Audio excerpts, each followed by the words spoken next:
I'm gonna tell you what is happening in Liberia.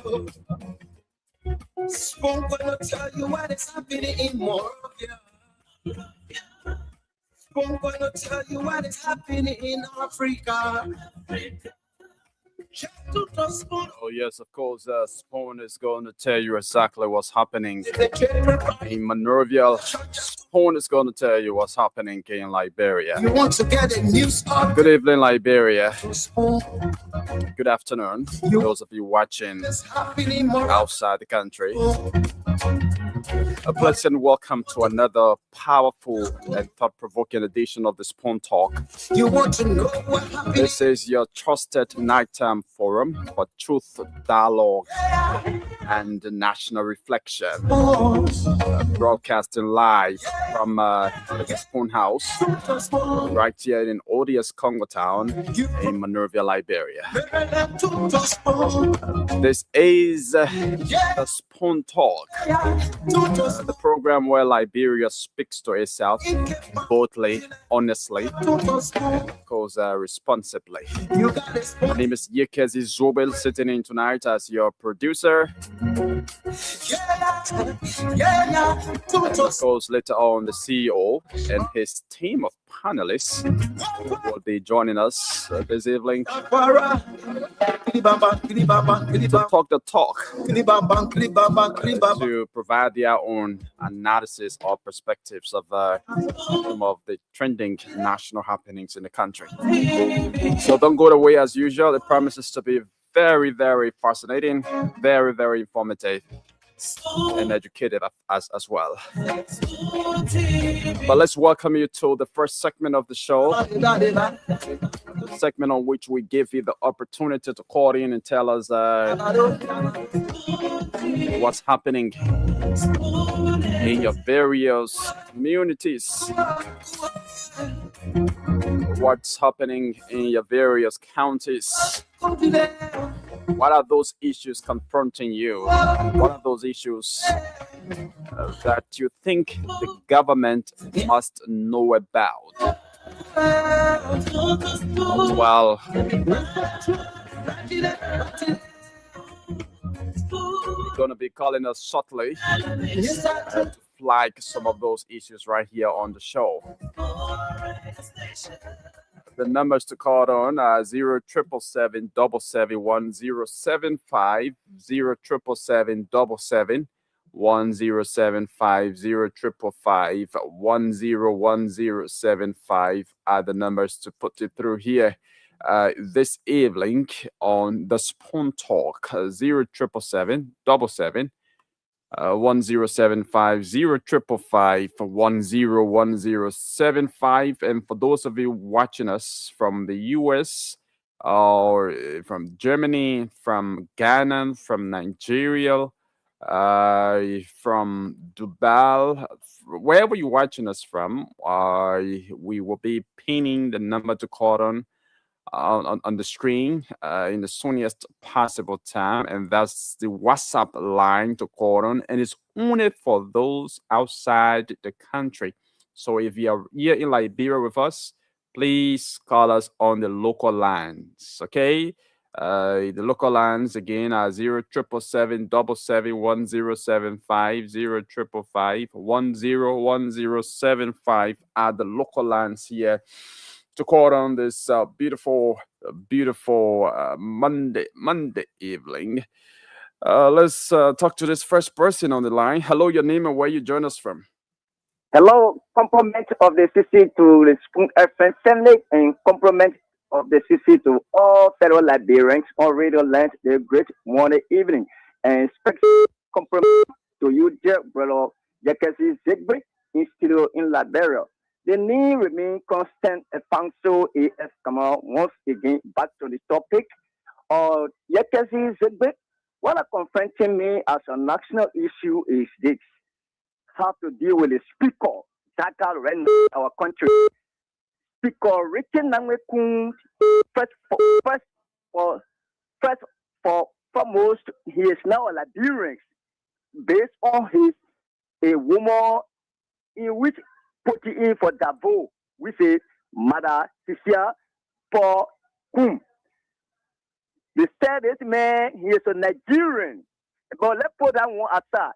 As a reputable man in a society, look at the character more explain the pastor about this man. The man does not even deserve a chairmanship in a community of very championship. Because as a chairperson in the country, you have divorced 5 times playing for Australia and women. I'm sorry for the expression. I'm sorry, we can't take such expression here, so we will stop you there. Let's talk to this other person. Hello, your name and where you join us from. Thank you. Good evening to you. Jagasi, I can compliment persistent to you. Same to you. Let's hear you out. Thank you very much on this wonderful morning evening. My name is Mohammed M. Kane. I'm still on this 16 on the Pusha Island. Legacy, my concern to Ned on the 29 days of the month of December, you have to be tuned to the attention of most of us, that's most of some of the officials of government within this country that serving as an official of government, minister, deputy minister, director, or whosoever that were appointed under the United Party government to serve in this country. You know, the way these guys and some of them, they are behaving to us, they are not behaving compared to us. Legacy. Let me be very honest with you. Okay? Can you imagine? We recharge our phone on a daily basis. We start ourselves home. We recharge our phone on a daily basis. No minister putting money in our phone. They're not doing anything to our phone then. Okay? You have to say, we have institutions as the United Party in the National Bureau. And then at the end of the year, on a Christmas season, you get it. That is very honest. No minister never reached to us with Christmas, with even a crown to say, oh, you know, we are for the season of Christmas package.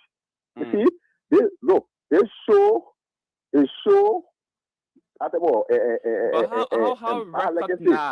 how recognized is this team, this group of people? How recognized are they within the Unity Party? Thank you, Jagasi. God bless you for that great question. You know, this is a unique an organization, okay, that was under the Unity Party, okay. We are there to even and defend the government with any respond and the question is how recognized and organized this organization is, this group is. Well, established, I think the middle part of the year. Yeah, the middle part of this year. Does the leadership of the Unity Party know about this particular organization? Yeah, Chairman, you don't know about the organization. Okay, Chairman, you don't know about the organization. Okay, but you're not telling me say as fast as a man or as a growing, my brother. You see, on the platform, you always hear the name, the Unity Party, National Bureau guys calling on a daily basis. But my brother, let's be honest. But this is a voluntary job that you yourself decided to do, right? Well, Legacy. Yeah, go ahead. Under no circumstances or conditions, no minister chairman can even call on the platform to say, because the minister children didn't decide to do that. You decided to do that. Appreciate their father serving in God. You know, it is party. It is our party. But they were appointed by the president, and they should also be there to also serve or too. You see it? But we kept on the platform, you know, for January 1st to the end of the year. No besides December 16th. How many don't ever reach? No. That's why you see our brethren for the opposition side. No, they are blood, they are from the head to the toe in the CDC. Thank you. What you say about us? Thank you very Because much. it is a serious bias to us, seriously. Okay, We are getting so much frustrated with this garden.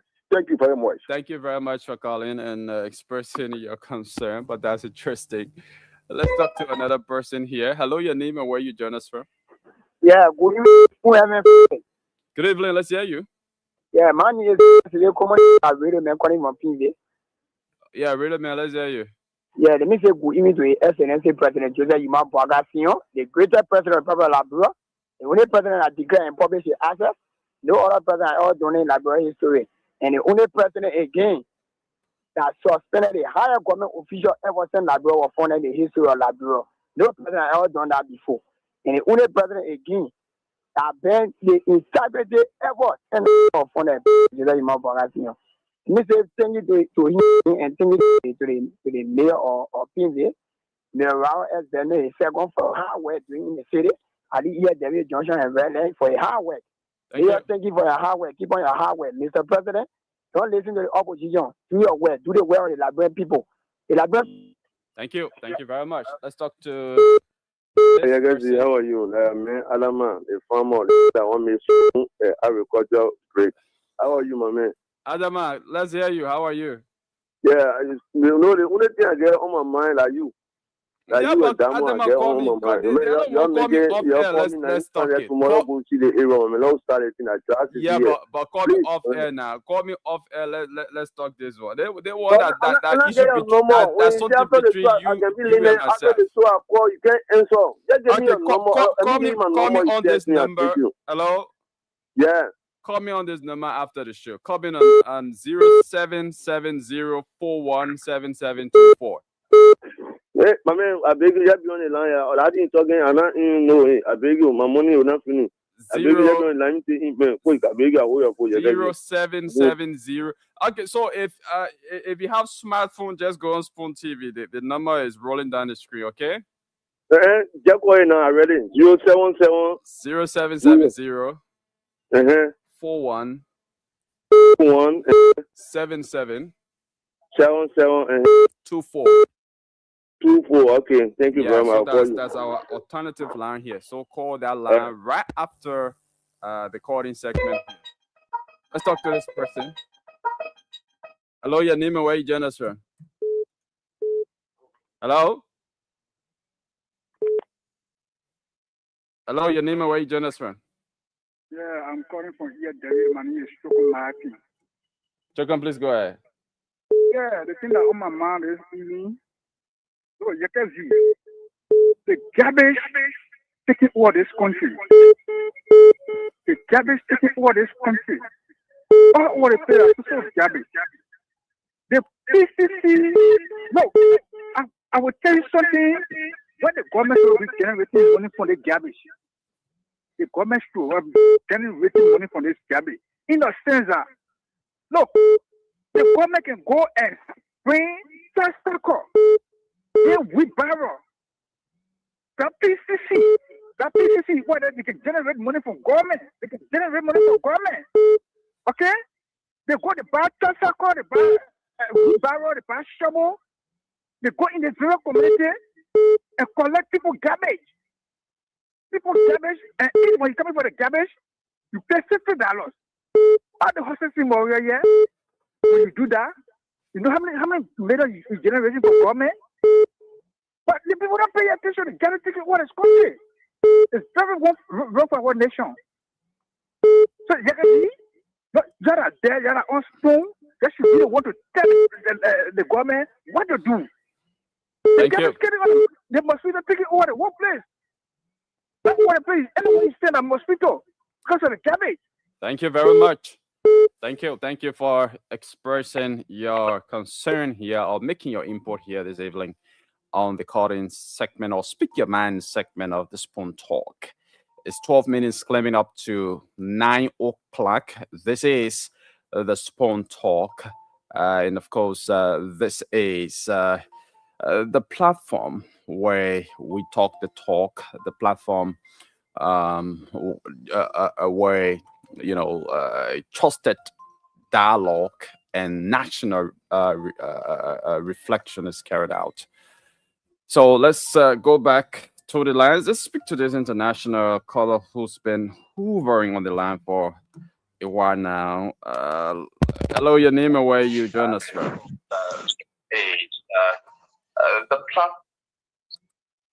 Hello? Hello, how are you? Yeah, I'm fine.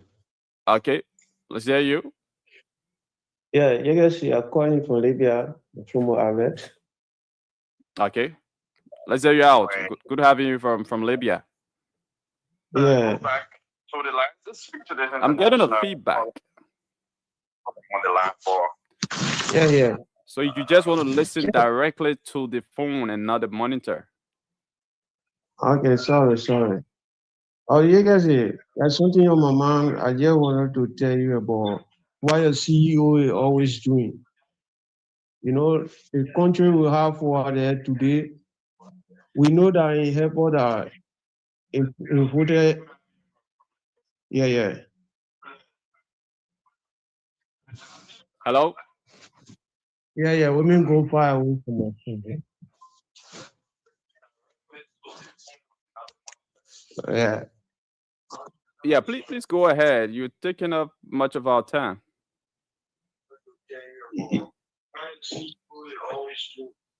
Yeah, your CEO, I just want to tell you about your CEO, what he always doing, because that country is usual, we just came from war. I think many of our youth over there, most of them, they are on the street, they don't have nothing to do.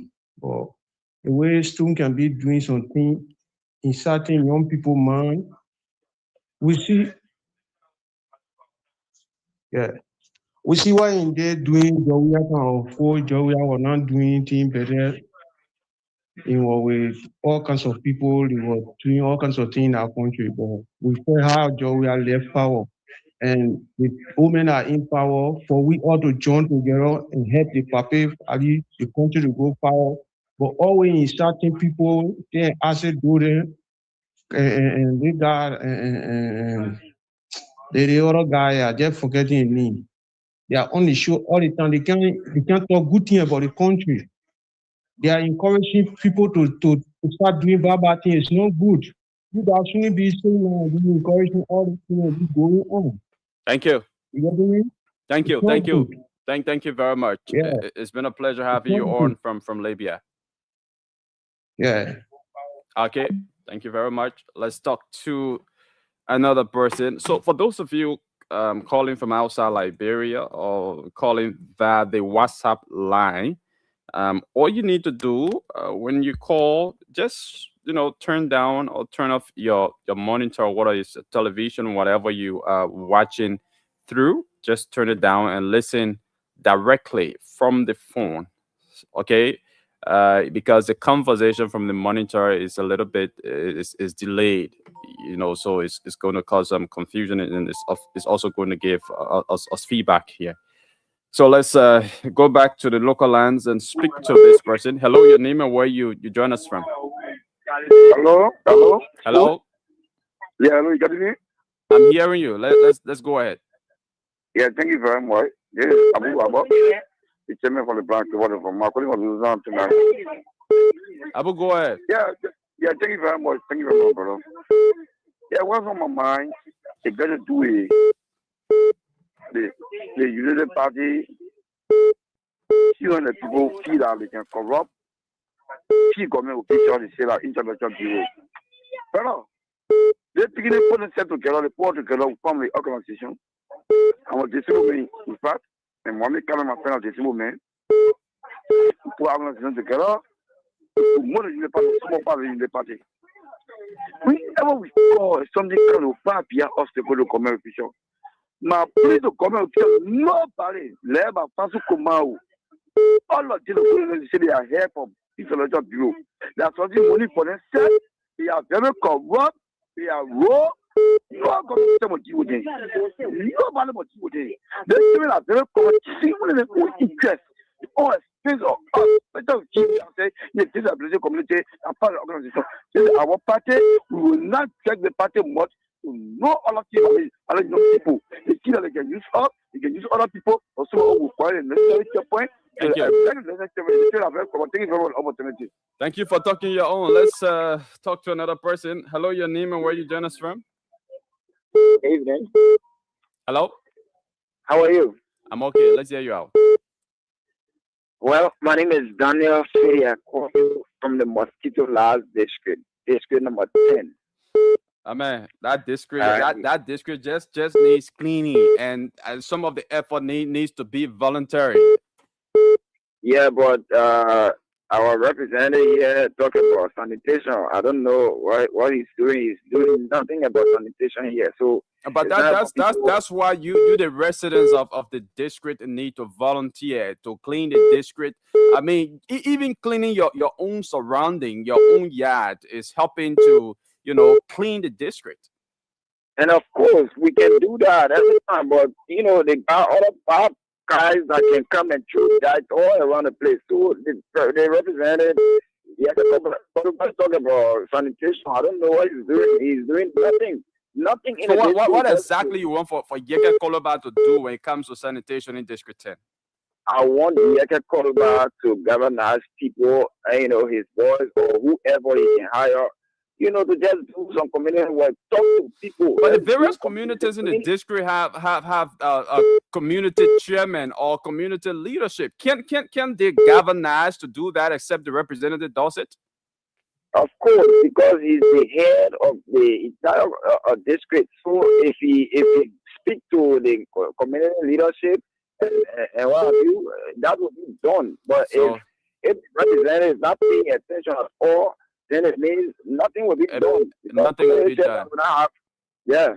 So So- if the representative doesn't take action, it means you people will remain there in the dirt or in the filth in the district, and you feel comfortable about that. We will clean our homes, we will clean our yard, we will clean, but where ain't people dropping dice, people just, just drop, make dump sites on their own, that we won't do, because there are dump sites all around the place that was being tuned by community dwellers. So we are asking our representatives that can go look for bad news outside, for let me bring news in our district. You see it? So yeah. Thank you very much. If that's why you call. Lastly, Okay. Yeah. lastly, put this. Go ahead. Let me encourage folks who involved in the politics, to avoid insults on radio. I want to appeal to everybody, politician, be it whoever that will come on the radio to express their feelings. You can express your thoughts ordinarily without raining insult on any leader or on anybody. So I'm begging folks to please desist from those kind of attitudes Thank you. that causing harm in our community. Thank you. Thank you. Thank you very much. Let's talk to another person here on this international line. Hello, your name and where you join us from? Hi, my name is Alexander Stevens, and I'm calling from Minneapolis, Minnesota. Okay, let's hear you, I have- Alexander. Yeah, I have a question. My question has to be directed to panelists, Do or any other panelists can answer my question just in case they come on. I overheard, if my memory serves me right, I overheard Do yesterday on Spoon that the CDC is planning to do a county tour. And if that is true, if that information is right, I am asking how and by which means are they supposed to go to those various counties? Because if my memory serves me right, during the times CDC was in power, they were using neighboring countries and helicopter to go to those various counties. If they are going to visit those counties, are they going to use the same means to get to those counties? Or are they going to use the road that is flyable down? And if they're going to use the roads that are flyable, Isn't it embarrassing for them? That is my question. Thank you. Thank you for calling. Thank you for calling. Thank you for making your import. Okay. Thank you too. All right.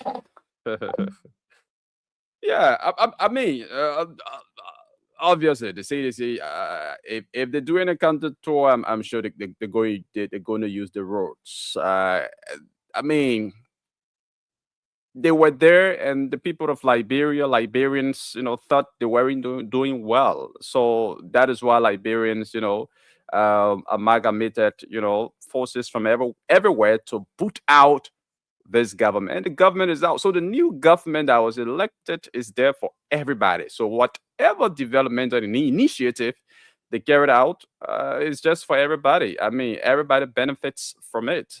So whether you're a sedition, whether you're not a sedition, is a government initiative. It's nobody's personal initiative. So everybody must benefit from it.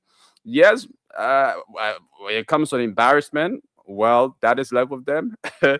As to whether it's going to be embarrassing to them or not, well, that is up to them. But let's go back to the lines and talk to this person. Hello, your name and where you join us from. Hello?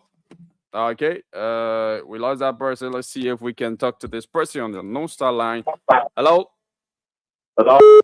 Let's hear you out. Your name and where you join us from. Yeah, I'm calling from Bomi County. Okay. Yeah, I'm concerned how to do with the CEO of PUM. Let's go ahead.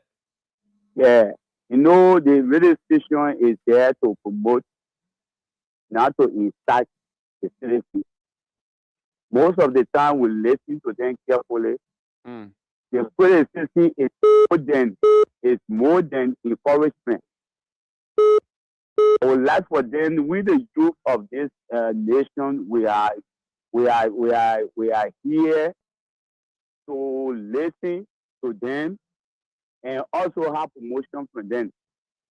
But every time we are discouraged about them, they will say all kinds of things about the government. How will we work with the government?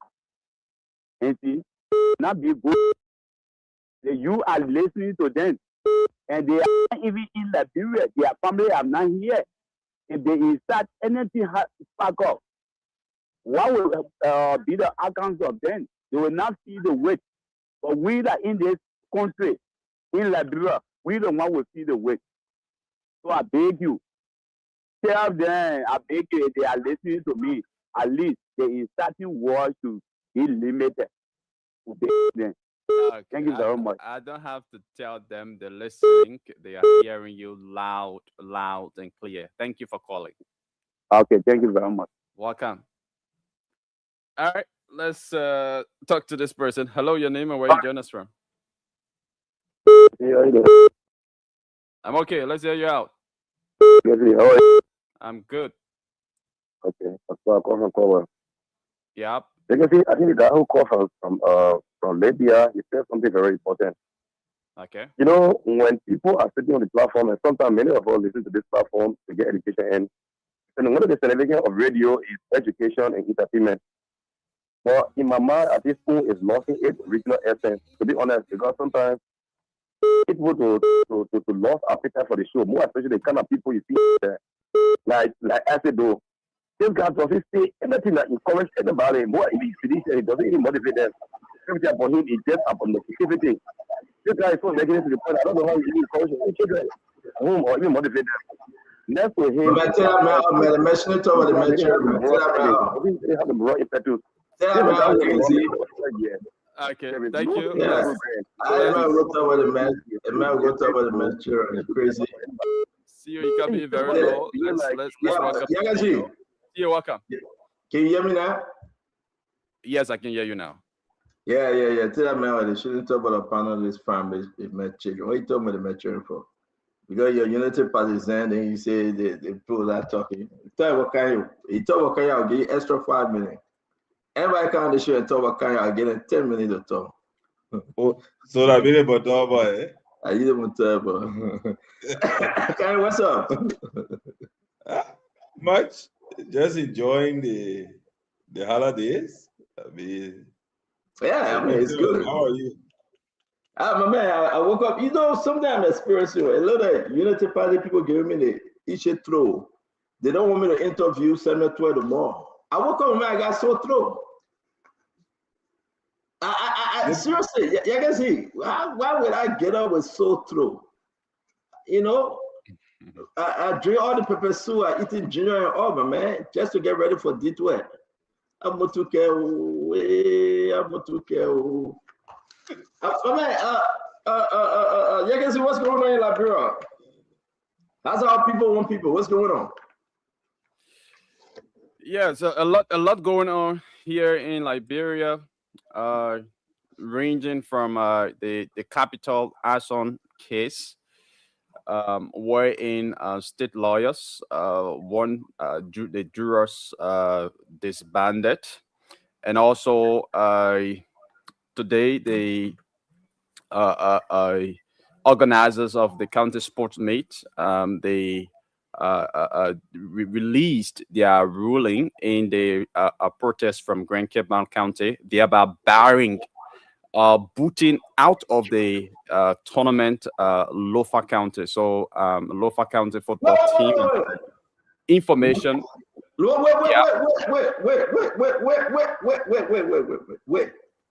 Lofa County out by the ruling. Yeah, Lofa County as per the ruling today, they are out. Because they cheated. Yeah, they did something. They Wait. But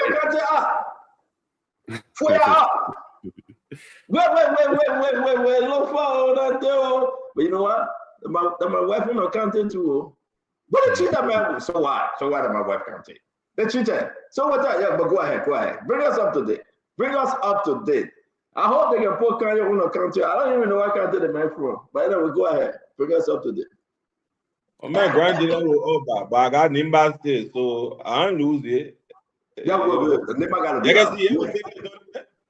Nima, there will be Nima. Nima gotta be up because Yago Nima Yasi. Yago Nima Yasi. Nima is still and I think Nima has a very strong team this year. But leave that one here. So we talk about the ruling on the county meet, and then what? What's up? Then leave Nima basically. We're interested in Nima here. Yeah. So, but CEO, you Congo crew, me a Grand Gio, we stay in the what you call Congo crew? They say about you Congo Crown, you Congo Mene, you Congo Va, you Congo crew. Listen, man, there is no data in a country called Congo. Congo is not a data in Liberia. Oh, they used to have the Congo Twango, but you know it because there is no dialect in Liberia that have been identified called Congo dialect. Yeah, you don't crew or you Basso. There used to my man, we did the civil. I listen to my grandma, right? Speak that Congo twang. You know, my papa grew up there with is no Congo dialect in Liberia they call Congo. Please don't do that. Don't do that. We have affiliation. We have affiliation. We came from the background of the American Liberia. We understand that, but there is no dialect in Liberia called Congo, right? Our country that one people, right? You Crew, you Basso, you Grebo, you Pede, you Loma, you Mano, you Madingo, you Gio, you Va, you Gola, you Mende, you Kisi, you can name it. But there's nothing in that data range that say Congo. No, there's nothing. No. Congo is the same as American Liberian, and is a particular identity. I don't think we should take it away. Is it a dialect? I think there used to be the Congo twang, like I was about to tell you, right? Is it a dialect? See, you're not giving me a chance to respond. Let me respond. Let me respond. I was there telling you, right? My late grandmother, right? Madam Mason from Grand Bassa County. All right. When I heard that lady speak, you know, my father grew up with the Masons in Grand Bassa. Congo. I don't know about your family history. No, but I'm telling you, you don't have the information. I'm trying to tell you that there is an identity. My grandmother, Miriam Jackson, she's from Greenville, all crew. But you want to tell me your grandmother history now, but you won't hear about the history of that. That's the issue, but I'm saying to you, you cannot definitely put your finger on it and say Congo is a dialect. Congo is not a dialect. No, it is an identity. I don't think you should take it away from Congo, America, Liberian, because you don't know about it. No, nobody taking it away. Brother, there are people who know. Kanyo, nobody is taking it away. It's a group of we need to celebrate our history. My problem to you, there is no dialect in Labroco or Congo Crew, or Congo Pere, or Congo Basso, or Congo Mende. No, but the thing is identity, right? There's no dialect called Crown Gio, right? I'm a Crown Gio person. I mean, identity is inherited from the father. Everybody will say your Crown man or your Gio man, right? Or you have parents from my both mother ends. was a Gio, but my father was a Crown man. The point about it, you said you were Congo Crew. I didn't know that. You said it. I didn't say that. You always lie on this show on me. I never told you I'm a Congo Crew. Everybody can lie on the great stand up with us, man. No, you always lie, and this thing is hurting my feeling right now. Why? I never said I'm Congo Crew. I said my mother that Crew, my father came from Lexington. He speaks Sapo, he speaks Crew. That's what I said. Your father Sapo, man. My father used to speak Sapo, Crew, and Basso. My mom speak Basso, Crown, everything. The people there, they speak most of the dialect in the country. You know, and that's why I understand it a lot. I understand part of Crown, Sapo, Crew, Basso. I understand them. Okay, you just got to understand. You have no dialect called Congo Crew, Congo Pere. Congo. If you guys try to integrate yourself to the elite, you'll say you're Congo. Then when you can't rough on you, then you'll say, oh, I can't man who are from Zwezu. Oh, I never man who are from what I'm saying. Do that. I was born via MTA. I grew up via MTA during the war. I went to Newcombe, where I spent the time and before coming here, and that's me. But Stanton, you get no identity again. No problem. Say anything you want to say. My identity, the people know it. But I ask you a question, you got identity? I know my brother Jefferson Chesson. He's a Congo boy, and he's proud of it. He will tell you right now. We rode together. We do stuff. Also disagree that there's no dialect called Congo.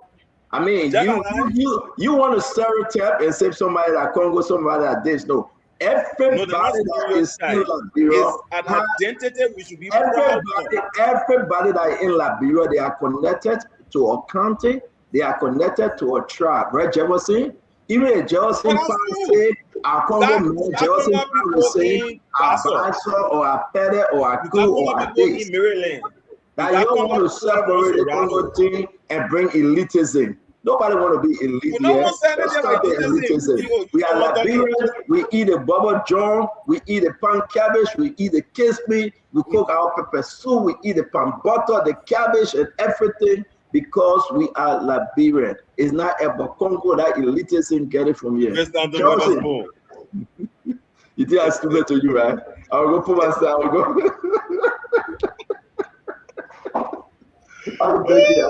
You think I stupid to you? Go ahead. Don't put yourself on the other side. People will fry you.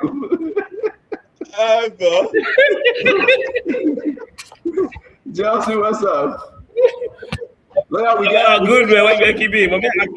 We got the other Congo location, so we got the other Congo man coming out. They call him Chief Fubi Herrings. Listen to my last name, Herrings. I feel Congo name.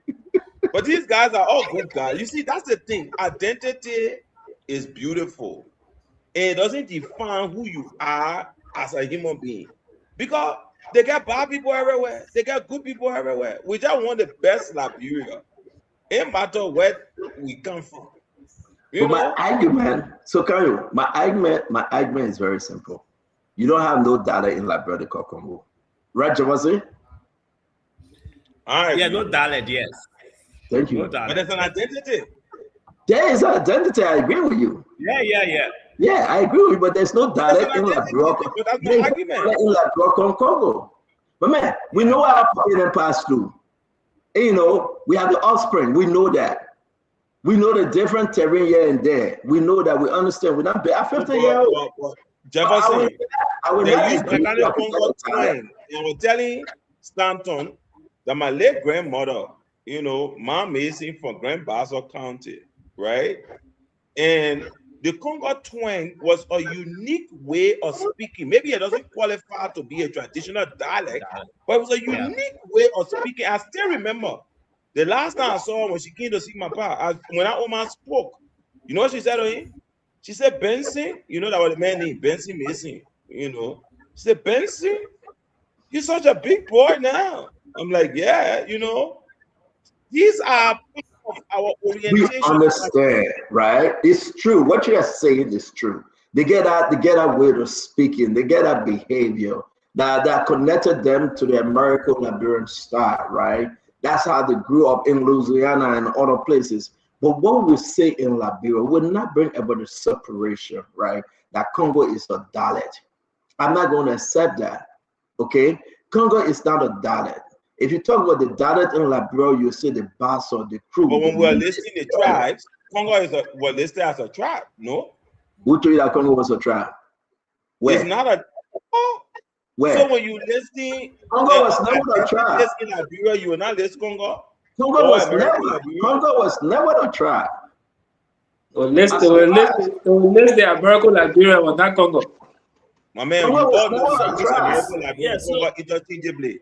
And not don't take it to say Congo is used interchangeably with American Liberian. Congo was never a tribe. That's what I'm saying. Congo is not a tribe, it's not a dialect, but it's a group of people. It's an identity. The history, there were people that came from America. There were people that came from America as American Liberians, and there were people that were also diverted from Congo. There were people that also diverted from Congo and started Liberia. So that's how the Congo town came into being. Those from Congo that were sent to Liberia settled in Congo town. So they called it Congo town. So they all integrated in the Liberian society. So all that at this stage, there is no 100% Congo, 100% American Liberian, 100% Crown, 100% this, because intermarriages took place and all of those stuff. So some people they call themselves brown, they say they Bassa. There's the same Jassy will tell you say Bassa man. These are American Liberian. But the people say he's Bassa, so he say he Bassa. My man. So it's the same thing. This is very important for all Liberians, right? We are one. Okay? Yeah. We are one, okay? It's very simple. This thing about my brother Kanye, you got to be very careful with him, right? The man trying to put you in a situation that tomorrow you can't handle. Okay? But let me finish back. I don't have time for that thing. Yeah. Okay? The same thing if you go down the line, then we start opening Pandora box. Okay? They put some of our family there on the pole, our relatives there, and our friends' father there, and they executed them because they say they are American Liberian, they are Congo people. They put some country people on the pole too. Okay? But we are one, and we should push that message of oneness. And this will heal our country. And thereafter, what happened? 10 years, 9 years after, the greatest civil war ever that took place in Liberia. Over 250,000 people, whether you Congo, whether you native, you people die. And today we are feeling it in our country. Our country remains poor today. So whether you put Congo men there, you put native men there, they get the same mindset to be corrupt. They steal. Nothing happens. We're saying the same thing, CEO. We're saying my thing is that we are one, and we will champion that. You know, and that's the message by to Isha Spoon. I want to welcome you, my brother Kanye back, brother. It's good to see you. I was talking with someone today, a die-high, you know, and I'm not calling the party name, and they spoke a little well about you. You know, they say you are very intentional, you know what you're doing, but there's room on the other side for you whenever you're ready. I don't know which side. I'm not calling the party. I don't know about that room. No. Right now, but wait, man, let me finish about. I'm trying to do my intro here. I'll be very clear about that. So I like you see, Fubi, this bank on the show, we should never even give him a second because he doesn't listen. Jonathan Chesney had been a long time. He said you are coming to America. What happened? They deny you visa? Are you here already? Those guys. Joseph, you can talk again. I asked about visa here, Fubi, the Megan talk. The meeting froze. No, the man did it intentionally because I asked the visa question. But let me say, the message was coming to America for his son graduation. The graduation took place 3 weeks ago. So we got to know where he is, right, Fubi? Oh yeah, the milk come out of play. The milk come out of play. But why you guys don't let me to say my own freely? That's what I'm saying. No, I was talking my own with Congo crew here. You get one whole Martin Luther speech, then you can't ask a man about visa, the man go off. The man run away. The man run away. But the man said he will come to the embassy. He texted me. He said, I'm going to get my visa to the embassy. I will be there in 2 days. Since then, the man called me. We just seen the man on Spoon today, 3 weeks ago. Did he deny him visa? I mean, is he in America? I mean, is he in Liberia? We're just trying to know. It's not me. Is that a bad question for me? No. The father he announced that he was going. It means you gotta get it. You gotta get it. End of the story. Yeah, I mean, is that a bad question, Kyle? I mean, Kyle, you always do that. But maybe the man got the visa and he doesn't want to disclose it. He wants to surprise you when he arrives. That's also a possible explanation. Okay, so Jefferson, welcome back to the show. We miss you, Jefferson. In the course of the people, the struggle continue. Are you in America now? You said you were coming. Are you in America now?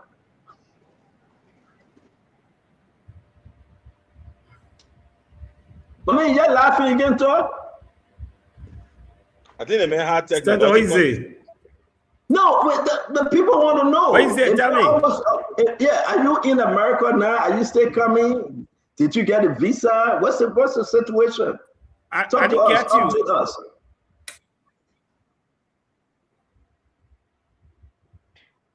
The man not getting you. The man say you breaking. But no, I'm not in America yet. I'm not in the US yet. Yes. So Judy Rambo wanted to know. I'm not in the US yet. Did you get your visa? No, I'm not. Visa is not an issue for me, Stanton. It's not. It has never been. No, I'm not saying it's an issue. Oh, the man going up again. The man going up. Remember, can somebody help me get a guy Starlink? No, we gotta know. Today is a beautiful Monday. The very last Monday in the year. Vanilla Padre, it's a beautiful Monday. The man told us that he was coming for his son's graduation. His son Apollo. He began doing his 10,000 flying time. Beautiful young man, good in education, wise young man. We praise him, thank God, beautiful career. But we just asked Joseph, we've been waiting for you. I make an appointment at TGIF or one of these beautiful restaurants. I told the man, if you come, I will carry you there, we'll eat, we'll lecture. So, see, Joseph, seriously, I booked an appointment and you gotta help us. What's going on, Jeff? No, I'm not in the US yet. I will soon be there. Okay, as so soon as you I get coming? in the US, I will let you know. So you coming? I'm on my way already. Visa has never been an issue for me. And okay. So, yeah, I will soon be there. But I told you I had to visit my son and other people before coming to the States. But you coming this year, so, right? Yeah, we'll go to Europe. You coming this year? Yeah, I'll be there. So this year, if you told me you're coming this year, you got 2 more days. Yes, early 2. Yeah, man. He coming this year. He got to. I will be in the US in 2025. Because this year already over. Okay. I mean, thank you very much. But that blind behind you look like you're already in the US. You're in some kind of apartment. That blind look like apartment blind. That window blind. Can you open the window? Let's see outside. And look at most of the people apartment. Somebody say I'm having for ice. No.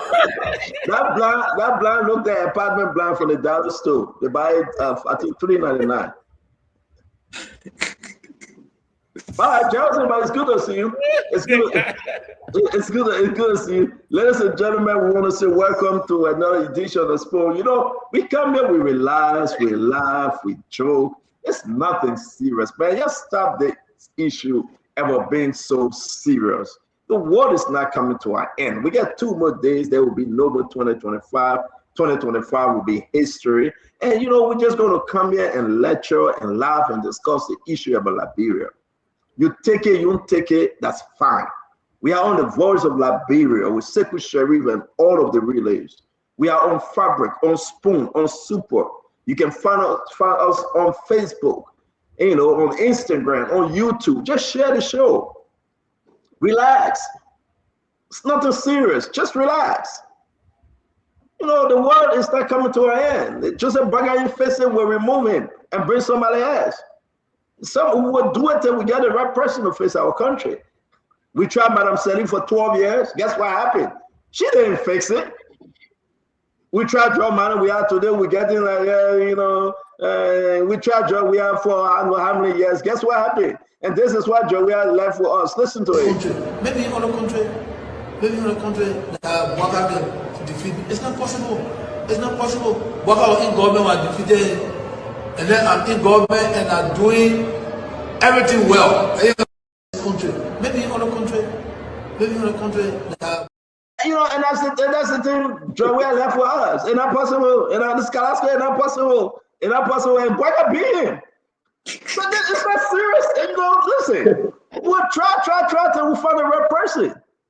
If Joseph Boakai mess up and he refuse to work on it and take something serious, listen, the people will remove Joseph Boakai to the if John Manuel we can say that he defeated Boakai 2017, so it's not possible for Boakai to beat him 2023.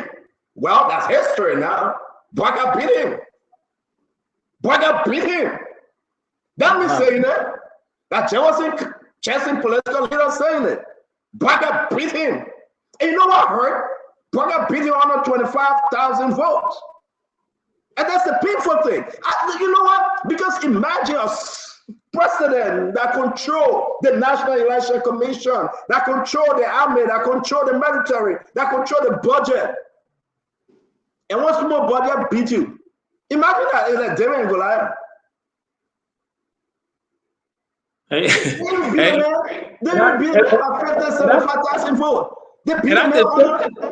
That description says soon. You see that mentor is big Boakai smart. Boakai smart ain't hiding thing, you know, intellectual dwarf that Dino Sano will call it. But to tell you the truth, there will be nowhere you have ever said to George Manuel that Boakai will beat you, he agreed. What was happening? But this is John Manuel. Listen and repeat. You know, I love going back in history. Our country will be better. Liberia will be better. Make no mistake. If President Boakai continue to fail, they will remove him. Oh, but somebody else said, I don't know if that person will be Joe Weah, because I don't think Joe Weah should come back. That's me. I really don't think so. Because we cannot correct failure with failure and failure again. But that's me. But let's play this. Country, maybe in other country, Boakai can defeat. It's not possible. It's not possible. Boakai in government was defeated, and then I'm in government and I'm doing everything well. Country, maybe. So let's start the conversation. Listen to John Manuel, and I want to start the conversation from a good place. Did he do everything well? He said, and I'm doing everything. Listen, everything well. Was George Manuel deceived? Was he lied to? Did somebody tell him that, Mr. President, you are doing everything well, or you did everything well? The issue about geopolitics, the issue about governance, the issue about corruption, the issue about education, the issue about healthcare, the issue about the economy, did he do everything well? For me. And that's why we are here today to talk. Are you serious? I want you to listen, because I was dreaming and I dreamed about this. This video. He said, it's not possible. It's not possible. Carrasco, there's something, when somebody repeating themselves and saying it's not possible, that's something hurting them. And my fellow Liberians, man, that's my intro. I don't know about you. But George Manuel, we are the former president, said, it's not possible. Carrasco, It's not possible. Something will hurt the former president. And in reality, will be taken away. It was possible. Joseph Boakai. Oh, yeah. Oh, yeah. Yeah, so, like the question you asked, whether people were around deceiving him. And I think that's what it means to feel like, that look, the president, you are doing well.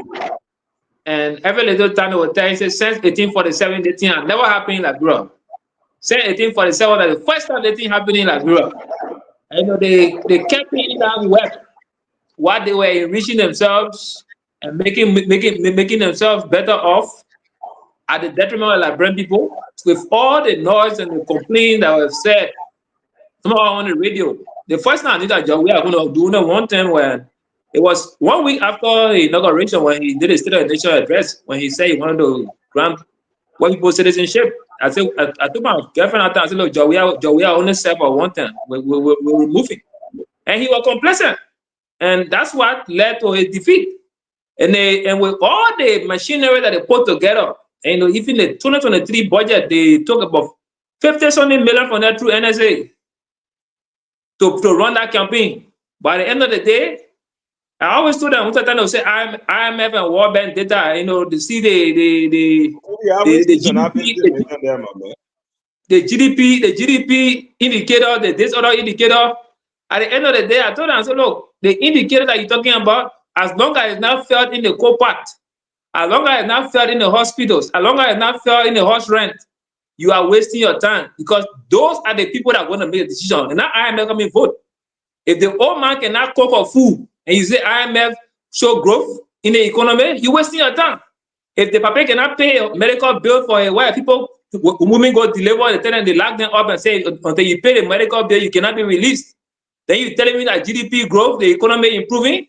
The economy is not improving as long as those basic things are not sorted out. And they were too complacent. And got a few of them were big boys. They came from nowhere, like he was dazing people this on Sunday. They came from nowhere. They rose to prominence. Some of them couldn't even earn their first $75 per month.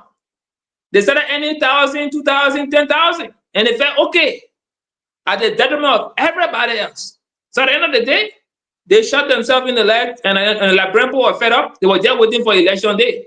They were even forcing people to even go and campaign with them, where at the different ministries. And you people are telling them, man, we just in a t-shirt for election, they will know how we're voting. So don't see all in the t-shirt think that. So election day, the guys don't want to prove themselves. With all the kind of manipulation they did at the different polling centers, people voting 2-3 times in other places. At the end of the day, you still could not beat the popular mandate. Thank you. Thank you. So, Kayo, let me bring you in from the other end, then we'll go to our brother Jefferson Chelsea and welcome Vendetta Patricks. Let us stick with this video. This is the old video from 2023, Kayo. The people want me to play one more time. Let's look in the eyes of the former president, your political leader, George Barnawia.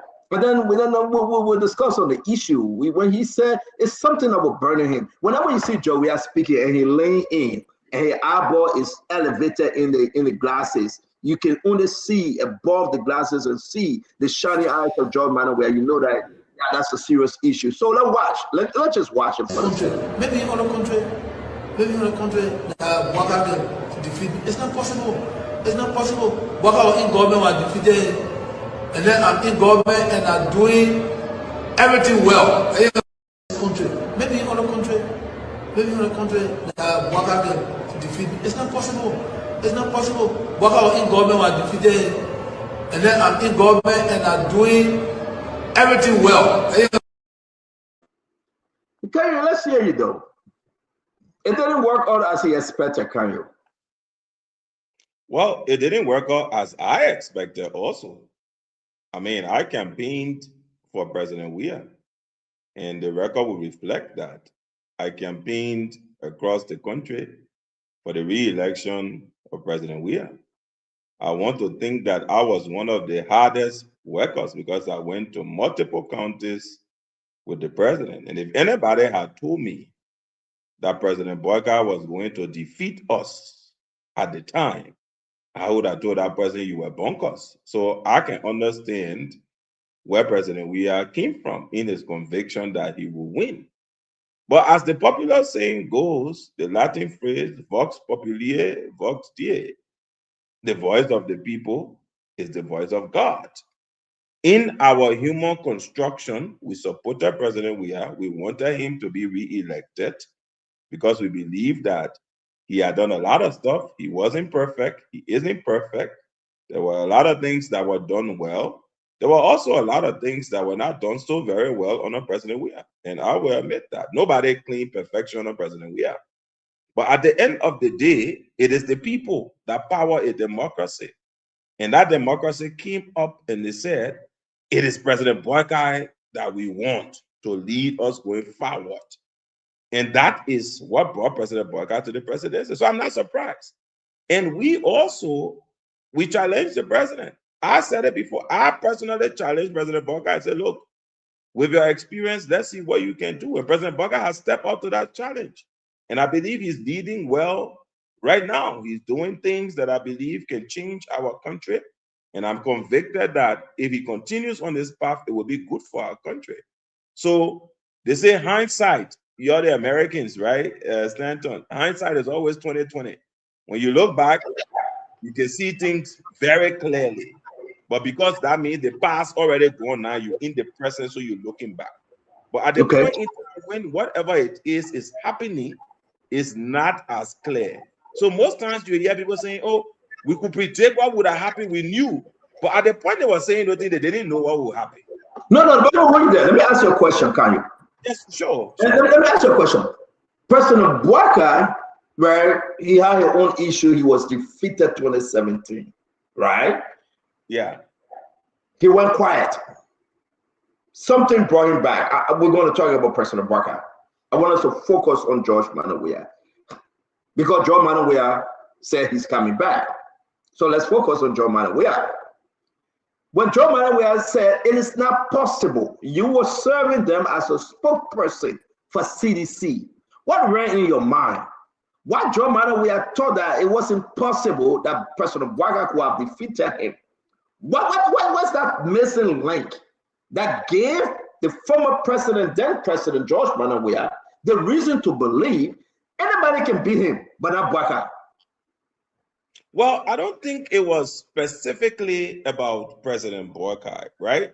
You need to look at the dynamics of. It was because he said he called Boakai name. Always interrupting. No, you don't allow me conversation. No, but don't get break it back. He called Boakai name.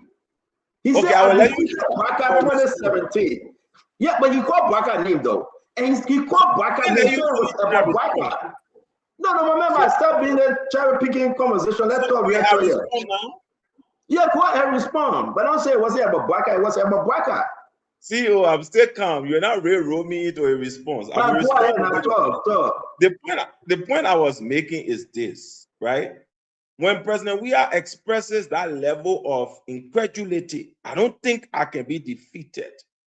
You can only reflect to the electoral win in 2017. It was a massive win by any standards for the CDC. 14 out of 15 counties. It was a solid win. All right. It was incontrovertible. Fubi, you can shake your head when you're talking, you will tell your own, right? But don't try to detract for what I'm doing. I see you call Fubi to order. The Mastella Mary brother, you got call into order, right? Call into order. Now, if you look at the margins in 2017 and compare it to the margin in 2023, it does not compare. The margin was closer. So, you know, one of my guys always say popularity is a perishable commodity in politics. You can be popular today, but don't think that that popularity can stay with you forever. You must sustain the popularity. I think there was President Weah did a lot of good things, but I think there were certain things that detracted from that popularity as we began to march into 2023. And so he didn't think he could lose for those things away. What were some of those things that you can tell about? Last night, why the Akaras Way have to take people to UL campus, the hotbed of beautiful political activity in our country? Why are you going to have lunch and confront people? when we are in March of 2023, we are going to elections in October. Why are you antagonizing the student community? All right. And there's a series of things. Let them bring in the other guys. Guys, listen. Right? Let me say we are not scripted. Let me there. Let me just conclude. At the end of the day, water waste is waste. President Bouaka is president, and we want him to succeed. It is not about who sits in a chair. When the Liberian people exercise their franchise and say this is our leader, we have a patriotic obligation. So we will come back to you, Kayo. Again, guys, we're going to welcome our brother Emmanuel George. We're going to bring our brother Jefferson Chelsea. Vendetta Patrick is here. This is just a passing by message. Right now we're into our Jobo message yet. Vendetta Patrick, man, you observe all these things from day one, man. But something about this clip from 2023 that I bring it up today, comparing it to what President Bouaka said yesterday in church. What say you? It is not possible. No, indeed. With man, all things are impossible, but with God, all things are possible. So Joel was saying it is not possible, but God was saying, no, it is possible. And yet come down Joseph Yuma Bouaka, the president. He went directly for Joseph Bouaka, Vendetta Patrick. He said he defeated him first, and he can never ever say that Joseph Bouaka, what was he lied to? Hey, advisor, talk to me, VP. Welcome to the show, Mr. Regroup.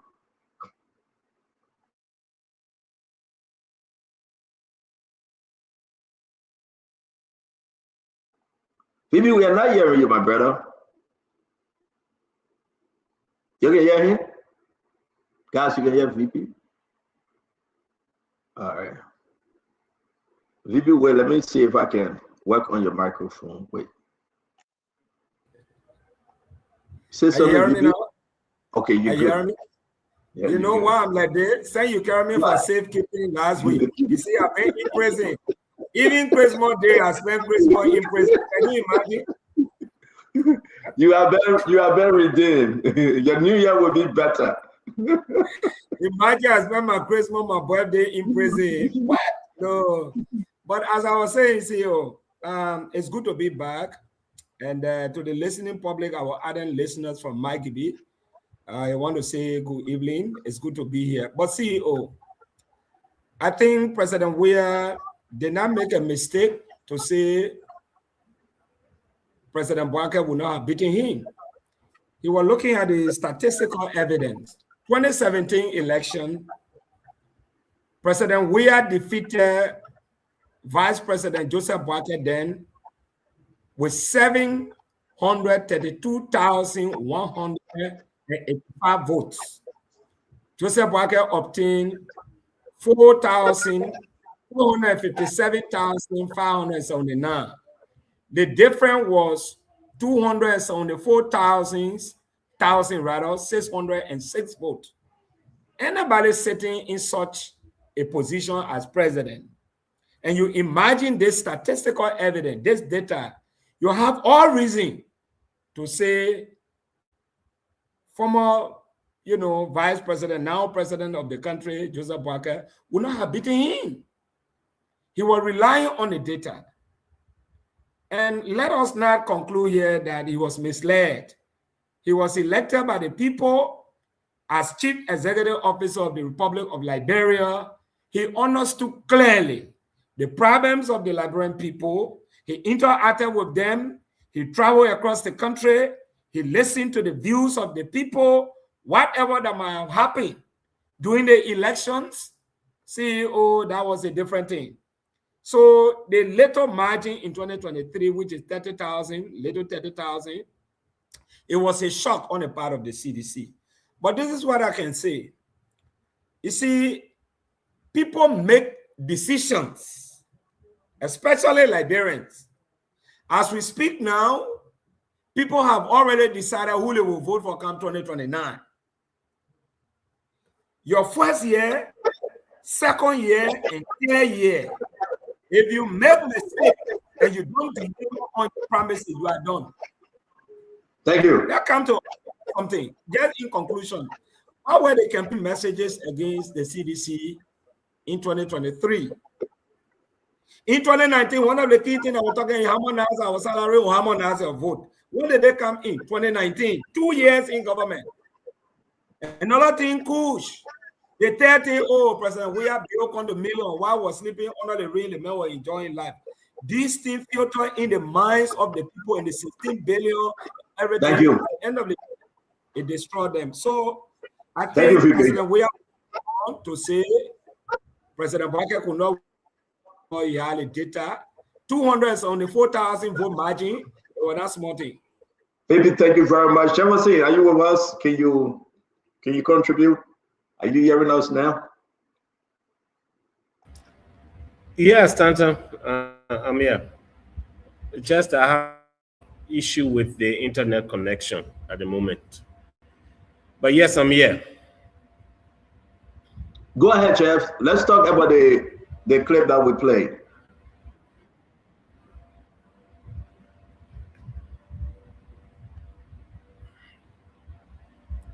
I hope you're getting me now.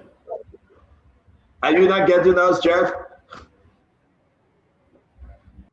All right, Jeff having some internet problem. We're going to welcome to the show Akaris Mr. Gray. General Gray, good to see you, my friend. How you doing?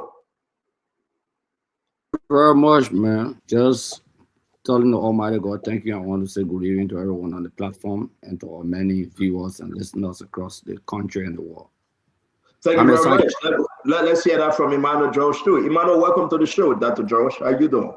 Well, I'm doing fine, Stanton. Thank you so much. I appreciate it. Good evening, Consider Kanyo Babala, Chief Ubi Harris. Good evening, Honorable Akaris Gray, my wonderful brother T. Fangalo, and my brother and friend, Mr. Vendela Patrick. Good evening to you all. Look forward to a wonderful conversation. Good evening to our listeners on radio, television, and online. Thank you very much. The same question. I'm going to play this for you guys that just coming in a little late. Then I would like to hear your response before we get into our topic for today. I was browsing through, my archive, and I came across this, and the president then said, "There will have been no way Joseph Boakai beat him in the election." The reason why we're doing this as a sidebar is because the president now in the church, the president now going around the country, especially in Monrovia, engaging the folks about his comeback. And the president said, this old man called JMB who have never beaten him in an election. So let me play this, and then we hear from you guys before we go into our conversation tonight. Maybe in other country, Boakai can defeat. It's not possible. It's not possible. Boakai in government was defeated, and then I'm in government and I'm doing everything well. Maybe in other country, Boakai can defeat. It's not possible. It's not possible. Boakai in government was defeated, and then I'm in government and I'm doing everything well. So let me get this from you, Emmanuel George, then we'll go to Akaris Gray. Amen. What do you think happened here? He was too overly confident, though, believing that they would have never happened. And secondly, the group that were around, President Weah at the time, the contribution that led to this massive defeat. Because what made it a massive defeat, right? It wasn't about 50, 60, 100,000 votes. It was just that few group of good men and women that said, we don't want you, Mr. President George Manneh Weah. Something under 20,000. What say you? You're muted, sir. Yesterday, the former president may have been overconfident, given his popularity in Liberia, given the respect that every one of us, most of us Liberians have for him. But his handlers, and my dear brother Kanyo is here, so he was in the room. His handlers may have misunderstood or may have not taken seriously the conditions on ground leading up to the 2023. As I said last night on the show, there was a persistent protest and highlighting of the ills of the Weah government from 6 months going on. President Weah had left the country to go to the World Cup in Qatar. He was out of the country for a very long time. And Liberians could see that he was, even though we respected that he could support his son, but the time he stayed out of the country when we're going through challenge was something that perhaps was not considered. But one key thing we can look at, Stanton, is to look at the results of the elections. And I think from there, perhaps Kanyo and Akaros, they were reading the numbers. In the first round of the elections, President Weah won he won the popular vote, 804,087 Liberians voted for him. President Boakai came second with 796, 961. But when you go to the second round of the election, President Weah lost 10,000 of his vote. So something happened that either made people to say, no, I'm not going to vote in this second round. So losing 10,000 of your vote, I think is because you should be gaining traction. You should be adding people instead of losing people. But in the second round, the CDC and President Weah lost 10,173 votes in the second round. And that shows that it shows two things, that Liberians were resolved, and some members of the CDC, because you're losing 10,000 of your votes, some members of the CDC felt that they did not want a second CDC George Weah term going into the second round. And that may have been caused by either the level of the way the campaign in the second round, the investment they placed in the second round. I was not in the country for the second round. I was in the country for the first round. But there was massive investment of the CDC in the first round. I mean, if you drove through Monrovia, almost every poll had a CDC banner, had a CDC placard, a CDC flag or something. I was not in the second round, whether they had the same massive output in the second round. But losing 10,173 of your votes, that's something that perhaps the handlers did not analyze correctly, that these people are going to sway to President Boakai in the second round.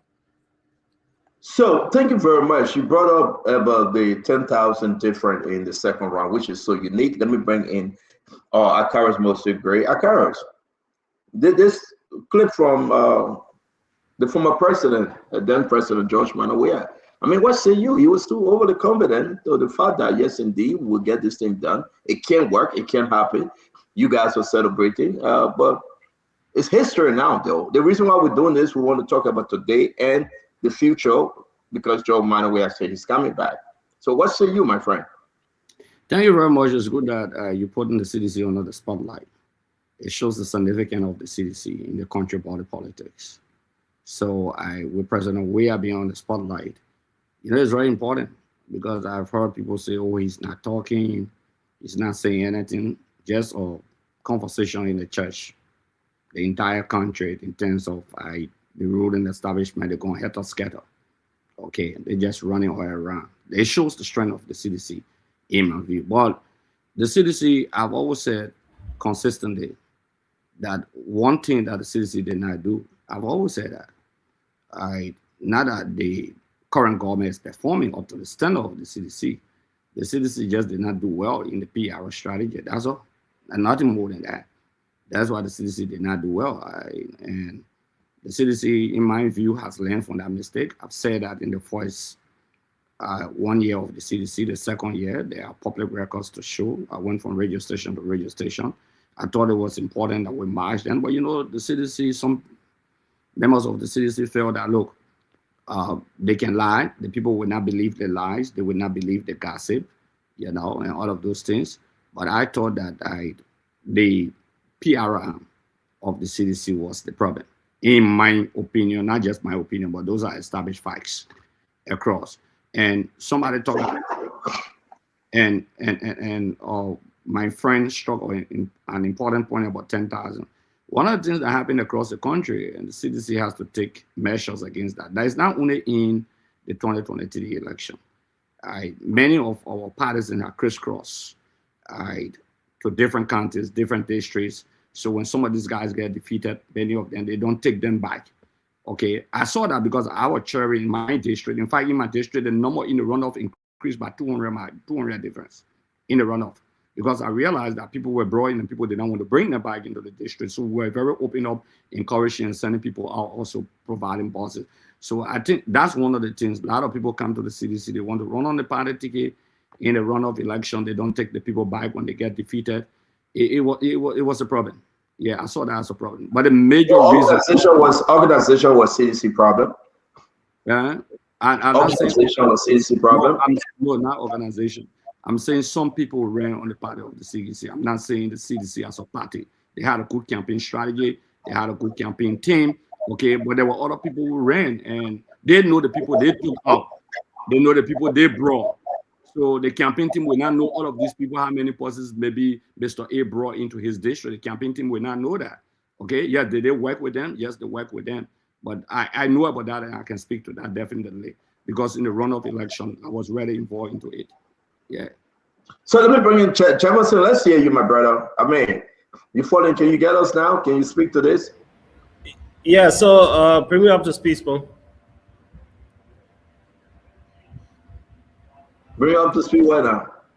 You know, I've been off and on, so I haven't been following the where you are now. Why are you discussing? We're just talking about a clip. They clip that how you call it? Joey say it's not possible. I think this is the same clip that Joey say our kaka dugu gugu, something he said. I'm trying to find that. I think it's the same.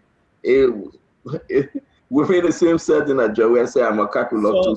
Don't know what he used. But go ahead, Joey. So Stanton, considering all what the CDC government led by President Weah did in our 6 years, nobody would have expected the Unity Party to have won the election. Even you did not even believe that Unity Party would have won the CDC.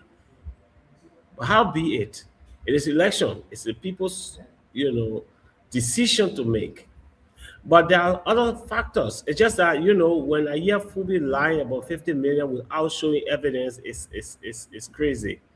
And some of the factor is somebody like Kanye, who I now believe did not do a good job as the party spokesperson. That was a wrong pick. He underperformed, and to see him today supporting Union Party speaks a lot about his commitment to our campaign. Maybe he must have gone to all the counties because he wanted to undercut the campaign, but you did a very bad job for our campaign, and this is one of the reasons why you see we did not get the result that we got. But more than that, the Unity Party themselves never in the widest imagination thought that they would have won the CDC. On our merits, we perform. And that's why you see on Sunday, the president put forth an unambiguous, bold challenge to the Unity Party. He said, if the Unity Party has done one thing new, then nobody should vote for him. That tells you that the CDC performed. We developed this country to an extent that even the 12 years of the Unity Party could not have been compared to what we did, in our 6 years. So nobody expected that, President Weah would have lost the elections. So yes, he was right. And I still, believe that we shouldn't have even lost the election. We agreed there were some problems. We agreed there were some faults. Every government got faults. But we merited to be re-elected.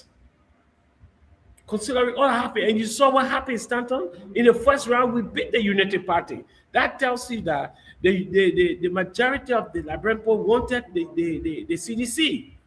In the second round, we had some issues, like the Honorable Grace said.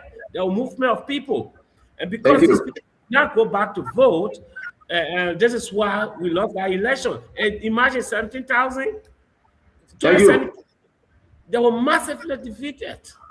Thank you very much, Jeff. So UP Team Wonokai. Jeff, for the record, I knew that Joseph Boakai was going to beat you guys, and that's why everything I did, I supported Joseph Yima Boakai, and we defeated you guys.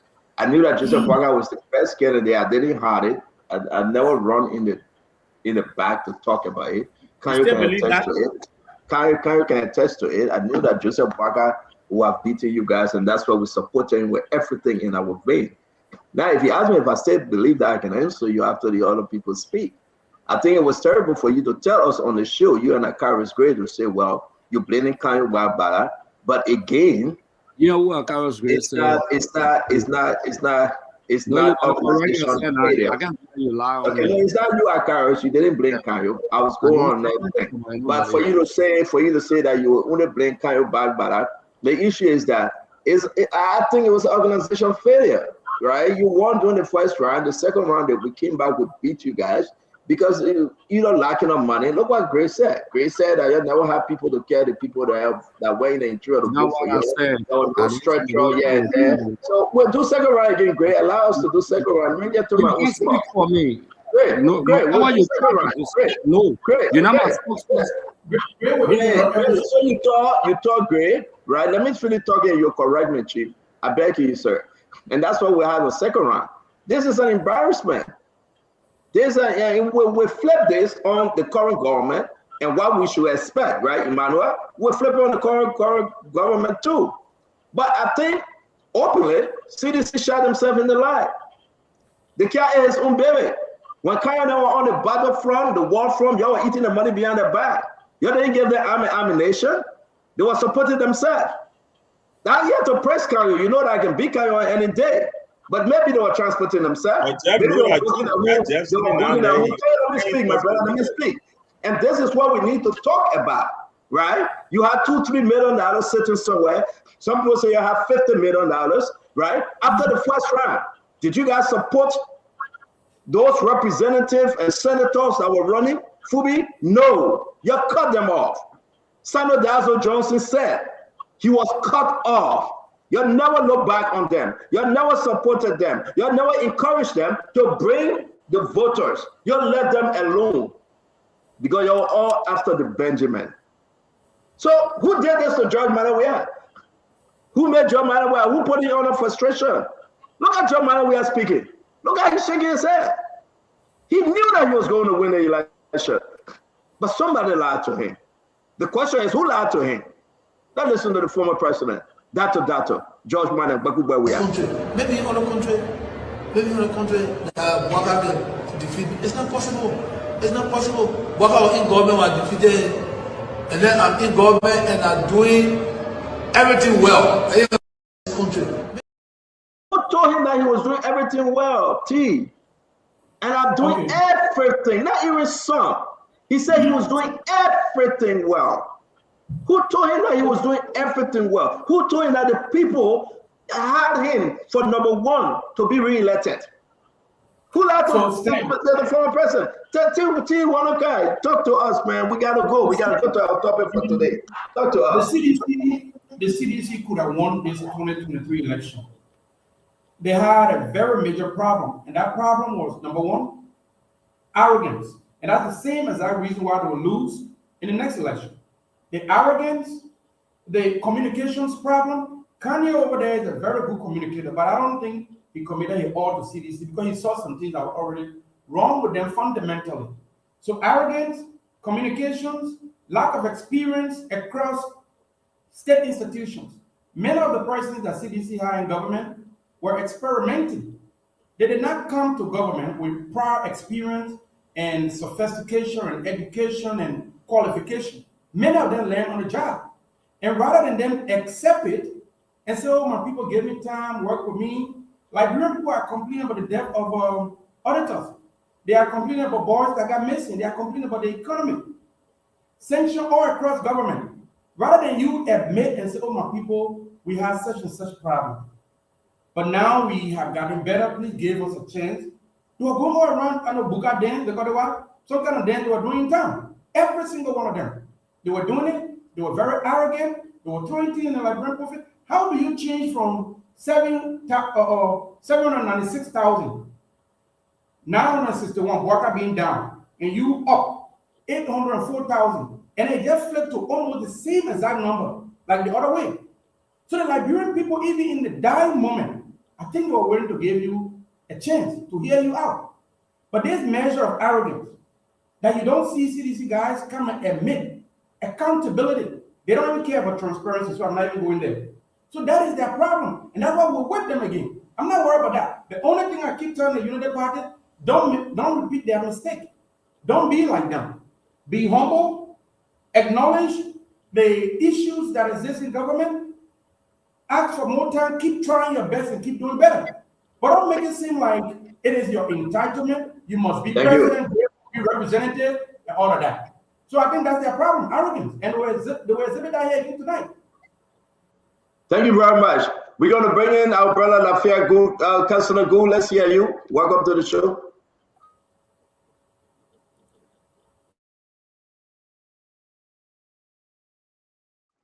Councillor, we're not hearing you. Are you with us or are you against us tonight?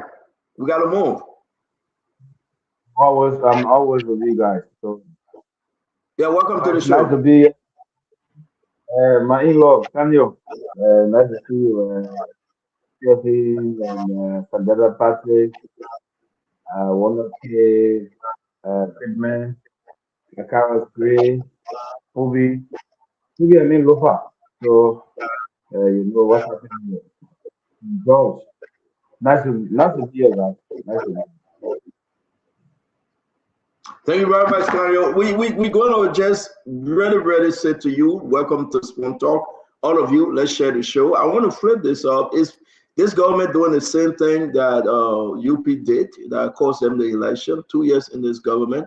Are you seeing the same thing? People say in the first 2 years, George Manuel, he was done. Emmanuel George, there was no way in which he could have, gotten back on his footing, believing that all the protests and everything that came in the first 2 years, it crippled him drastically.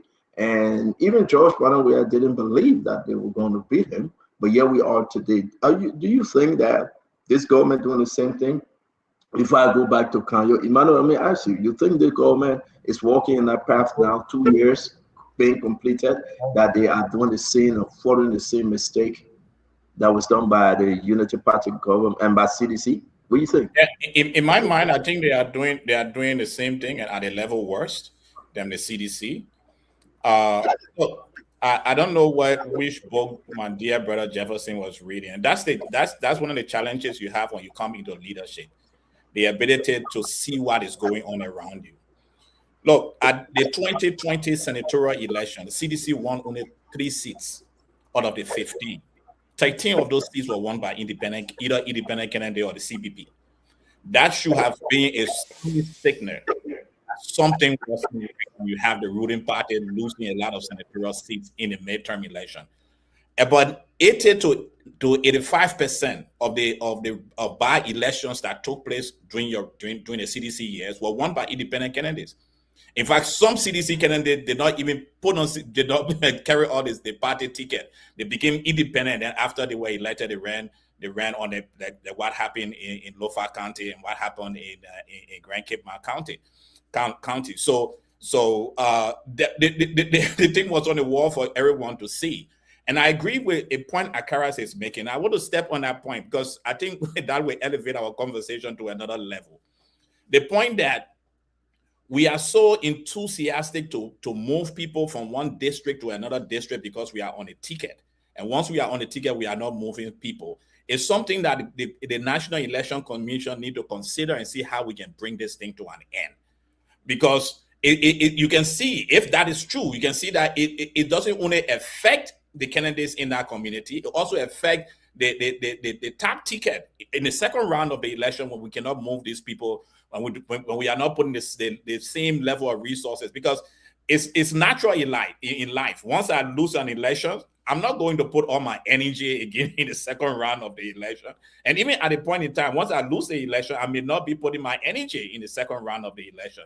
And that's the reason why the National Election Commission, the National Legislature, the executive, and every one of us in the political class are supposed to sit and see how we can stop this trucking thing, because it will affect us. It will affect us. And perhaps I didn't want to read into that, but since my dear brother, who is well learned in the political circles in Liberia that I am, can raise that flag, perhaps that's why 10,173 votes were taken away, that you lose that level of votes, because people could not find themselves going back to Magibi County, going back to district number 8 or district number 15 or wheresoever they came from. And I hope every one of us will have a serious conversation around this, because it's going to affect every one of us, especially when it comes to the second round of any elections we are having in the country. But why can you put that on the organization? If what Grace said is true, and I believe it is, something contributed to CDC defeat, right, Emmanuel? Why couldn't CDC work on it? Oh, because, you know, one thing I learned in the last elections, one of the things I learned very, very closely, is that candidates in different districts, they are not relying on a single political party to help them to succeed. They are relying on almost all the political parties to help them to succeed. So they move people who are of interest to them from different political spheres into those communities and into those districts. Once they lose an election, they are no longer interested in moving those people. So we agree. So my question before I go to Kanye is that, so it means that CDC wasn't that sophisticated compared to Unity Party. Can we say that? No, again, it has nothing to do with the sophistication of the political party, because at the party level, again, it's from my experience in the last election. At the party level, there are numbers that you are not having. There are numbers that the candidates in the district having, and that is the structure of all political parties. You are talking about structure. Don't you think CDC should have known that, though? Don't you think they should have known that? Again, I will not leave that with only the CDC. We all, because it's a lesson that I learned from the last election. We are not counting ANC because the BANC in the first round. We are counting CDC and UPA. No, I mean, what I'm sharing with you, Stanton, is that from my experience being in the elections in 2023, every political party has this structural issue, because at a level, the candidates, the legislative candidates, the senatorial candidates develop their own political class outside of the political party. Instead of merging with the political party and giving the political party the numbers they have, the descriptions they have, most of those candidates, whether senatorial candidates or legislative candidates, have numbers that they keep to themselves, and that number cut across every political party. And yes, I agree with you. We all need to do a better job working with our legislative candidate, working with our senatorial candidates, so that we have a full statistic that we are working with, because there are numbers in the field that we don't have at it. And again, that's a good point Karis raised. But let's go to Kanyo. Kanyo, you serve as spokesperson for CDC at the time. You agree that maybe structure-wise CDC flopped? Well, you know, Dr. George comes from the ANC. The ANC, quite respectfully, does not have a serious history of building any robust and enduring structure politically. So most of what he says are just philosophical, reflections. They're not in practice. At least for the CDC, we can say that we are a formidable political party with structures in the community. I can attest to that. The CDC has a very robust structure. It was not a structural problem with the CDC. I think in that whole argument about a lack of sophistication, I disagree. The CDC has possessed, still possesses very sophisticated individuals that can bring about the results. The issue was whether the CDC was prepared to listen to the sophisticated people and people who had experience and could bring that to bear and to implement the advice or the counsel of those people. I think to the detriment of the CDC in 2023, it did not listen to people who had that historical knowledge. Now, you struck a point, CEO, very important point, when you mentioned, people say the CDC have 50 million for campaign. I mean, Jeff is my brother, he's here. I don't know if he saw some of that 50 million, because I did not see that 50 million, right? I did not even see 1 million before I thought about going way to 50. 3 weeks into the campaign, the media team of the CDC had not received a dime from the campaign. Today, some of us are maligned because there is a perception that we were giving resources, which we never got. 3 weeks into the campaign, we had a structured media-wise of close to 250 persons who were asking me What are we doing? And I could not account to them. I said, look, as far as I'm concerned, I don't know what is happening for now. 3 weeks into the campaign. In the second round, we barely campaigned as a party. And Akaros, you know what I like about Akaros? He not like me. For me, I believe in loyalty, but I will speak the truth. Akaros will die with his loyalty. He will go beyond the scene. He will go for it. Then he will come and put up a brave face. I'm not going to do that. Because CDC lost the elections because it disregarded some of the key things and people it should have regarded. Take, for example, somebody like Mobile Molu. That's why I'm confused on what my brother Mobile Molu is doing today, right? Someone who was at the center of the CDC grassroots machinery, absolutely silent throughout the election, played no serious role throughout the election. How do you activate the party base and you isolate Mobile Molu?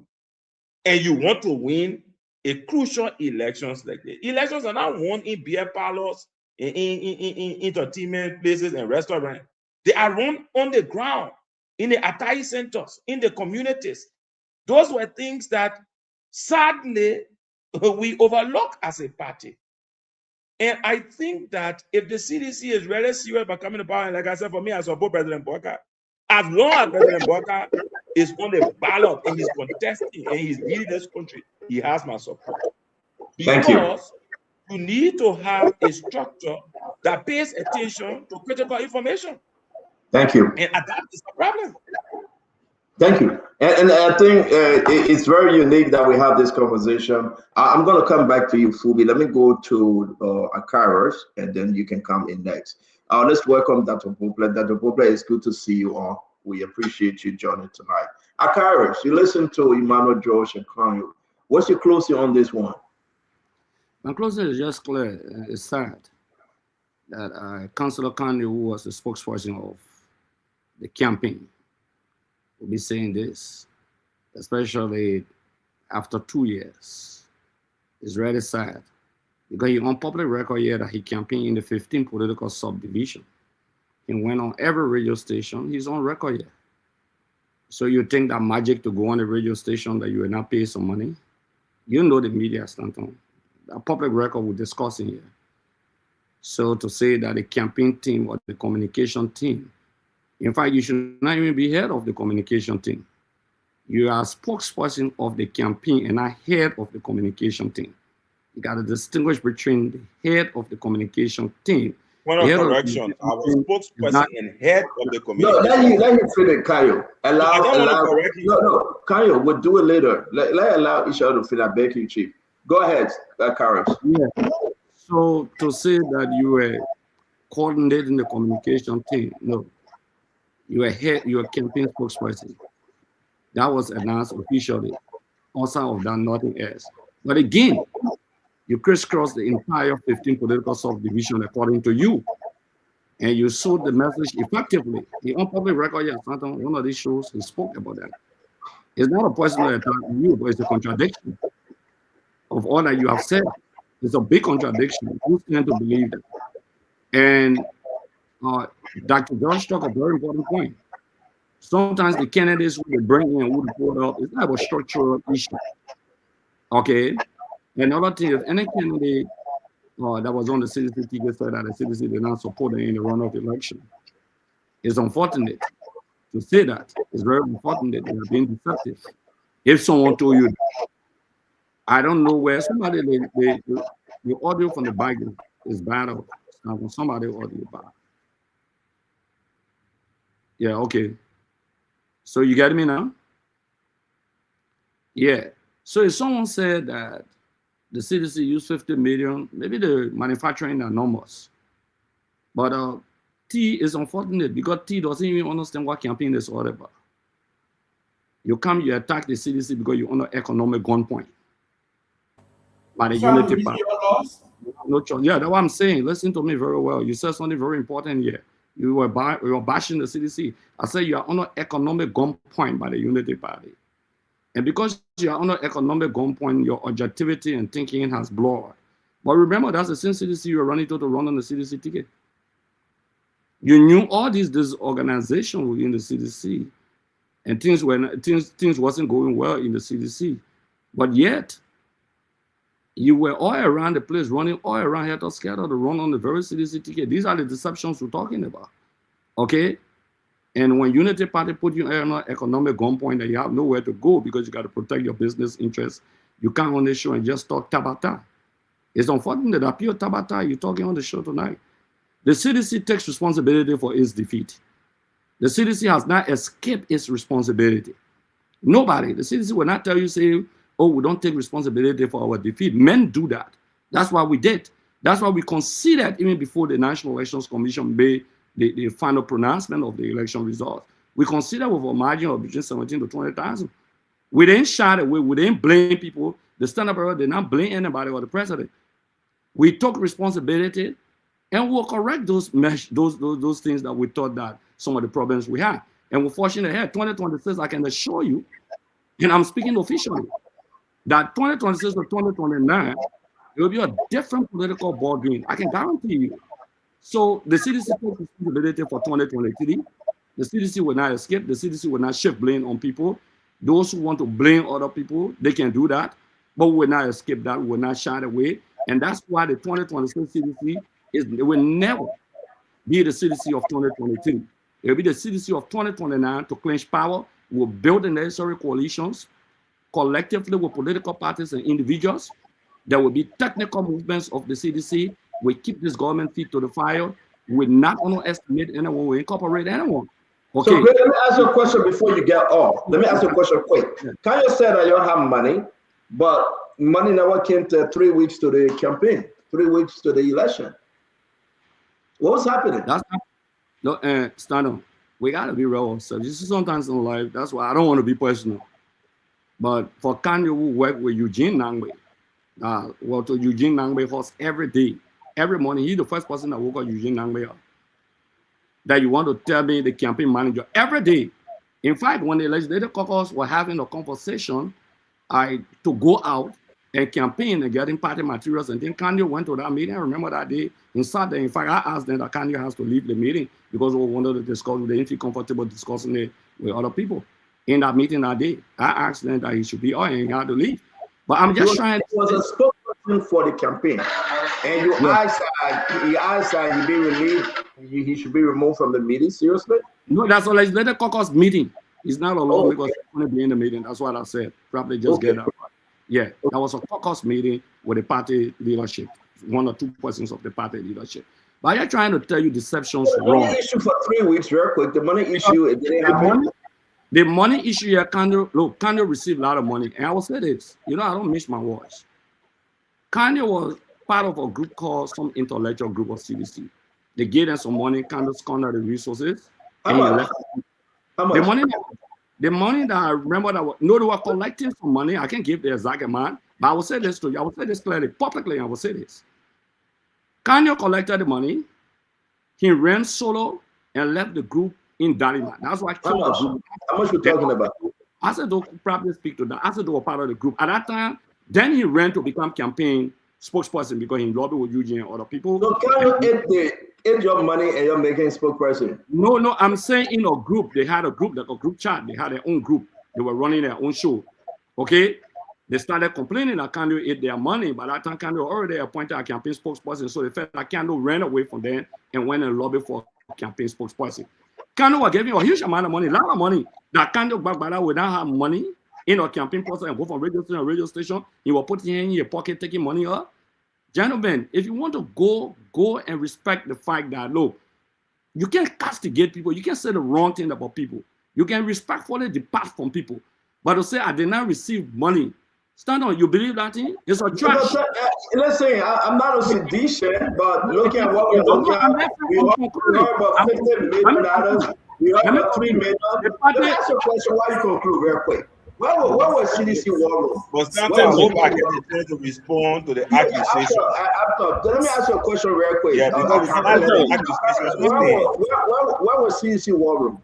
Stand on, and Kanye made some statement about me here that I can't say some things because of any email. So why you want to respond to? No, let's move on because we still got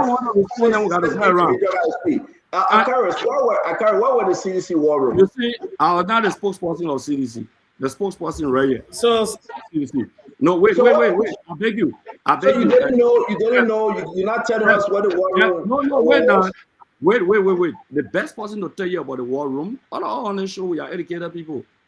It's not Akaros who are running a district. The campaign spokesperson should know everything about that. Did the campaign person, the spokesperson tell you what was the war room? You should be asking that question, what was the war room start on, to be fair enough. My question to you, and we'll get back to Kanye, but we ask you, where was the CDC war room? Did you know or you don't know? No, I will say this to you. When you say what I don't know, I know, but the campaign spokesperson should say that. Okay. Oh, you know, but you don't want to. I know. The CDC had a four. I know. The CDC had a full campaign office, part of the party headquarters. The CDC, where the Liberty Party is today, was the campaign office of the CDC. Okay, the CDC has a full-blown campaign office right there at that political party office. But to be frank with you, things happen, right? We're moving ahead.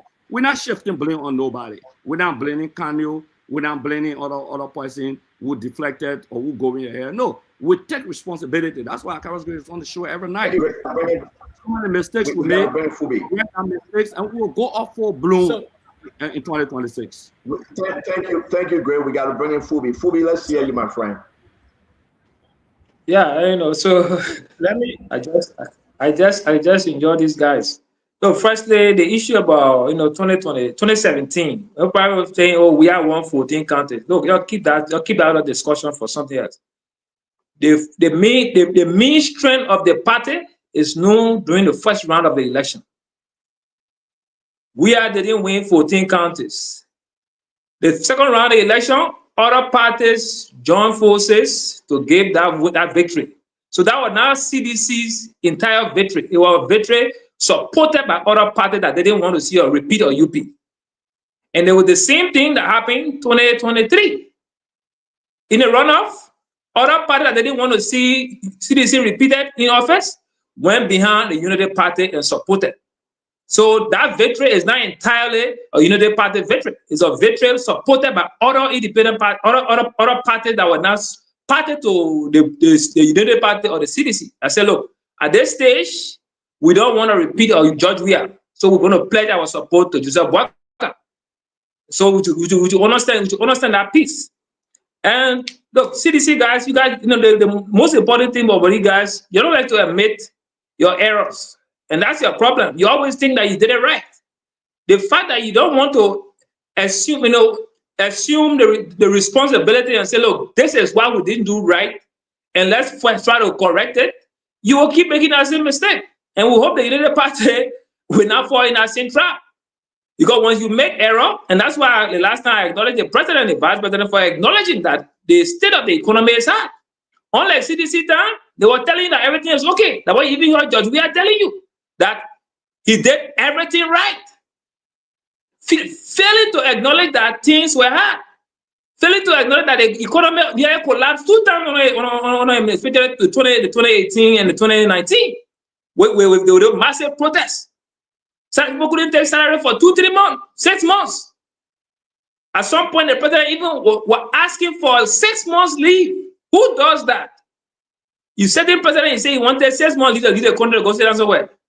That should tell you that things were not okay. But every little thing that they did, they said, since 1847, it never happened in Liberia. So we are fair complacent. He thought everything was okay. I had the vice president that made everything happen. That way you see he spoke with confidence that all was well. He done everything well. What everything well? You promised Coastal Highway, we never saw it. You promised Bali Island, we never saw it. We saw drugs abuse on the increase. We saw hardship on the increase. All the other stuff. Thank you. Yeah. So the guys should stop trying to big people here. There is some serious issue here. And we talked to Kanye.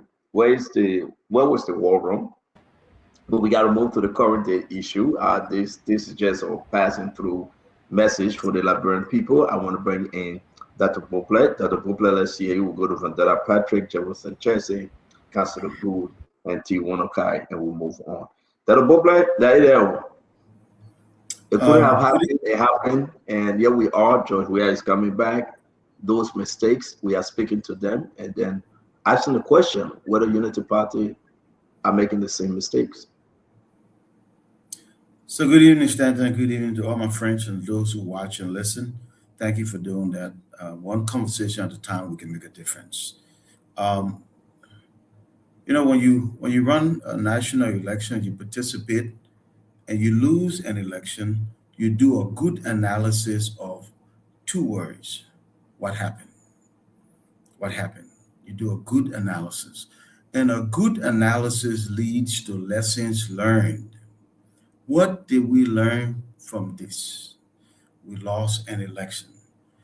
And then by this time, 2 years in, meaning 2 years out of power, you should have a clear catalog of those lessons learned.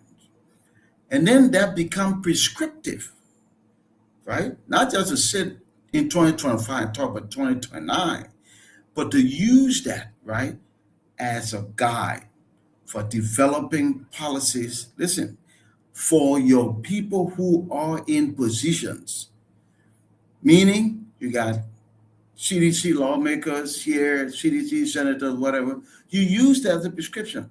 What happened? And from that catalog, you start to develop policy, start to push for this and for that, the way you can serve the people this way and that way, because Liberia needs to know the day of one popular person winning election is over. Nobody will vote for one person because they're super popular. It will be the combination of many things, including how well Senator Joe Blow performing in Bon County and Senator Mapu performing in Kipma. Because if people see that lawmakers, for example, the local officials are productive doing the people's business, all of that helps, right, to bring about national election results. So I think you look at what happened, you ask the question, you answer it objectively, and then you catalog the lessons learned and you use it to help you move forward. That's why we talk about 2029, 2025. It's okay. But what we should talk about more, what we should be doing more, especially those who got ambition, is what am I doing in 2025 to affect people's behavior in 2029? Thank you. I think that will be important. Do you think this government is walking the same path like the CDC? Are they walking on the same path? Do I think the government is doing what now? Is Unity Party government walking on the same path like the CDC, like what CDC? I think in some ways, yes. In other ways, they're distinguishing themselves. But in some ways, there's some things I would have loved to see differently by now compared to yesteryears. But again, their advantage, they have 4 years. So they have an opportunity to do the same thing. So what did we do in the first 2 years? What didn't we do? How well did we perform? Where did we slack up? And what can we do differently? And that's why critical decision-making is important as you move forward. And part of the decision-making is personnel. Thank you. Manage your policies. Thank you, Dr. Bo Blair. We're going to bring in Vanessa Patricks. Mr. Patricks? So, first, I think it's unfortunate that power slipped from the hand of the CDC, having struggled for 12 years in opposition, and they won with a tsunami victory. The statistics are there, 200 and some more thousand votes over the UP. That put the CDC as one of the biggest grassroots political institutions in Liberia. But I think CDC problem started from the early stages in the formation of its government. There were competing interests. And quote unquote, people were looking at battle-crying professionals. So I was one of those that opposed some of the nominations by the president. As a matter of fact, I campaigned for President Weah, former President Weah, consistently, and had no regret. The reason was simple. We wanted to see a society where politics was decentralized. 12 years in opposition and will criticize others. So we say, you know what? A power exchange hand to cement the doctrine of democracy, where people feel that they belong. Those in opposition, let get there. Any are competent people. So when President Weah won the election, the first 3 nominations, I drew line. And I fell with the CDC. As a matter of fact, I was not looking for a job. I was employed in the United States, working, making good money. I was not even prepared to come back because my goal was to earn a degree and come back in Liberia. And at that time, I was not prepared. I was in some of the chat rooms, and they kicked me out. So one of the nominations I had a problem with was Eugene Nangbe. He was appointed Minister of Information. So my question was, why would you nominate Honorable Eugene Nangbe as Minister of Information when this man describes CDC as a political institution that has fundamentally no idea to govern? And that CDC was a group of gangsters who were planning to bring war. In fact, when he left the CDC, he went to the United Party. He incited the joint security against the CDC, that they were bringing guns. So inviting such a man to propagate the message of a government, the group of people he undermined, I felt that was a contradiction. Another person he appointed was George Warner. I called Mr. Warner and said, Pape, you said that play already. You know what happened there. I personally have an issue. And I respect him. He said, Pape, I'm not going to take that job. He declined the offer. Worst of all, many of the competent men and women in the CDC who stood with Weah, who fought with Weah, they were in the trenches. It is said in Liberia that political reward is not heavy. It's in, it's on ice. Secondly, they were qualified professionally, politically, internationally. They have all these qualifications. But guess what happened? Some of them, I can't say, some of them were not, factor. So you know what happened? The anger set in, and worst of all, the 2019, senatorial by-election, the people vented their anger to send a signal to President Weah that we are angry. You know the justification they came with, CEO, that President Weah was not on the ballot. That was the reason they lost. 2020, the people gave another warning. Thank you. So they overlooked early warning. 2023, they could not recuperate. So at the end of the day, we became a one-term president. So it's Thank you very much, VP. Do you think Unity Party working on that same line, VP? Not 100%. I think they are correcting the mistakes. Number one, look at the structure of the Unity Party. Strategic people in positions. They fought with President Weah, or President Bouaka when he was in opposition. After the election, they drew a team. Some of them are placed in strategic positions. In fact, look at Vani Shemo recently. They are trying to reconcile with people who left the party on board. I think they are doing better than what CDC did. Thank you. Joseph, let's hear you. Thank you, Stanton. Stanton, 1 year, somebody like Fubi and T them talking about elections and why we lost elections. I'm not surprised why Fubi ran more than 3 times and cannot win the common district. And then he want to discuss national elections. It's crazy. And T you contested, you didn't win election to shut up. Finish now. And T is there, who is a political non-entity in Nima County. So, look, if the Liberian Party did not won the CDC, we would not have won the first round. And Kuma brother Kanu is here, Kanu talked about money did not come to the election, to the campaign until after 3 weeks or so. Kanu, the money that came, what did you do with it? Money went, Stanton, money went to Kanu. How much went to Kanu? How much? I don't know the exact figure. But all of you don't know. But you said all of you I don't know know. I was present one time when Kanye, and that was not introduced with Kanye. That was in the first week when you received that huge sum of money from Eugene. I was How there. much? And How you know, much? I said, no, I was How not much? privileged to know the No, amount. let I me would say know. something. Let me hold you 1 minute. Jeff, I know you got the flow, right? Akara say he doesn't know. You are saying you don't know. Nobody because Stanton, I cannot be there to check the money that go into the campaign spokesperson. Who gave Kanye the money? I was there. We did get Kanye more than $20,000. That was just in the first week of the campaign. So you don't know, but now you say they gave Kanye more than 20,000. Which is which that? You don't know the amount, but you say they gave Kanye more Yes, than because 20,000. let's say Stanton, I was there that day, and Kanye know. We were together. We were at Eugene's house when Kanye received the first batch of money in the first week of the campaign. A huge sum of money Kanye received it.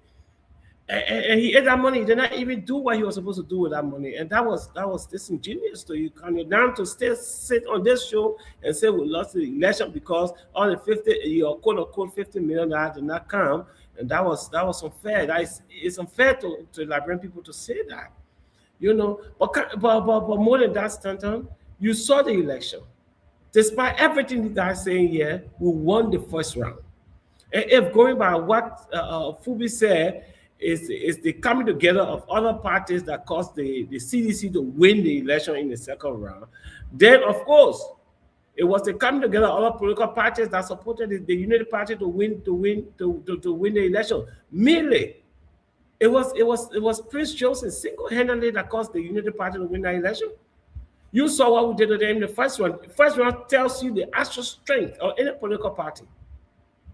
On no ground, one can the Unity Party defeat the CDC. Because the CDC has outperformed the Unity Party. For 12 years, they ran this country.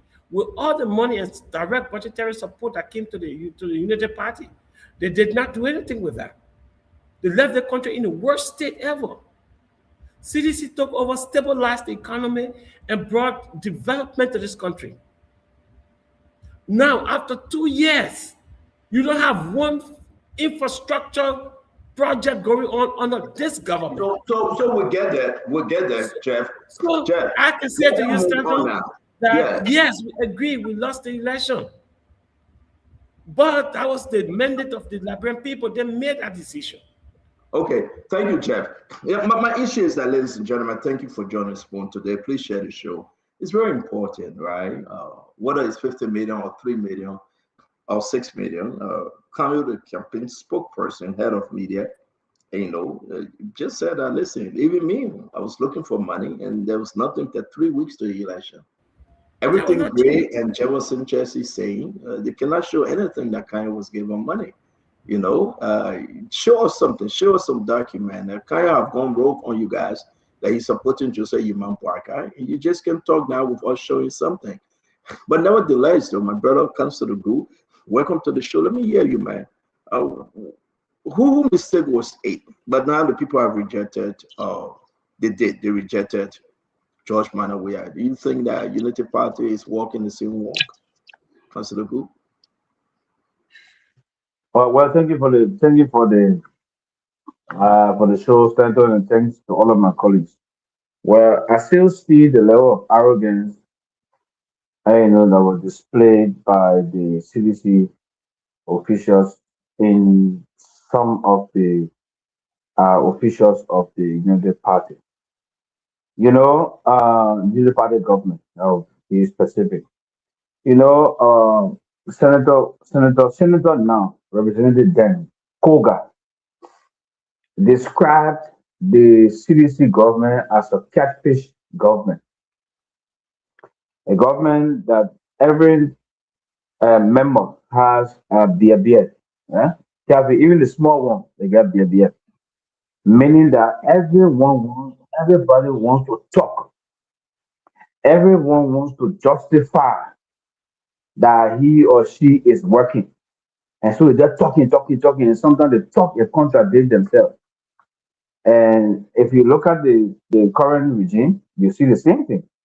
Everybody talking. Somebody from this other public corporation will talk when when somebody maybe accuses the government of whatever irregularities or whatever malpractice or so, my brother from LWSC will not wait for the Ministry of Information and to speak to it.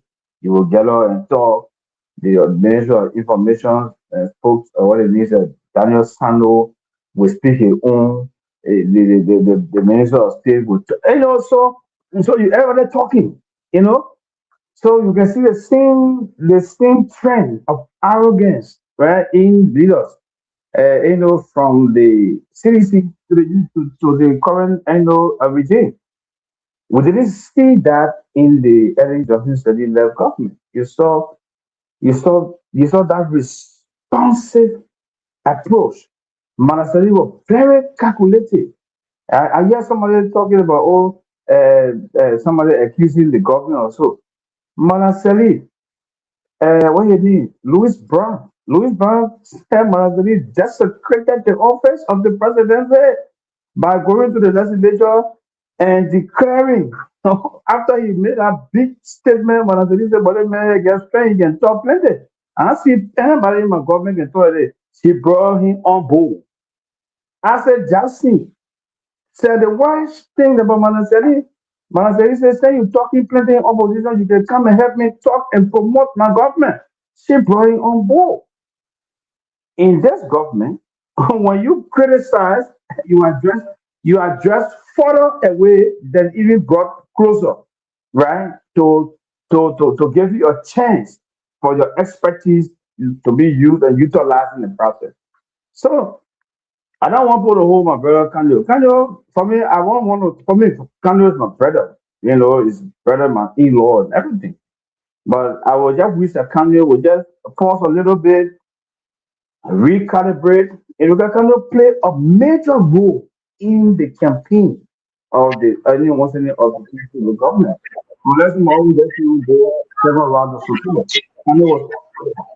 So for me, I see there are progress being made, right, by this particular government. The same way the CDC government made some progress, like I said today on my podcast, right? The CDC government made progress. Every government that comes to power in Liberia has made progress. Charles Kange Taylor, the NPP government was considered the worst government in history. Paved the role in Mugitan. Paved the role in Mugitan. When law was saying, the school where Manasari came, she built bridges. Thank you. When she came to power, they said they did nothing. Yeah. When she came to power, they built bridge and park. They built roads. Several community roads were built by the government. Thank you. The roads that right? The UP said nothing. The UP dead now. They're doing plenty things. They say people say they're doing nothing. So Liberia, that's a vision cycle. Thank you very much, Councillor. Bring us to the question I want to ask you. People running with this this situation today, like you are saying, you think, I don't know, but I give you a chance to speak to your resolution today, Councillor, just to get into some of our topic and leave Unity Party alone. This is what you wrote today and you see everyone, Mr. Cyrus Moba, acting, what's that? It's too small, from Human Resources, acting director, I think that's what you said, acting director. Let me read it. Let me go on my phone and read it because it's very, very small here for my eyes. It said, please receive and accept the communication on behalf of the Ministry of Justice as my official resignation from its employ today, 26 December 2025. I'm very thankful to everyone for the level of cooperation received during my stay at the ministry. It remains an honor. There you go. You submitted this and you see everyone. Well, what led to your resignation today? Were you under pressure? Were you under duress? Do you think that, like you are saying right now, the Unity Party government single you out and kick you out? Can you talk to your resignation? Let's give you the chance, Councillor. Can you unmute yourself, sir? So, Stanton, if you are in the floor of an institution and you become maybe considered hostile or whatever, would they want you to resign? No. I was not under pressure. I have a new challenge. I want to move to another level. I served the ministry in the Republic of Liberia in a zero capacity that you see, as I signed, enumerated or listed on there. And there's no pressure. I have a very good relationship with the Minister of Justice. In fact, I spoke to him on the day I submitted my resignation. I spoke to the Solicitor General even before I did that. And I have no problem. If I stay available to work with the minister, but one thing I understand, once the prosecutor is always the prosecutor. You remember one time that I found on Councillor Cephas serving as Solicitor General and coming out to want to even challenge some of the things that were doing at the Ministry of Justice. And I said you're on obligation to continuously place yourself in the position as a prosecutor because the position is set. So I still see myself as a prosecutor and still available to work with the Ministry of Justice. But I have a new plan, a new objective, and that was all. I decided to leave the employ of the Ministry of Justice. But I'm still in the status of prosecutor. So there's no pressure. Akaris, do you buy that? Is that something that's an opposition to this government you accept? The brother saying that he's still within the territory of his employer, but he's just stepping aside from under the direction of the Minister of Justice. What say you? You asked me about who? Yeah, his resignation today. I don't think that I really want to discuss resignation. That his personal decision that he made. Beautiful. Beautiful. Yeah, but in the chat, was a different thing. Okay. No, I did not. No, Stanton, listen. Every time you say, no, I will not talk about. So you saw he resigned and we let go. Let's move on. No. For me, no comment on it. That is personal decision. He can move ahead with that. Okay, and we wish you well. Honorable Gu, we wish you well. Thank you for serving your country. And we know you're not too far. You stay consulting with the Liberia Anti-Corruption Corporation, LCC, by the way, and you in Lovat on one of the cases there. And again, you will still be around a very, very brilliant lawyer. You got your own practice. We wish you Godspeed. But officially, you are no longer with the Minister of Justice. As you said, you are stepping aside. Correction. I'm not consulting with the LCC. Currently, I'm providing my free legal service to the LCC. Mind you, the Ministry of Justice. No, can you hold on 1 minute? Let's get that straight. Councillor, let's get it straight. Can you hold on 1 minute? And I know you, Councillor, wait. Are you working on behalf of Ford LCC as what? I'm partnering. No. When I return to the country from I came back to the Ministry of Justice because I was still in the employ of the Ministry of Justice. And at the time that I returned, the Solicitor General to be assigned to the criminal code because I wanted to, because that way I was to help to make it active. LCC as what? Too long. You will LCC as what? No. That's the point with this show. That's the thing about. That's what makes the show juicy. You're trying to polish it. Don't get fast. Don't get bad. You're working with LCC as what? Just answer our question. Don't give us spiral story plenty. No, fine. Hello, you call it spiral story. It's not spiral story. It's a professional story we're giving you. So you're listening, Mr. You are working with LCC. You listening to me? Now you are placing on the screen. Are you a consultant? Yeah. Are you some of the employee representation of justice? What are you doing at LCC? Hello, if you don't respect me now in my capacity as a guest on your show, because all You're not a guest. What me as a guest? You crazy? You're not a guest. No, you placing me in the capacity as a guest. So you give me chance you give me chance to give my insight. If you're not we having a conversation. Hello, you want to hijack me? You want to hijack me without work? That thing you do come here all about that with me. You gotta give me chance. Yeah, you are going to. Yes, sir. I'm saying to you, you asked me and I give you the genesis of how I begin to do association with LCC. I will do the Ministry of Justice. What do you know about LCC beyond Lafayette? You're asking him about LCC. Well, you know the question directly. You know something. So I will tell you and tell all of you tonight. As a Minister of Justice employee, I was asked the NSCC contact the Minister of Justice, the Solicitor General, for me to assist them in the local county case, right? And so I have been working along with the NSCC in the case involving the local county university official. I resigned from the Ministry of Justice on Friday. I am in local on Sunday.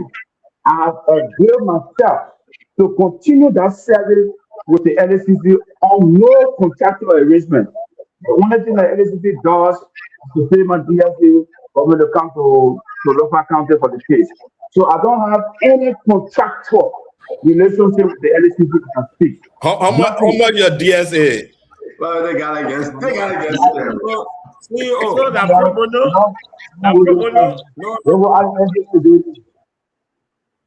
No, I'm not going to waste my time answer that question. Wait, but when you get invest with us, listen, we didn't ask you to go and resign. You resign. We are destination. We want the people to understand you. You are our brother. You are our friend. I shed tears today, and I posted in the chat room that one of our soldiers.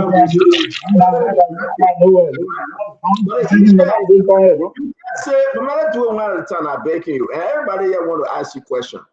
You say you resign from the employer of the Ministry of Justice, but then you get a side thing with LACC, and you asking them for DSA, you asking them for certain package, and you say you got no contractual agreement. What the hell of a lie is that? What are they giving you? What makes your DSA, your travel expenses, your gas slip, your hotel, your food? Then you tell us you got no agreement. That's some agreement you have with them. That agreement is the DSA. So what do you have with LCC? And how long are you there for? So, okay, you want me to answer that, right? No.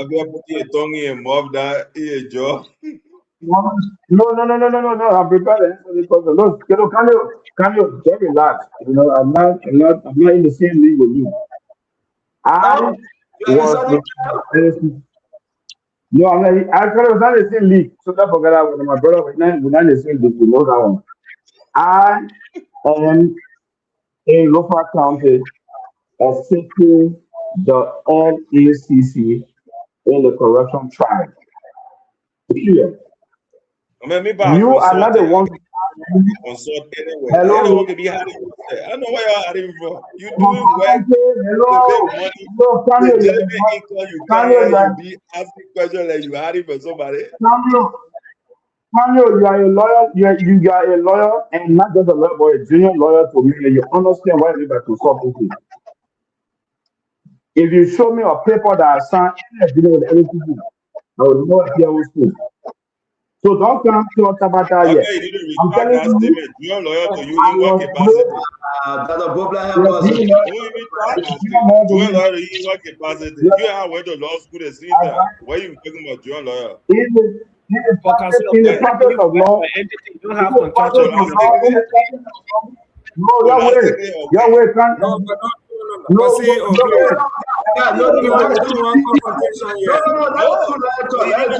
This one. Kano knows that in the practice of law, the person who graduates first, the person who is admitted to practice law before the other is senior. I graduated before Kanyo. I was admitted to practice law before Kanyo. I was admitted to practice law as a counselor at law before Kanye. So Kanye will not come disrespect me on the show here and say he's a junior lawyer. He knows that. Wow. He knows that. That's the practice. So thank you very much. We get to Kanye on to respond to this, but we got to ask you. So how much LDCC giving you the package? How much?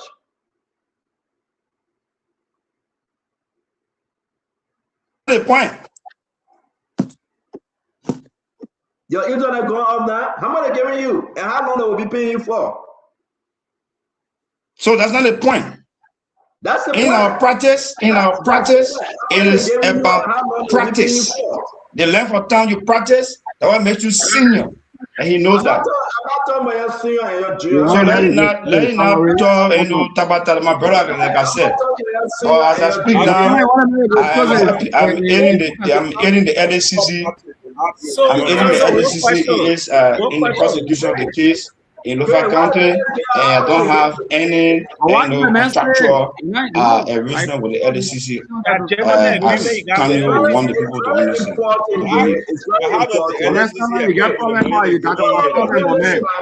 Great listen, though. It's very important. You know why? LACC wrote a check for $280,000. Fubi also saw that check. They say, well, the people that are on the fee money that are popular saw the check. The other check was $179,000. Is that what Lafayette Group making? Are they giving a check of $280,000 on this case? Yeah, people want to know, but you know that, great. I'm not just asking this question. The man said he resigned from the Justice Ministry and its employee. The employee include the LDCC because they recommended him to the LDCC, right, Kanyo? So if you are leaving, leave everything. Are you a consultant with the LDCC? Are you eating so and eating so? Will you still get DSA? No. I'm giving you. No. No. I am not a consultant with the LACC. I am not. Because what he's saying is that the LACC is paying him money on no basis. There is no documentation to establish why government money for the LACC is being paid to him. And there has to be a basis. He's a lawyer. He knows this. And he claimed to be a senior lawyer. Lafayette, you gotta be joking. How can you perform a gentleman's service to a government entity that takes state resources to pay you, and there is no basis for accounting for that service? And you say you just rendering service? No contractual arrangement whatsoever? Huh? So, Mr. This is not a Lafayette I knew from law school. Pro bono. So pro bono means they will pay your DSA. Yeah, they can do it. Of course. Yeah. They will pay your of course, yes. Pro bono means that they will not pay you salary. Pro bono means they will not pay you salary, but they can take care of the cost. No way. Pro bono means that they will not pay you salary, but they can take care of the cost of your travel and your accommodation. No, they don't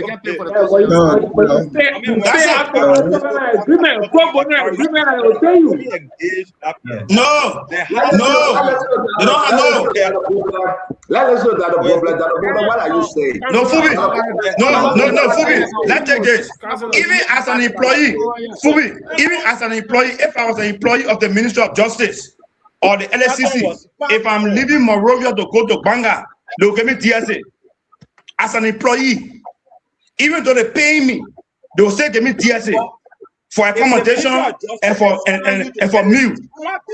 So what the LACC is giving me is not paid, they're not giving me salary.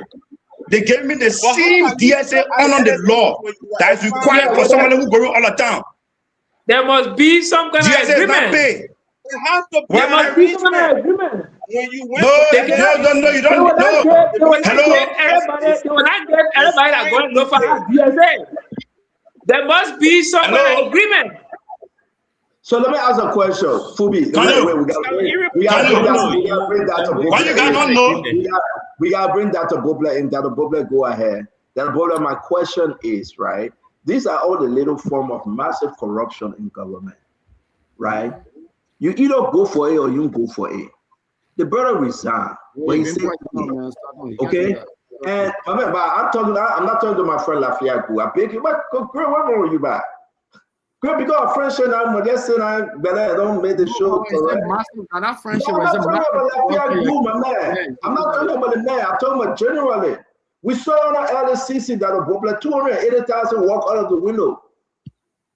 We saw on our LSCC 200,000 walk out of the window. Nobody know where it went. The people quiet. When they came out, they said we're paying lawyer down on the fee. Lafayette Gula, one of the lawyers that were giving 280,000 to. That's a problem. The man said, Minister of Justice sent him to LDCC. Now he said, not me. The man turned around to say, the LDCC giving him DSA. And LDCC got off, right? I know why y'all say that. But great, let me do my own and you do your own. The man is saying they're giving him DSA, but they're not paying him.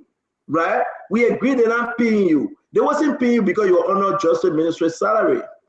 Not Justice Ministry call the salary or call the DSA or and do the people free pro bono job. That's the problem. I'm confused. How much is the DSA? $3,500, $4,000 every 2 weeks? Well, $5,000 every month, right? So LSCC signed a contract with who? With Justice Ministry or with Councilor Gu? Who got the contract? That's a problem to your own, man. We got to go to our serious team. Let me lead the Councilor. I believe in the Councilor story. He resigned on a duress, right?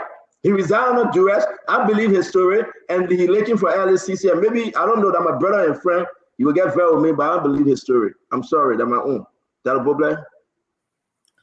Standard pro bono generally means service for free. That's what it means. Pro bono means you offer a service for free. The counselor is right, though. You can offer your service for free, pro bono, and the entity for which you offer the service can decide to pay your way, give you scratch card, those kinds of things. What I don't understand is why it's difficult for the counselor to just say what the deal is. This is a government institution, and a government institution cannot be run on gentleman's agreement. So if it's pro bono for my services, I will put on the contract. All of my legal professors will be pro bono. But you will pay me my way, you will pay my hotel, you will give me my DSA, and it shall be $1. It's accountability, it's transparency, not just for Councilor Gu, but for the government of Liberia. It's the people's money. And so you have to be accountable for it. So it's okay to, I applaud Liberians who do. I've done a lot of pro bono. My daughter came, did pro bono. It's okay to do pro bono. But if a pro bono is qualified with DSA and all those things, then you say so. My daughter did 2 months at the Ministry of Health as a public health professional. She came from the U.S. She bought her own ticket. She worked for 2 months for free. They didn't pay her with the work. They didn't pay her way home. She did it pro bono. Some other people would say, I would do my service pro bono, but you pay my way, you will give me my scratch card, you pay for my hotel. But it needs to be clear, and there's no way, I can't imagine how government will enter into any agreement with anybody like that without putting some things on paper. If the government spends $1 of the taxpayer money, you got to account for it.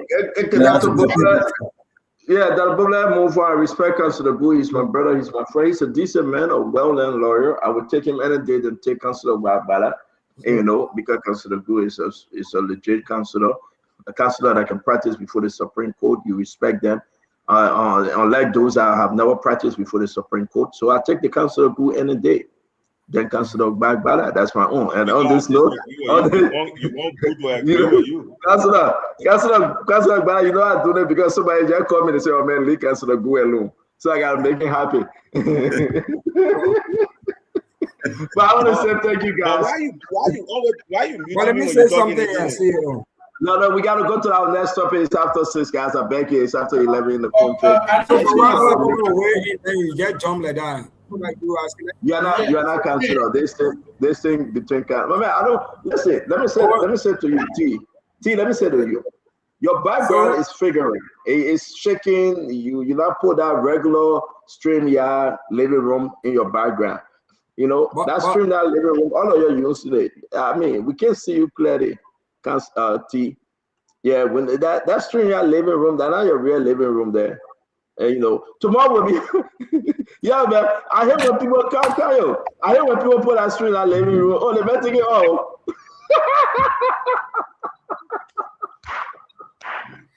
No. Stanton, Why are let's see Otojabi teaching? Stanton yellow Carl, the better girl. The better in the living room. Stanton, what a problem? I don't know what the problem. What the problem? I'm sorry. Guys, let's move on. So there's something happening. No, I got no problem, man. Sorry, I didn't know you could just take the living room from your back like that. I've never experienced it. My name was mentioned twice. My name was mentioned twice, and I need to close on this topic. Yeah, you come in. T way 1 minute you come in. So there's something happened in court, right? The court involving the Austin case. It's good to have Councilor Kanyo Barbara and Lafia Guye. They are asking to remove the judge. Akaris will bring us up to speed. The prosecutor, and maybe the Councilor Guye and Councilor Barbara will come in seriously on this one. Akaris, what are you hearing from the Fonati team? That the prosecutor saying, even they're asking the judge to sit, Judge Roosevelt, to be questioned.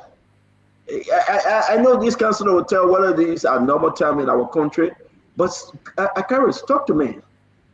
They don't trust their own witnesses, Akaris? You know, maintain one position, and nothing changed about that. That case is a political case from the onset. And this government has no evidence, if you follow the entire deliberation, to the extent where they want to disband the jury. Zero evidence. In fact, the guys are saying they're asking them harder questions. They're still witnesses. I heard a story that about 4 days ago that they were going to make this request. And I hinted the other side to it, okay, that the government was going to make this request. The government has no evidence. The guy, you know, it's difficult to lie. The chief witness for the state, it's very difficult, extremely difficult to lie. They contradicted themselves. They lied. Some of the questions, when you go to the place and just listen, you just get furious to even just sit in the court. So to be frank with you, if the government would just, I think the fear the government has now, what I understand is that they don't want to drop the case for fear that Fonatina will sue the government. That's what I'm hearing. That the fear the government has now. Okay, I said, but then they can hold a conversation behind the scene because they have no evidence. At the end of the day, if the state cannot provide the evidence and they just misquoting themselves, I don't care what you say. I'm not a lawyer, but just to go and sit and you listen to people, you know, people saying the truth and when people lie, you know, you can know that when the lie is cooked, generously cooked, and it's not backed by any prima facie.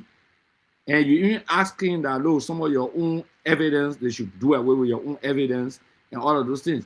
So it's a pure embarrassment. It's politically cooked to justify what the president said, that hooligans, bandits, and other people went upon the Capitol building. Okay, you ran behind the lawmaker, you took fanatic job for him. At the end of the day, you're running behind the prosecuting. Lack of reconciliation in the country, this has been very extremely, not just vindictive, but it's pure totalitarian, like our ref would have said. So the lawyers will speak to their legal, they will use their legal jargons. But for me, politically, it's motivated. I don't care what they say. People can even defend a criminal. If someone kills, you see him killing, the lawyer can defend that person. It's normal. That's what they are trained to do. Okay? But at the end of the day, I can guarantee you the verdict will go against the government. That would be tied around the neck of this government like the FOIA $10 million project. I can guarantee you. Let me bring in, before we get to the both lawyers here, right? Emmanuel, what's going on, though? This thing is still taking a whole different shift.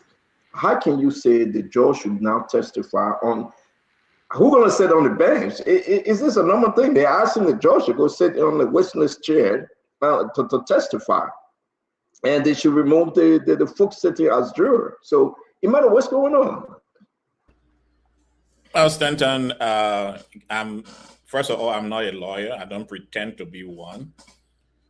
But one of the things that lawyers advise their client is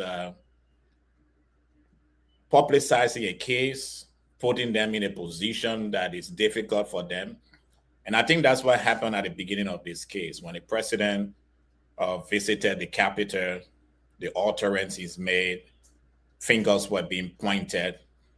When the investigation started with the police, there was some level of bias in the initial stage of the investigation, and we found ourselves in a situation. This case is very important. It's important because every Liberian, including myself, would like to know who burned our capital. Would like to have the full information, and whosoever was responsible should be held responsible. But unfortunately, the entire case from the beginning seems to be going into one direction instead of bringing all parties to the for the investigation. Now, since the trial starts, there have been a lot of back and forth. The prosecution seems not to be as prepared as they should be on this, as we thought they were. Some evidence they had before seems that there's no evidence. Some of the conversation, including even the much publicized and much hyped international experts, their report, I think at a level seems to not be news by the prosecution in the case, most of it, I believe. So it's a terrible situation. Now jurors have been told that they are compromised because of conversation they are having about the case. It's strange, and that where Kanio and Councilor Gu were enlightening us on it. But I believe jurors are supposed to have conversation around the case, because that way they are sitting together, right? And I may be wrong on that point. Again, I'm not a lawyer. I'm not going to pretend to be one of them. But I just think the prosecution is struggling right now. It's challenging for them. I hope they will bring this one in, and then a thorough and proper investigation will be done away from bias, away from personal thinking, just an investigation, because every one of us Liberians have the right to know what actually happened at that Capitol building. Dr. Boble, what say you, before I bring in both lawyers, Dr. Boble, what say you, is concerning that the prosecutors team, they are asking, is this something new? Even so, though, are they losing this case? Are you now questioning the team of investigators here? To talk to us about what you are hearing, Dr. Boble. And before you do that, let me just play this real quick. In the Capitol building arson trial involving former House Speaker J. Funati Kofa and others, prosecutors have formally requested the disbandment of the entire jury, citing alleged misconduct and bias. The move comes on the 41st day of jury deliberations in Criminal Code A on Monday, December 29, 2025. The prosecution claimed jurors consulted among themselves and formed opinions before the close of evidence. One juror reportedly commented on a video identifying a man as a Chinese, in a way prosecutors say shows bias. Former Speaker J. Funati Kofa and co-defendants are accused of conspiring in the December 2024 fire that damaged Liberia's capital. Defense lawyers argue the prosecution's motion highlights inconsistencies and weak evidence, calling it an admission of failure.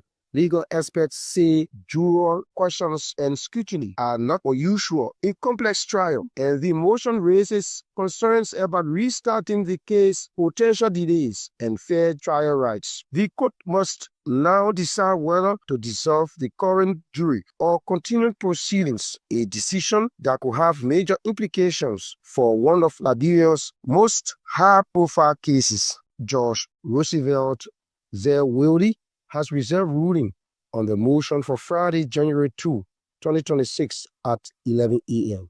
Reporting for Front Page Africa from the Temple of Justice, this is Willie Tupa. And to Front Page Africa, we gave the credit. We want to just acknowledge Front Page Africa. Dr. Boble, ruling is set for Friday, but here we are. Well, what's your take now?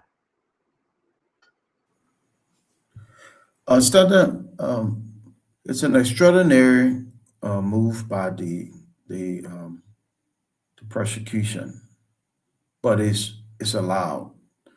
So they've made the move. I don't know all the intricacies of the courtroom, all of the what has gone on with the juror. So they have that first-hand thing. They think something may have been either malpractice, contaminated juror. I don't know, but based on what they have, they've made that. Again, it's an extraordinary motion. You don't see that every day in regular proceedings, but they are allowed to do that under the law. So they've done so, and now the judge will rule. And if the judge says proceed, then they'll just continue with the case with the juror that they have, and they have to live with the outcome. If the judge says differently, then there will have to be some recalibrating. And honestly, I don't know how all of that works. The lawyers may know better, especially those who go to court and may have probably had this experience.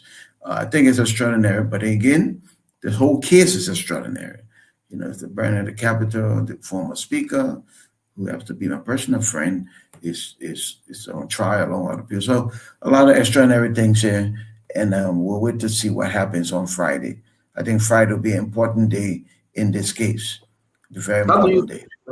How do you think the decision of the judge coming up on Friday? What do you think?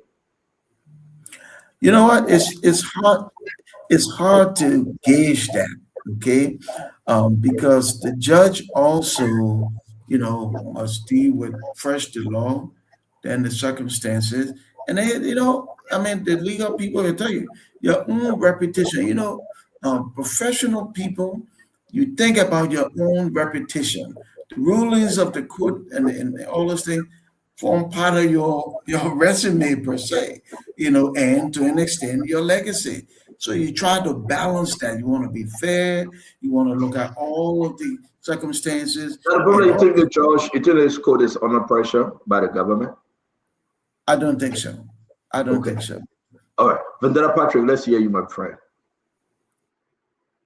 So if I'm getting you from the beginning, you indicated that the prosecution has requested the judge to disband the jury. Am I correct? Did you listen to the report from Front Page Africa that we just played? Yeah, it was not coming, man. It was distorted. It was not too clear on my side. Yeah, that's a report. They are asking the judge to disband the jury. Yes. So if that is the case, it's legal under, our legal system, but there are conditions. I know the counselor will come in, to provide more clarity on that. From what I have seen, from what I have followed, I've been in the courtroom before, as a prisoner of conscience, and I have followed other cases. So let's assume that the prosecution, like in the first case, I think there was one of the jurors that said he had a political affiliation, but I think the judge denied that because they were unable to prove being affiliated with a political institution cannot indicate that you'll be biased in certain situations. I think the judge, I stand to be corrected, the judge denied that. But in a situation like this, where the prosecution believes that there is juror or jury tampering, maybe somebody tried to bribe the juror, XYZ, the prosecution has the right, if they have the evidence, they can say, we don't trust the system, we have to disband. They will make that petition to the judge, and the judge will look at it, weigh the evidence, look at the facts, and then maybe they can proceed or not. Another thing I know, which it does not apply in this case, manifest necessity. Like I learned this term, when Councillor Tiawon Gonglo was representing the 13 Nigerians. This is a situation where maybe somebody is sick, one of the jurors is sick, or maybe the judge is sick, and it makes it very difficult for the case to be proceeded. So in such a case, the prosecution can ask. Are you concerned that the person? Vendetta, I want to ask you, and you can conclude. Are you concerned that the team of prosecutors moving in this direction? Is this raising any doubt to you that they are losing? this is a regular practice. There is a saying that no matter how a man stays in the bathroom to urinate, he will come outside because the urine will finish. He will stay come outside. So he can go 10 years, 5 years. But sometimes these are delayed tactics to suffocate maybe the defendants, prolong the case, spend a lot of money. Sometimes, in some cases, when your money finish, like I'm not talking about in this case, but in most instances, like people who not get money, the more you stay in the courtroom, you got to pay the lawyer. I'm sorry, this is not the United States. If it was in the US, you spend like 2 years in a case, you know you're going to spend a lot. But I think this case, I don't see evidence that those accused will be convicted. From day one, we said that there is no evidence and these people will be set free. That's my belief. Thank you, Vendetta. T, real quick, before bringing the counselors, talk to us, T. You know, the lawyers here will educate us further. But I'd like to say, first of all, Councillor Arthur Johnson is a very smart lawyer who likes to test the limit of the other side. He can throw you all kinds of curveballs in cases. He has worked for us before, and I know him very well. So what I see here, there's two very complicated things going on here. The prosecution team is making an extraordinary request, and then the defense team on the other side also making a request that I consider extraordinary. They are the ones asking the judge in this case, if I'm right, to recuse himself, because the judge raised issue about threat and things like that. So they feel like the judge may be manipulated, etc. On the other side, the prosecution team is concerned about the jurors, and they feel like maybe the defense team may have managed to do something. So it's a very complicated thing. People who have practiced in the courtroom, like the two lawyers we have here, I think they have more authority to speak to this particular issue. But when it comes to the request of the defense team, I don't think it will suffice. I don't think it will be granted. Normally, lawyers, judges, if they will recuse themselves, they like to do it for reason, because they too are lawyers. They like to see that there is something that don't look right for them to recuse themselves, and they like to do it. But to wait until somebody make you recuse yourself, I don't think it looks good on your CV.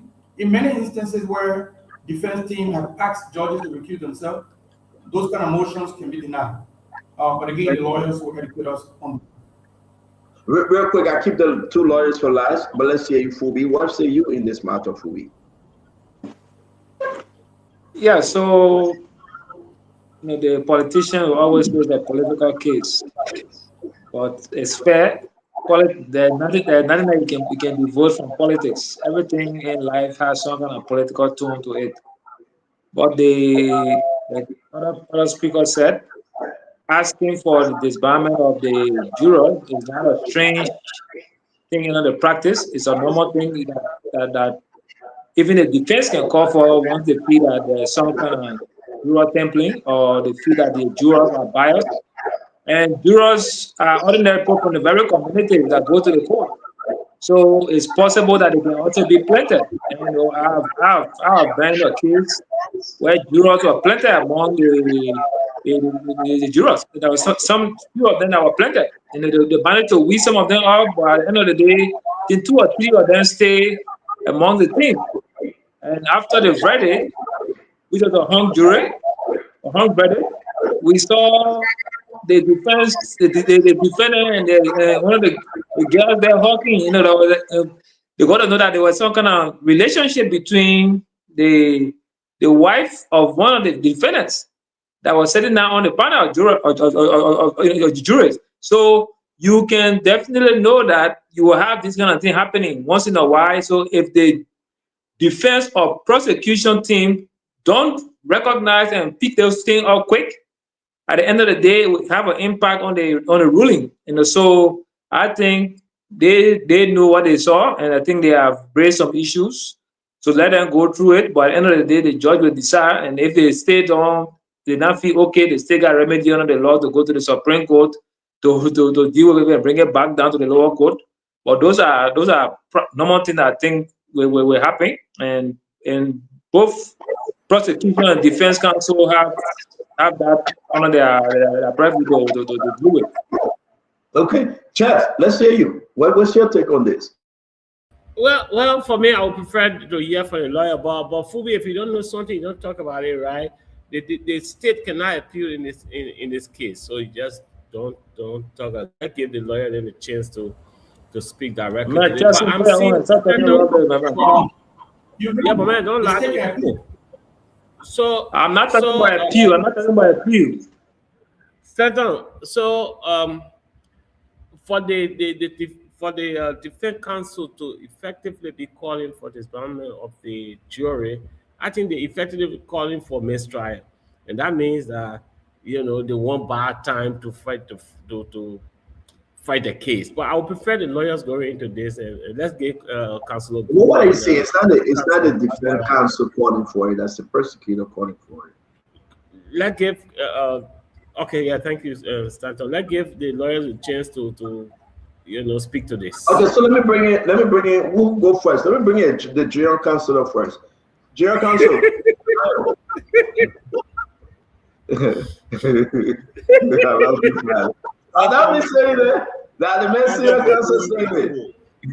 are going to travel the 4 corners of the earth to find lawyers that can match what I bring to the show. And you just won't find it. When you brought somebody from America that didn't succeed. You bring other people. Clinton better before you and go better before you. So what are you talking about?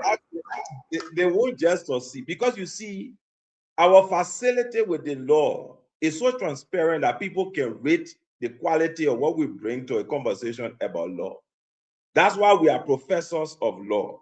When anybody want to talk about junior or seniority, the seniority is we who are charged with training new lawyers to enter the profession. We who are training magistrates that are not going into the profession. We who are training the judges of the future. We are the senior lawyers here. And our ability has never been, called into question. The only reason Lafayette graduated before me because I got a fellowship to go to the University of Bradford. We entered law school together. And at any point in time, that our performance was not under question. So this thing about junior lawyer, let dispatch it from Lafayette's thinking or anybody's thinking for that matter. It's not important whatsoever to the discourse. All right. Now, having put that to rest. All right, general counsel, let's go ahead now. I get that for that thing. You can't take me off track now. My man, I'm on point right here. You can't take me off track. Right? You see on council with a phone here. You don't even know what carrying the lofa. He said pro bono. But then we like to get to the issue. Now, very quickly, Stanton. I'm senior counsel, you cannot be on the phone, you're on the show, my man. Go in the back. The mayor consulting on the gentleman agreement. Now, very quickly, I don't know when I will get the opportunity to speak again. And there was an allegation levied against me with all proof. I beg you, I want to just take 30 seconds to respond by Akaros Gray and Jeff Chesson. All right. I think Akaros' only fixation is because we had a conversation yesterday about the mistake CDC made. And one of such mistakes, was Akaros taking a group of men as a senior government official to go to the University of Liberia to go and challenge students on the campus of the University of Liberia in March of 2023. I believe that singular action contributed to our unpopularity and our defeat in 2023. That's why Akaro came here today and he said, I took money. Where's the evidence of what money I took? People talk about 50 million. Today, some of us, because we play a very altruistic role in the campaign, they say we saw 50 million. I never saw any 50 million. I didn't see 1 million. 3 weeks into the campaign, not a dime was received by the media team. I put that on the record again today. We took a team of 15 persons, even the guys who were with me, we went to Buchanan, one on the first trip, and they confronted Eugene, and Eugene told them the same thing. He said, my man, when the money comes, we'll call you. And they are all around. So for Akaros to come here, it's just because we're citing some of the missteps. And they say stupidity is doing the same thing over and over, expecting the same results. Akaros needs to learn. Otherwise, it will be in circle. Now, let's come now to the question you asked about what has happened today. As a professor of law, I want to give you something that the audience can learn from, because there's a lot of politicization about this case. What the prosecution is seeking under our civil procedure law, we utilize motions to request the court to perform a certain action. So if the prosecution sees that certain thing is wrong and they want the court and the judge to act in a certain way, you put forward a motion. These guys have put forth this motion because they claim that there has been jury tampering. Jury tampering falls under obstruction of justice under our penal code. Now, what is jury tampering? Jury tampering is when anybody uses influence in order to influence the juror to think in a certain direction on their behalf when it's not within the confines of the court instruction. Because normally, the jury will hear, we say the jurors are the hearers of the fact, and the judge is the hearer or the trial of the law. At the end of hearing all the facts, the jury can deliberate on the facts and pass. But while the case is in motion and the case has not ended, to be discussing about whether or not you can rule in a particular way qualifies as jury tampering. But is it automatic? No. When you make that motion, you must adduce evidence to the judge to give the judge a basis to rule on whether there is tampering of the jury or whether other facts are being introduced there. So is this O'Reilly tampering? Is this O'Reilly politicization? No. Even the defense could ask for a similar motion. What if, let's make it hypothetical, what if people from the government, I'm not saying that is the case, I'm just saying hypothetically speaking, were trying to influence the jury so that they can reach a verdict against Fonati and others. The defense will be within their rights to request a motion on the basis of jury tampering to declare a mistrial or any other appropriate action from the judge. Similarly, the prosecution can do so. Simply because the prosecution does it does not mean they are losing the case.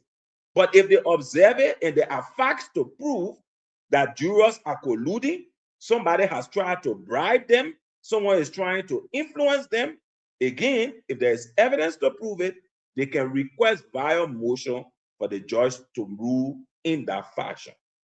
And one of the things you see, today this is about clarifying an aspect of law. For me, I'm not commenting on the actual case itself because it's before the court, they're handling the matter.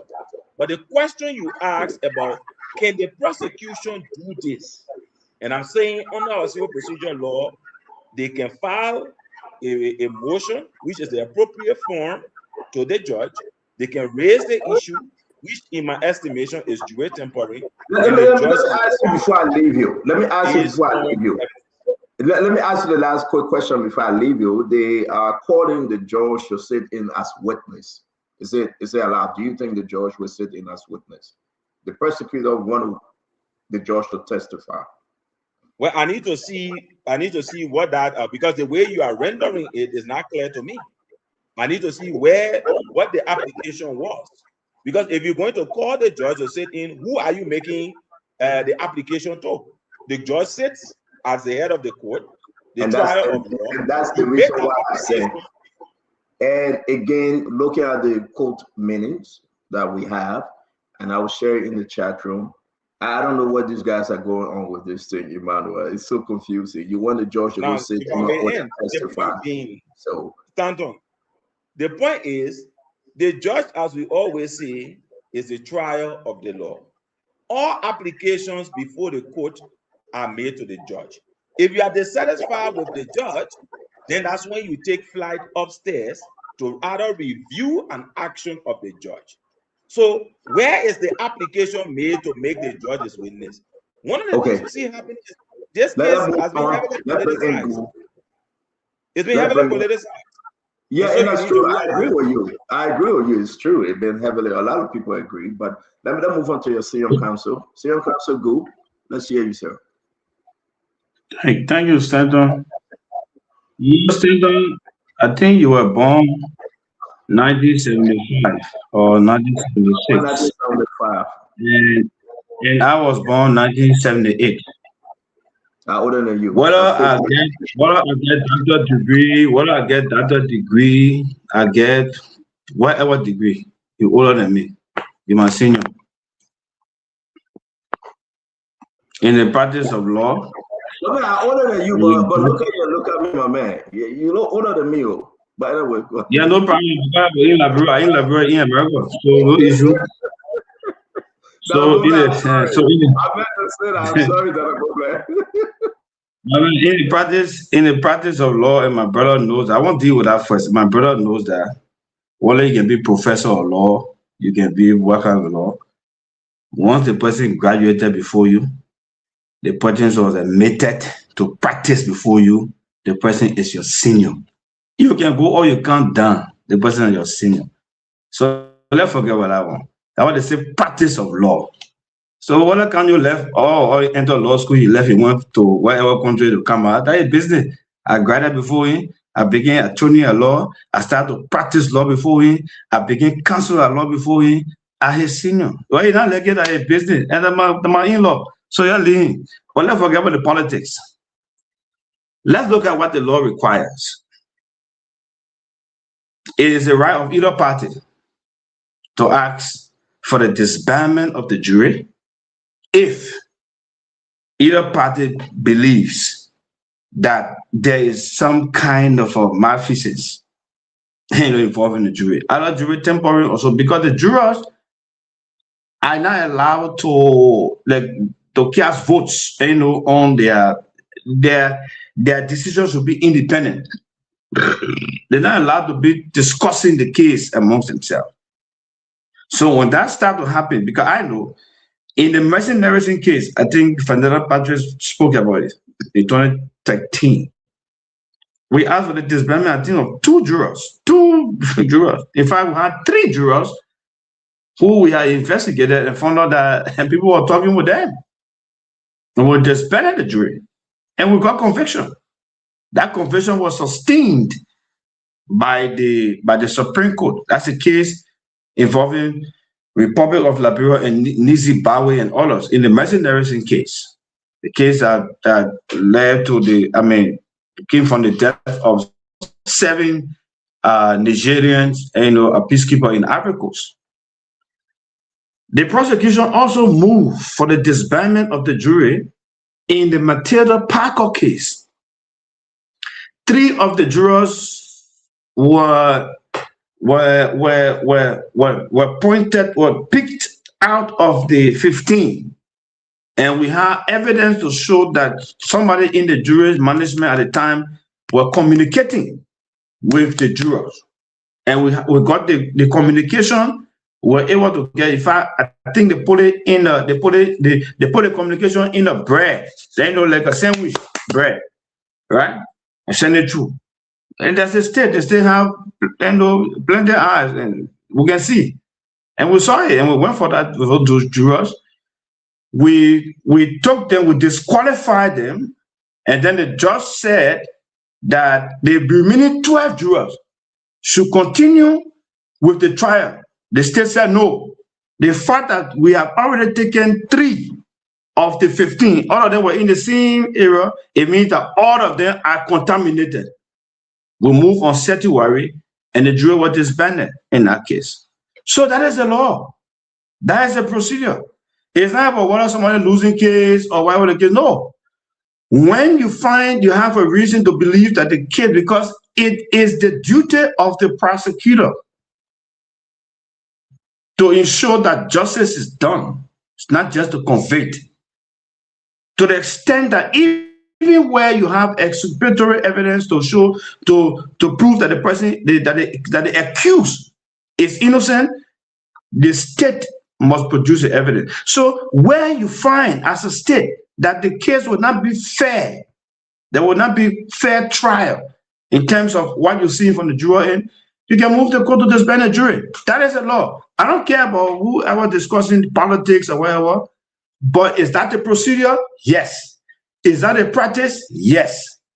Can the jury be disbanded if the state or either party have the evidence? Yes. So that is the law. That's what I have to say. So real quick, Councilor, talk to us now. What do you think the ruling going to be like on Friday? You have no experience. No, I don't know. I can't predict, but I'm just going to tell you that is the court has the discretion. Now, the issue is in the discretion of the court. How the court utilizes, how the judge utilizes his discretion is up to him. But the party that feels aggrieved can take the judge on certiorari. You understand? You can take the judge on certiorari because that is not the dismissal of the indictment. If it was the dismissal of the indictment or a judgment of acquittal, the state can proceed on appeal. In this case, it's going to be an interlocutory motion that you file to correct the error of the judge. So if the judge accepts the motion and disband the jury, the defense team could take the judge on certiorari to say no, the judge's decision was wrong. If the judge refuses to accept the motion and says that the trial will continue, the state can carry the judge on certiorari as well to say the Supreme Court should look in the case and correct the error. That is the procedure. The delay in this, are you concerned about the delay with this?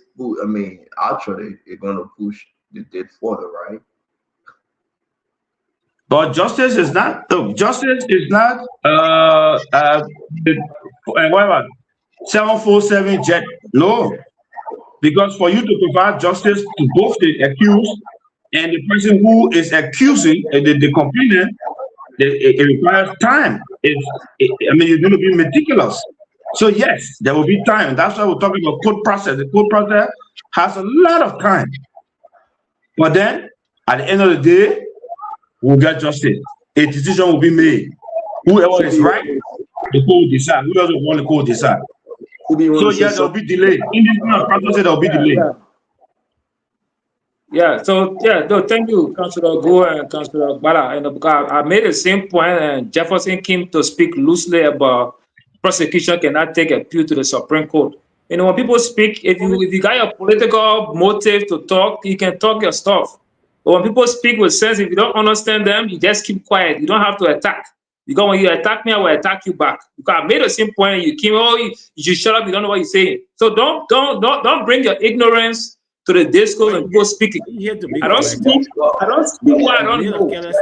I don't speak what I don't know. I said it clearly. I said the prosecution is not satisfied with the ruling of the judge. They can take it to the Supreme Court. Fubi, let go ahead. We hear you now. We hear you. Let go ahead. Let me just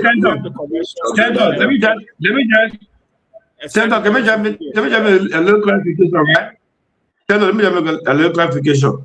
You know the thing about appeal is a word. Appeal, right? But even if you look at the motion that either party has to file against the decision of the judge, in a sense, it's still like an appeal. Because you say an appeal is a process, because when we define appeal, an appeal is a process to allow a higher tribunal, right, or a higher authority to review the decision that has been taken and by the lower authority.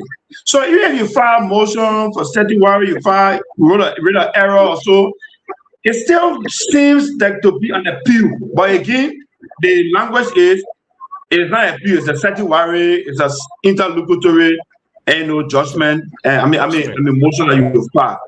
When you look at it, it is like a limited action of appeal. Really. Thank you very much. We got to move on. We got about 14 more minutes to go.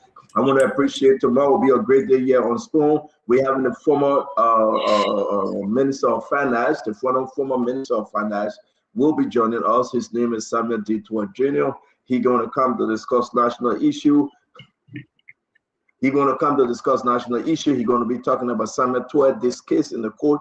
Councilor, let me just play a little thing about him, then we want to hear from you and the rest of the team as we close for today. This is Samuel Twain with Joia in church dancing.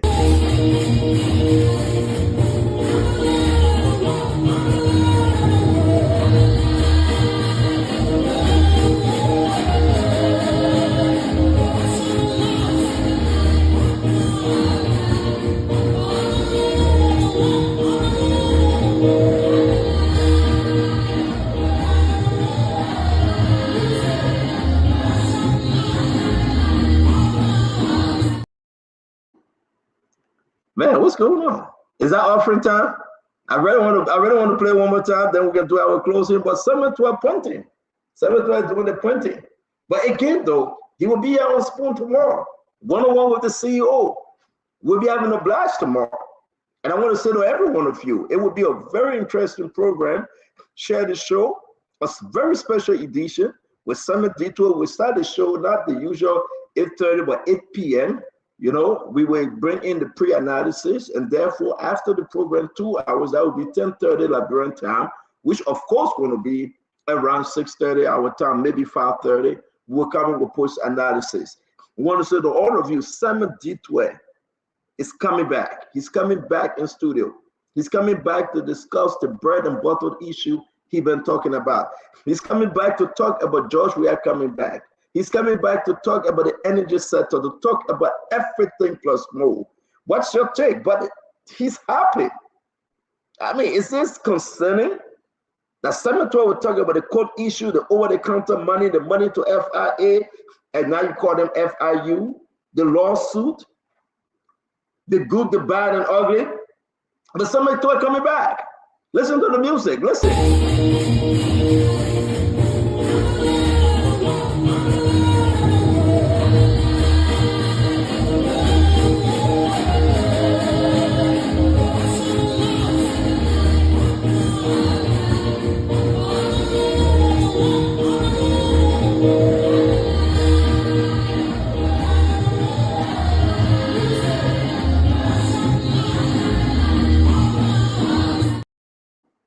Wow. Wow, ladies and gentlemen, boys and girls, we're going to be having a blast tomorrow. It's not only Amukute, but it's about 712. Let's see your cars, great. 712 is coming back while we close this show tonight. What's running through your mind right now? It's going to be fire tomorrow. He been writing though, but we are cataloging. We are going through our questions. We are getting ready. We are ready already, not even getting ready. The question will be firing. We'll talk about everything, you know me. We're not holding anything back. We got to give the Liberian people what they're expecting tomorrow. And I can tell you, though, I missed 2 phone calls from 712. I can show my phone. I say I'm not talking to him. When I want to interview anybody, I don't talk to them till after the interview, right? I know who 712 is. I know exactly what he want to do. I know what he coming to do. But we got to be straight up with the Liberian people and dig deeper. This is 712 we are talking about. The man that controlled for 6 years. The government, his signature alone was on everything, on concessions. His signature alone was on all the different approving of transfer, here and there, yama, travel DSA, government in, salary, government up, bread and butter issue. Look at the man dancing, kind of. He kind of fearless. He fearless. It's like he got no trouble. It's like nothing moving him, nothing shaking him. The man is in the house of God dancing. It's not the old 712 that you see sweating and thinking about. Listen, when I was going through and preparing for the show tomorrow, I saw some clip. 712 have transformed. Kyle, you know him better than I do. You know one thing? I've never met 712 in my life. I don't think so. I have never met 712 in my life. On a very serious note, I have never seen 712 in person. I'm trying to find a video, something. I have never ever seen 712 in person. You have seen him. But it seems to be here, but he has transformed inwardly by means of the Holy Ghost or the politics of today. These guys are getting in Zico that they are coming back. And 712 seems to be the way maker right now for the comeback of George Manawia. Look at him dancing.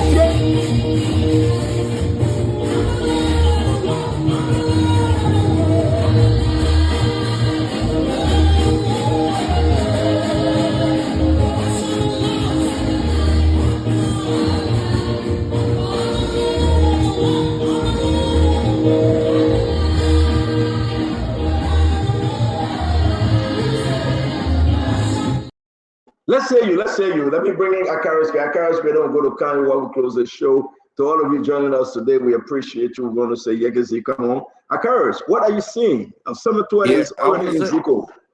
Let me say thank you to everyone who appeared here today on the TD subject matter we discussed today. Let me start with the toy issue quickly. Detroit and I had a long-standing relationship. In fact, we went to school together, university graduated senior from the University of Liberia.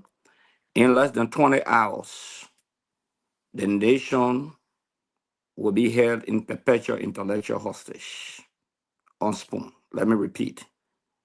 In less than 20 hours, this nation state, Liberia, will be held into perpetual intellectual hostage. Lacking or hating, Toy is compared to none. Let me repeat. You bring Toy on the show tomorrow, the government will defend up to 2029. We have resolved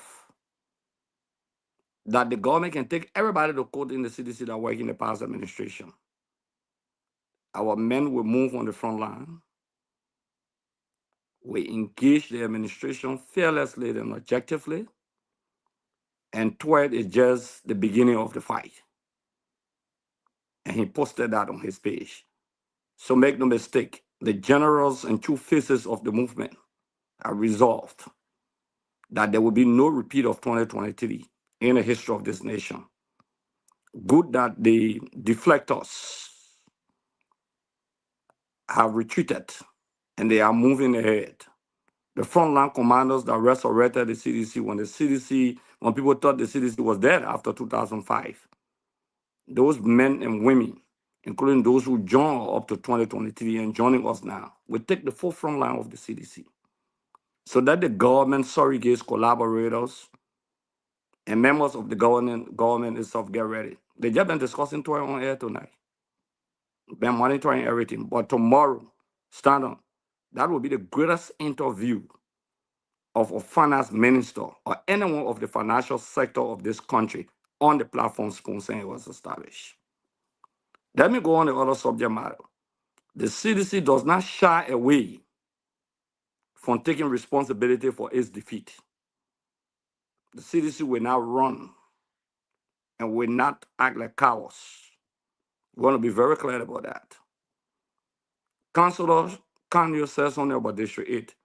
That's why when I say when you campaign spokesman or a lawyer, you speak with facts and figures. District 8 was among the few districts in Montserrado County that pushed the numerical strength of the CDC.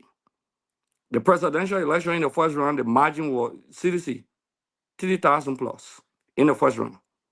In the second round, we increased that number. So nothing affected the presidential election in District 8.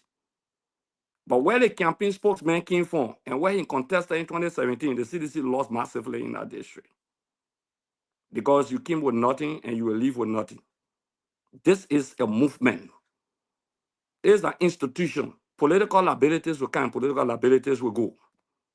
Whether you like it or not. Some of the mistakes that the CDC made, like Jeff said, how can you take a kind of backbala and make him campaign spokesman? That was a crash in history of the movement. An extreme crash in history of the movement. I don't want to be personal, but the masses in Nukutan did not know Kanyo. In Lockington, in Ganta, he could not speak the language to evoke the spirit of the voting population. It was disastrous. It was a calamity. It was a loss of memory. So who made him things that we are addressing. Who made him spoken at the time? These are some of the things. He was handpicked by someone in the institution. He knows that he bombed off in today. He was handpicked by Eugene Nangbe. Okay? That he bombed off in today. But look, I will say this.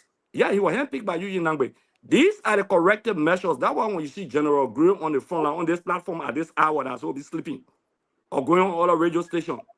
Okay, my mission clear. It's not about me. We don't want to beat our own chest, but these are the men who are on the front line.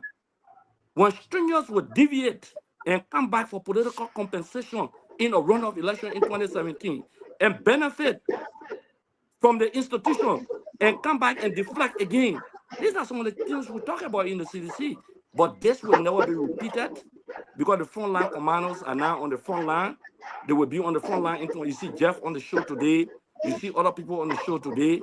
We're very clear and we're deliberate. On the issue of the court issue, the government has no case. I've said from somebody get a scope on it, just, yeah, it's unfair to me, especially when I'm speaking. Yeah, it's unfair. No, but to be frank with you, this case is a political case, whether you like it or not. It has a political origin. Okay? The government has no evidence, zero evidence. And Stanton, as we bid a farewell to 2025, I must appreciate the Spoon Network for allowing us to have the exchange of ideas, the exchange of views. We appreciate it. Okay? We'll not run away. Any platform invite us, we'll go there. But those people who caused the calamity in the CDC will never resurrect. As long as we exist and we take the front line, we will attract newcomers, we will bring new people, we will provide alternatives, we will provide the atmosphere. But those who come to seek their betters in the movement, after all of these years, we have learned a lot. And for somebody to sit on the show to say, oh, you went Eddie Campbell, or because of this, that why, you are not speaking with facts and figures. You are out of touch. 3,200 margin in the runoff election, presidential election. First round, like 30,000 margin. Man, district among the few districts that undo the numbers in Moserado County for the United Party to win, or like 30,000 votes different. What did you do as a campaign spokesman to deliver your district to the presidential election? These are the questions. These are the hard facts. You did nothing. Even in the election in 2017, did you come second? What was your portfolio? What was your position? These are the hard facts.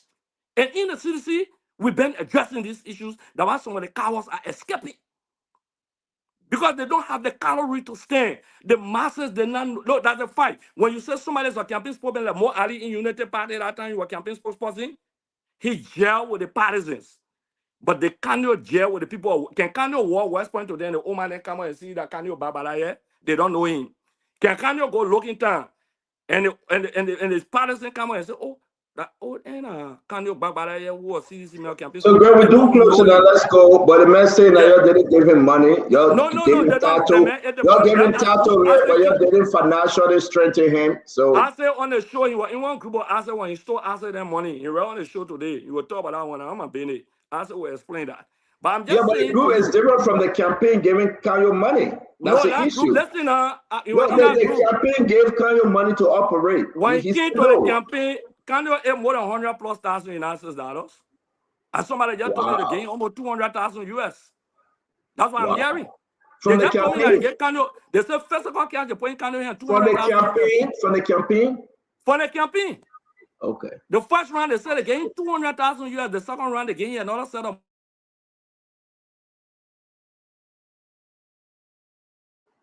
The man LDC gone. For that, Patrick, take it away. We'll keep the man there. Take it with VP. If you want to, we'll talk about the coming on tomorrow, but the whole campaign thing I don't know whether it's true, but VP, talk to us like you're closing. Tito will be on the show tomorrow. Let's hear you. So let me start first with your guest appearance tomorrow. I would like to appeal to your indulgence to rethink the decision to bring Mr. 12 before the full bench of this platform. I'm speaking from the point where Honorable Snow was at the center of controversy. He made a very powerful statement. The whole country jeered at him. You brought him before the full bench of this platform. Honorable Musa Belete was at the center of controversy, made a very powerful statement in the country. You brought him before this platform. Several other persons that made powerful statements for the government, against the government, they were brought here. I'm not saying they are not in a position to defend who they are. But if this is a pay for show where he said with the CEO he wants to enjoy himself, well, the Spoon Network is on our obligation to make some money. But if this is just an invitation from your desk as CEO, I welcome the idea to come before the full bench of this panel. We did it to other people before. We can do it. I'm not saying Mr. Tuer is very eloquent. He's verbose. He understands the issue. I think some of us want to satisfy our curiosities. I hope you can rethink that decision. But if it is a pay for, he's entitled to that opinion to sit with you and enjoy himself. Maybe people can dialogue. So let me say this, and Vendetta, you still got the flow. If we invite our guests, especially these high-profile guests, they don't pay. Senator is not paying zero. He paying zero, nothing. These people don't pay. I don't do a pay-for program. That's why we don't do it. But we give them the chance to appear one-on-one. You can pick up the phone and ask DeLon and ask Snow and ask Musa and ask Mr. Cummings and ask all of them whether we ever charge them. We don't charge them. They are newsmaker. So what I want to say to you, Senator is coming for one-on-one. Right? We'll do pre-analysis. Everyone will come on. Then we can do post-analysis. Everyone will come on. I love having conversation with them. They believe they use the opportunity to talk better and they get the messages across. If we have to invite Senator again, we encourage him to come and talk to the entire group. I don't think he will shy away. He always needs to talk to us. But this time around, after so many years out, he want to come and do a one-on-one, and we accepted it. It's not a pay-for program. Go ahead, my brother Vendetta. So the issue is not about pay for, like I said, what I know 101 is always on Sunday. That is exclusively for you. 101, that's when your guests come on Sunday. Weekdays, that means when he choose to come on any weekdays, he has to face the panel.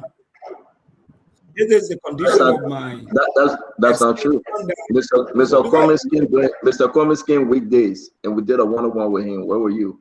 Well, that was discretionary, and today we are asking you now that you have Sunday 101. Okay, so a discretionary to Senator will be here tomorrow, 8 p.m. for one-on-one with the CEO. And again, we'll welcome you to join our pre-analysis or post-analysis, sir. So, please let me conclude now. I'm not. Like I said before, I'm not touching you. Yeah, like I said before, you are welcome. I know it's going to be a good dialogue. Both of you, True Crow brothers from the Southeast, you can enjoy yourself. But I would prefer. Crew brother, you see them, man. Oh yeah, I would prefer that he come before the full bench because it's weekdays. This is where we assemble. We have a lot of citizens on the show. It will be an intellectual exchange, you know, between his supporters and other people with different views. And the public will really understand. It needs to come here like we have done with other people. But it was a good show. Like I said before, this case, with the arson case, the people are going to be set free. I still believe the evidence are not sufficient enough to convict these people. It is regrettable that our capital building got on fire. It should not have happened. But whatever the case, it has happened. I have the belief that they'll be set free. On the issue of he was right to say that President Bouaké would not have defeated him because if you look at the margins in 2017, I mean, it was why 274,000 vote margin. Anybody would have said that. But this is a lesson for all of us. When people give you power, and this is merely to the rescue mission, when people give you power, you have to jealously protect that power. Seek the indulgence of the people. When they cry, you listen. If they say something, even if they are not making sense, they say nonsense, take the none and work on the sense. If we are who won with almost 200 or more thousand vote margin can be made one-term president. This is a tax to our rescue missionaries. Don't be carried away by data. Don't be carried away, you will succeed. 24 years, 6 years. This is the time to work. Liberians, they make decision 3 years in your 6th year. You can't convince them, forget it. The 4th year and the 5th year, just leave it and say the man want to fool us. But I'm hoping that in 2026, some of the problems you encounter in 2025, you can work on that. And again, CEO, thank you for the opportunity. We'll be here tomorrow to follow the conversation. I have to drive like another 30 minutes, so I beg to leave, please. That's so scary. You ain't driving nowhere. You just got to leave that place and go eat and go to bed. But VP, I just texted Samuel Twe and I asked him if he can join us tomorrow. If he gave me the reply, I will call you in. I will let you know and you will join the conversation. I mean, there will be no problem. No. I will be doing a day service to my friends. I don't want to participate. I'm saying weekdays from Monday to Friday is for the panel. We are Sambo here. The fact that he decided to come on our days, he has to face us. This is not like we forcing him. You say you believe that I call 712 to allow you to come on. You say you believe it. But I want to say thank you very much.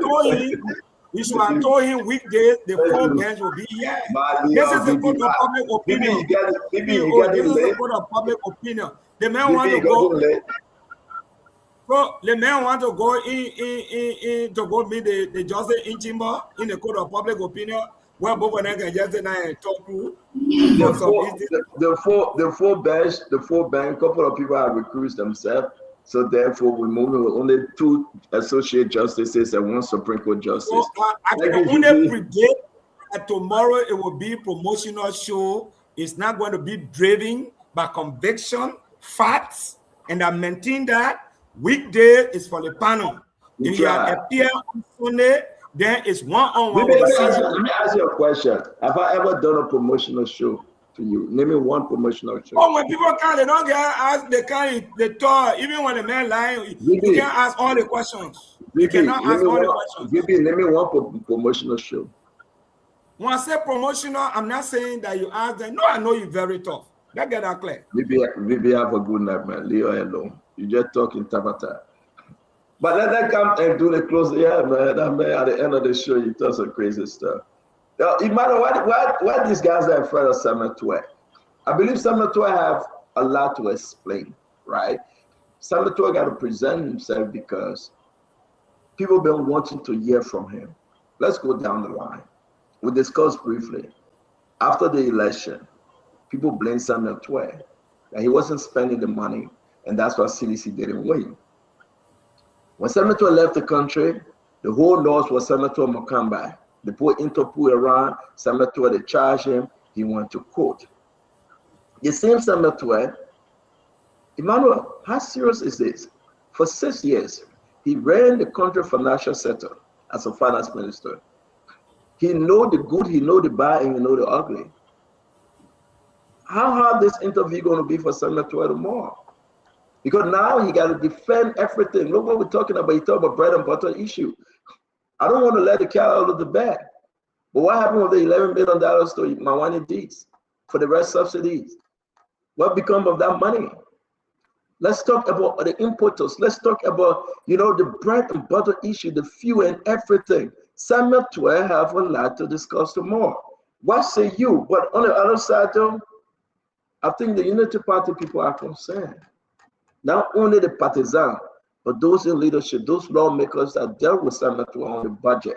The first 2018, 2019, 2020, 21, 22, 23. That budget that had a lot of pokes. Samuel Twe knew who ate most of that money if it's not George Manawia. But let's hear your closing, VP. Let's hear your closing on this. Samuel Twe will be here tomorrow. Yes, I will start from there and go to the other topics. I think it's important. Most people forget to know that besides being panelists on this station, we are in the news business too. So the presence of the former finance minister is an opportunity for us to get news, to get story, the story that is behind the stories. When I used to teach, I taught my students that you have to, when leaders are speaking, you have to listen keenly so that you can hear those things that would not be in the news, the background information, and develop your research from those background information. So that's what I will be listening to tomorrow. I'll be listening to those background information. I don't think the Unity Party team should be afraid of this information. I think there should be the opportunity to get some sound bites, from those conversations. I think that's what I would do if I were in that position, to listen to this conversation keenly and develop sound bites that will enlighten us towards to know what was happening in the minds of or in the operations of the Ministry of Finance in the time of the former Minister Toure. Added to that, it will give us the opportunity to also know some of the things the questions you have to ask, monies that were spent, the $25 million mop-up exercise, the investigation after that. What changes were put in place? How is it that the country, the highway, the Rabat International Airport highway, what was the reason that highway could not be completed during the George Weah administration? So again, the public will have to understand that even though we come here and have conversation, we are in the news business, and we are also here trying to get as much sandbags as we can get from each other as we all work towards 2029. But we started this conversation by talking about the Congress of the Coalition of Democratic Change and the 6 years of stewardship of the Liberian economy, and trying to link what President Weah was saying. And I believe that there is something that the strategists, and I don't sympathize, or I'm not a member of the CDC. But when you go back to 2017 and actually look at the numbers, it's scary. And you bring that number to 2029 or 2023 rather, because in 2017, the first round, former President Weah had 506,037 votes. In the second round, he has 732,185 votes. They increased their voting population by 136,148 votes. Now, the question that should be playing in the minds of the strategists at the CDC should be, what is it that we're able to increase our voting population in the second round of 2017 over 100,000 votes, but we lost 10,177? Let me get my numbers correct so that those who are copying we had it caught it. But we lose. Sorry, my notes is all over the place. We lost over 10,000 votes in the second round of the election in 2023. There was something significant that happened. Something shifted. And that's the reason why you lost that vote. And this conversation about whether money was available, I was in Monrovia for voter registration exercise. I was in Monrovia for the first round of the elections. And you could see the display of wealth by the CDC in the first round of the election. So I'm kind of confused tonight when they're saying that they didn't have enough money. Because if the display of wealth that they show in the first round of election shows that they did not have money, I don't want to see if they have money to run that elections. Because every poll in Monrovia, even when you're driving down to get to the St. Paul Bridge, every line or there had different displays of CDC. There were billboards all around the place. And there were a few, so when someone says we didn't have money for communication and other things, it kind of baffles me as to how much money they actually need, because we saw the display of wealth. Finally, when we come to the case that is going on in court, it's an important case. It's an important case for we, the Liberian people, because every one of us are concerned. The first branch of government, we woke up on the 24th of December or thereabout, and that building was in flames. That is a serious situation. We want to know what happened. But I think from the very beginning, because we politicized this case, it's becoming a serious issue for the prosecution. So everyone have to take a deep breath, pull back from this case and let us go to the actual investigation and understand what really happened.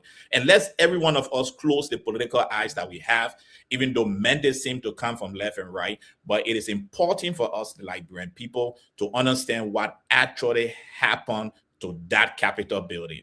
But we all have to remove our political lenses, and that includes the prosecution team. Thank you. It was wonderful having this conversation. It was great talking to you this evening, Chief Fubi Herons. Great with you, T. Fangalo, great Jefferson Chesson, and our audience that have been with us for over 3 hours and 48 minutes.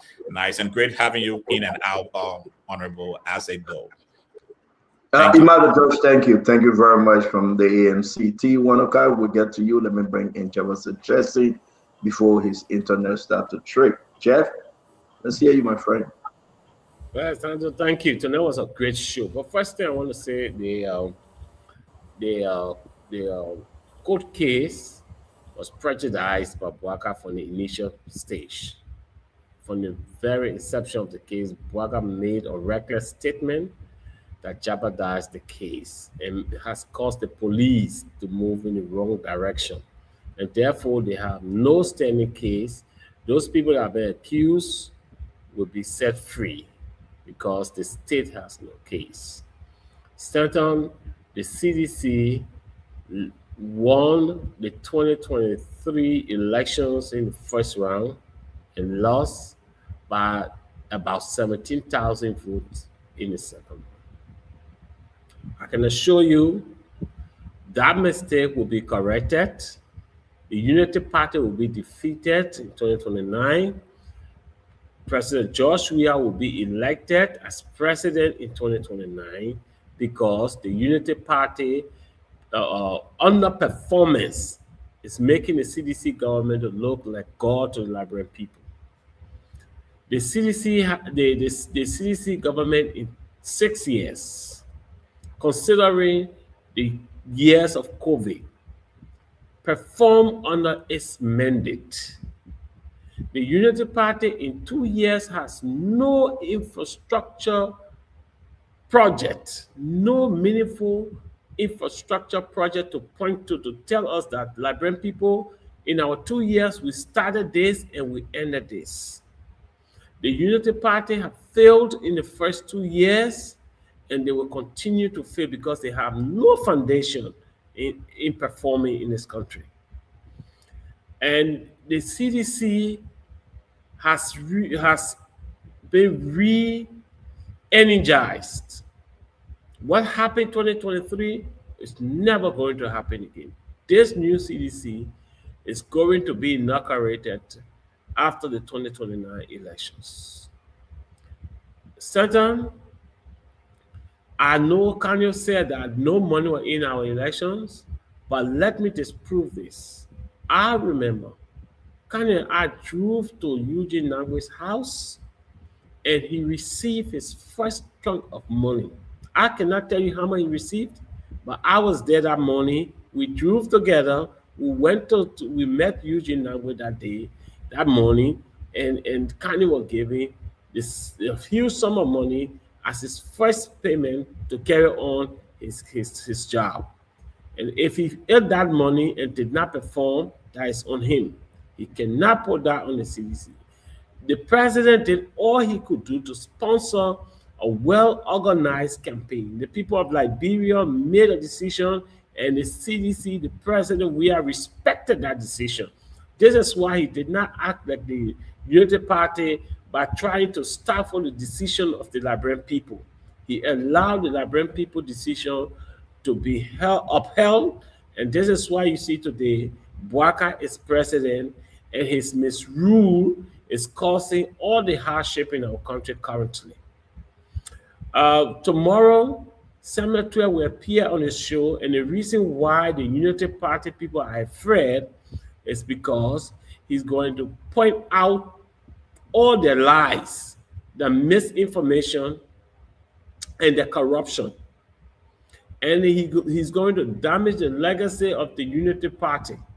I can assure you that Samuel Tuah will hold this country hostage tomorrow. He has the information, He's going to provide it, and I challenge the entire Unity Party. None of them can counter Samuel Tuer tomorrow. This information will be fact-based and be based in truth. Anything from the Unity Party, we all know, they thrive on lies and misinformation. Samuel Tuer will sharpen that contradiction tomorrow. We look forward to a very fantastic show tomorrow, and I will be here. I will be here to be a part of the post-analysis. But thank you, Stanton, and I want to wish the Liberian people a happy new year. 2026 will be a brand new year of our political heightening in this country to ensure that Unity Party. Thank you. Sometimes I find to understand your argument though. They get kind of money. Who gave you money? You say UJ. How much you gain? You can tell us. But they gave you. I said I drew with Kanye. Yeah. But let me finish now. But Kanye said they ain't getting money. You said they gave money. Anyway, T. Let's hear you before bringing Fubi and answer T. Thank you so much. You know, during the second round, my name was mentioned twice by Gray and Jefferson, and I never had a chance to respond, so I'll just pack everything together for them real quick. You know, these guys from CDC, many of them, they like to use words that sound nice on television. I don't know if you guys have a chat room where somebody is throwing words like hostage and telling you guys that it is a fantastic word, it will sound great on TV, Gray comes to use it, you come and use it. There's no positive implication or definition of the word hostage. You guys are talking about holding the nation hostage.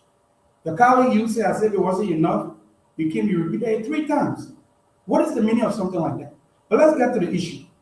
The issue at hand is that I want to clarify something that I said earlier. When we were discussing the reason why CDC failed, we said that they had communications problem. It's not like they didn't have guys that were good. There were some good guys. But people who are good communicators, they require tangibles.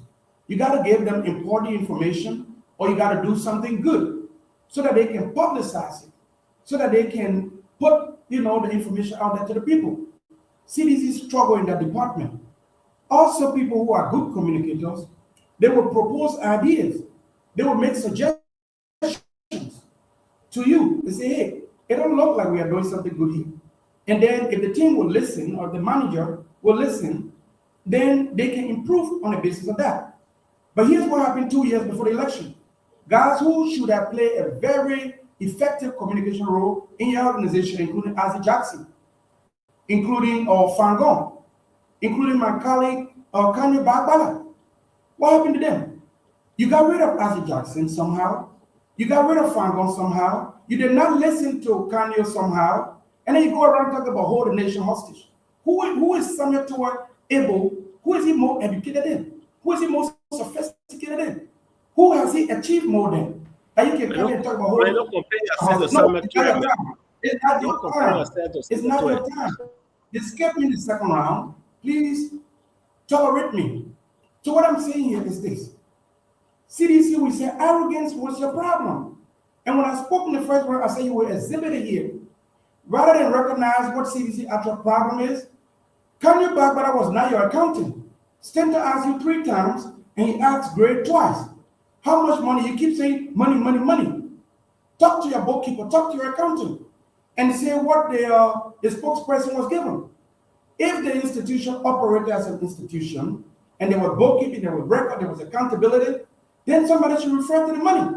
You guys just come and waste our time, and all you do is interrupt people repeatedly. Every time you stop interrupting, Gray takes over from there. And when Gray stops, then what's his name? Doe. Ask the Doe, come and do it.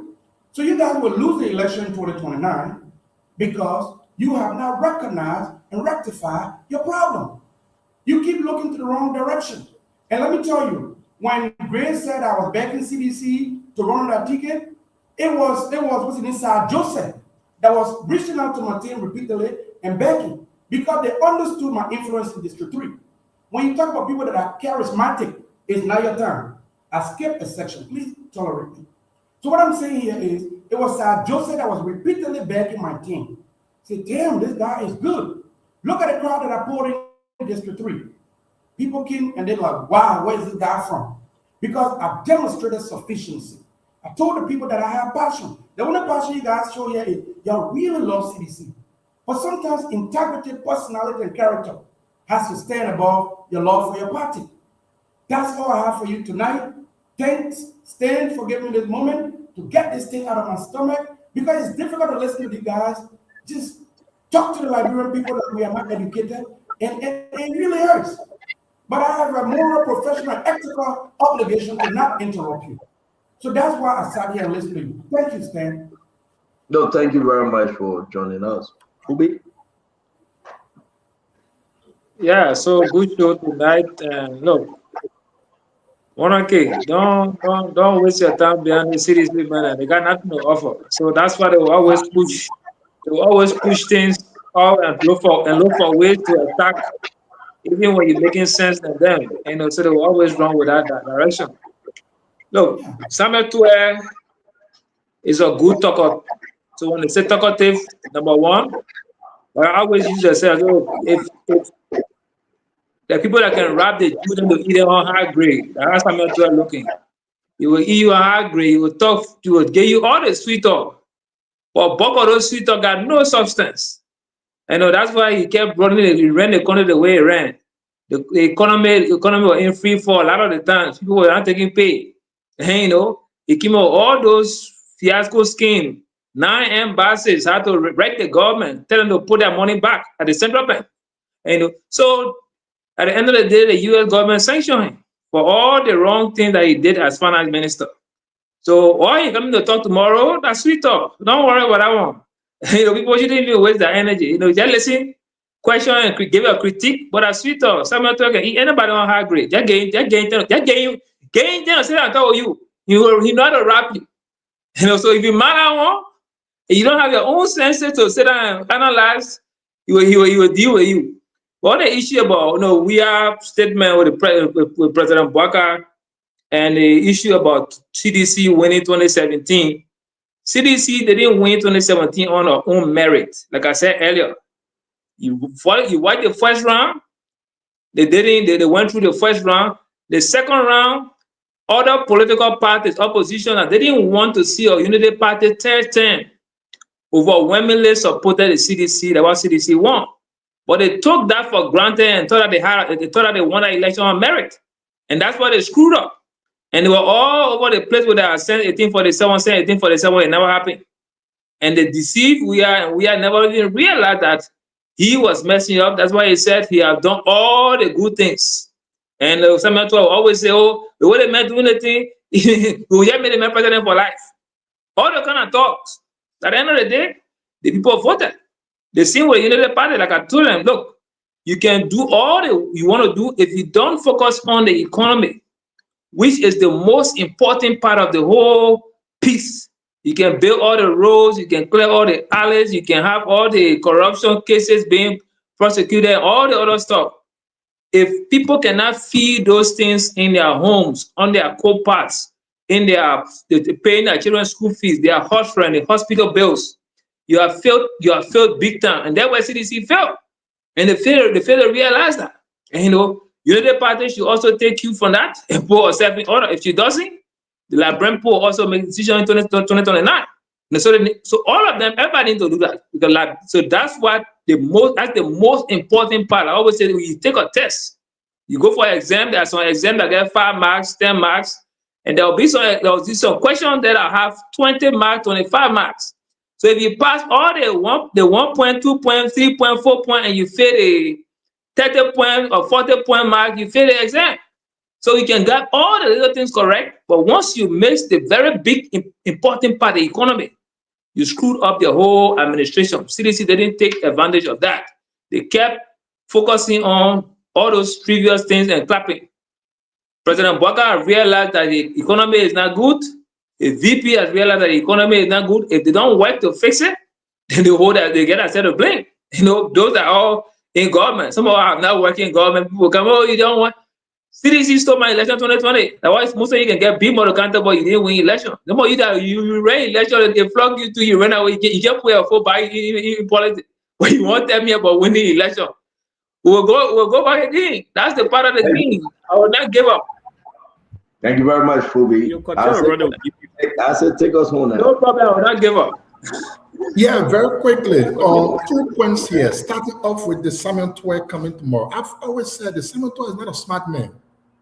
I don't see Samuel Twe to be smart. Hey, listen, let me tell you.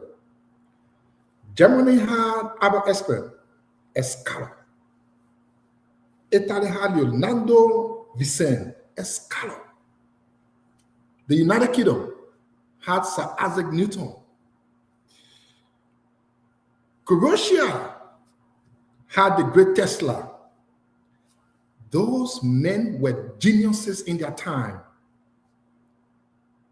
As they were to their country, Samuel Twe is to Liberia. The level of being smart is 2 steps below being a genius. Samuel Twe is a genius. It's okay to have your own political opinion, but close your eyes and put yourself around Liberia. Bring the Gafoa, bring how you call the former finance minister, bring all those people in your eyes, picture them and picture Twe. You will see that Twe is not just a smart man, he is a genius to Liberia, like these great men were to their country. And the reason why Samuel Twe I mean, I thought his brother was no damn smart man. No, take that name from that. I thought his brother was no damn smart man. He was so again, okay, it's okay. No. Compare Twe with somebody better. Don't compare him with after Hitler. How will you say something? After Hitler, he won the whole country. Now, what makes after Hitler a good man? He was a bad man. He was Albert Einstein. No, you didn't say Albert Einstein. You said Albert Hitler. You said Hitler.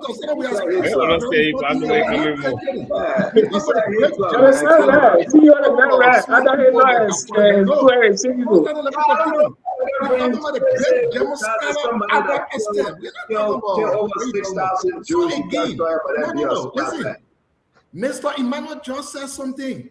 That you know what? The $25 million, that is the point. How will Samuel Twe not tell you though? I was not a monetary minister, I was a fiscal minister. I don't deal with money. How will Samuel Twe not tell you that no, we did not have 25 million used, only 70 million were used.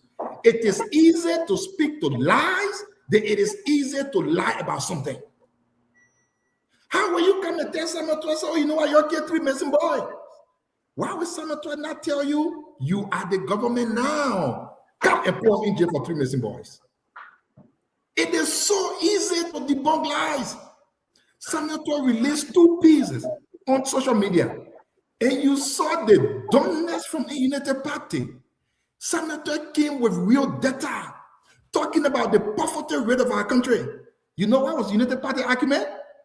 They say, oh, UP left 2.4 million people in poverty, and CDC left 2.6 million in poverty. Oh, how can Samuel Twe not tell you that, you know what? When you had 3.5 million people and you left 2.4 million people in poverty, and I have 5.2 million people and left 2.6 million in poverty, I did extremely well, best than you ever did. This is simple logic. So Samuel Twe is not coming to fight with himself. He's coming to present the facts and the evidence. How will Samuel Twe not tell you that the bread and butter issue, the CDC was better? If you were to take where United Party took the bread and butter issue prices to where they ended, gave the average, take it from CDC to where they ended, gave the average, CDC was better. These are facts. Stanton, why will Samuel Twe not tell you that all of the electricity project you are doing today, ask Samuel Twe signed it? Why will he not tell you? So again, Samuel Twe is not just a smart man. He is a genius. And that's the reason why anytime Samuel Twe posts something on social media, you see the dumbness from in the United Party trying to counter it at all costs until they can be crazy.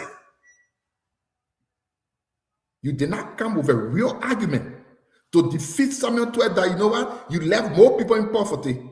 But you came to argue against him that, you know what, you left 2.6, though I left 2.4. Although your time it was 3.5 million people, his time it was 5.2 million people, your mind is not that sharp to see through the mirror. So, hey, my brother, tomorrow will be a good political showdown. Samuel Tuet has said he's not going to be silenced. The only thing United Party have seen, I see you ready to talk to go to the court. You say, no, go. What I meant, okay, you're putting in jail. United Party can put the entire citizen in jail. We don't care. We don't care anymore. We will deal with United Party as it should be. We will speak to the bread and butter issues of our country. We will present the facts to our people, and the people will have the choices to make. We will challenge United Party to show us one project that they started. So what if CDC had not come to power? What would United Party be doing today? If CDC had not been to power, will United Party be showing light going to RRA? When CDC said we'll put light there and they started the whole process? Let me leave that one because tomorrow we get juice. Let me end on Kanye, who always run away when I come. Just 1 minute. I was not appointed officially to the CDC campaign team, but I was a deep member into the campaign processes. You know, before you get to know people, you test them with power, you test them with money. Before the CDC come to power, a lot of people were around. After the CDC came to power, they got what they're supposed to get. Right after the CDC left, they are all running away. Thank you. One of those. I can confirm on the show that the weird intellectual movement that I headed raised almost $2,000 with the Grand Jide guy who got a show on his show. Can you eat that money? Eugene now will give it to Can he ate it up to the Can you give it to us? I can confirm that the money, one of the things anybody can say, I will agree with them. The CDC propaganda thing was weak. Kanye was the head of that thing that was weak. Why for? Kanye refused to give his other children, the other friends, what they're supposed to use to work. Well, you know, I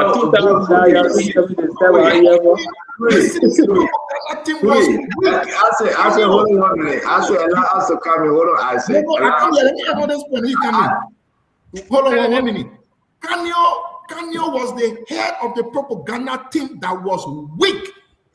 Kanye used to sleep to Modu Place because he wanted to be the spokesperson. Every morning he took to Modu Place. That's not how a person that is smart. So I said, let's move on. Let me say, I said, hold on now. I said, hold on, you're still talking. Emmanuel, you see the problem here, right? And it way past our time. Thank you very much, Yekesi Sowe, for hanging on. Emmanuel, is this the comeback of CDC? Emmanuel, is this the comeback of CDC we're looking at?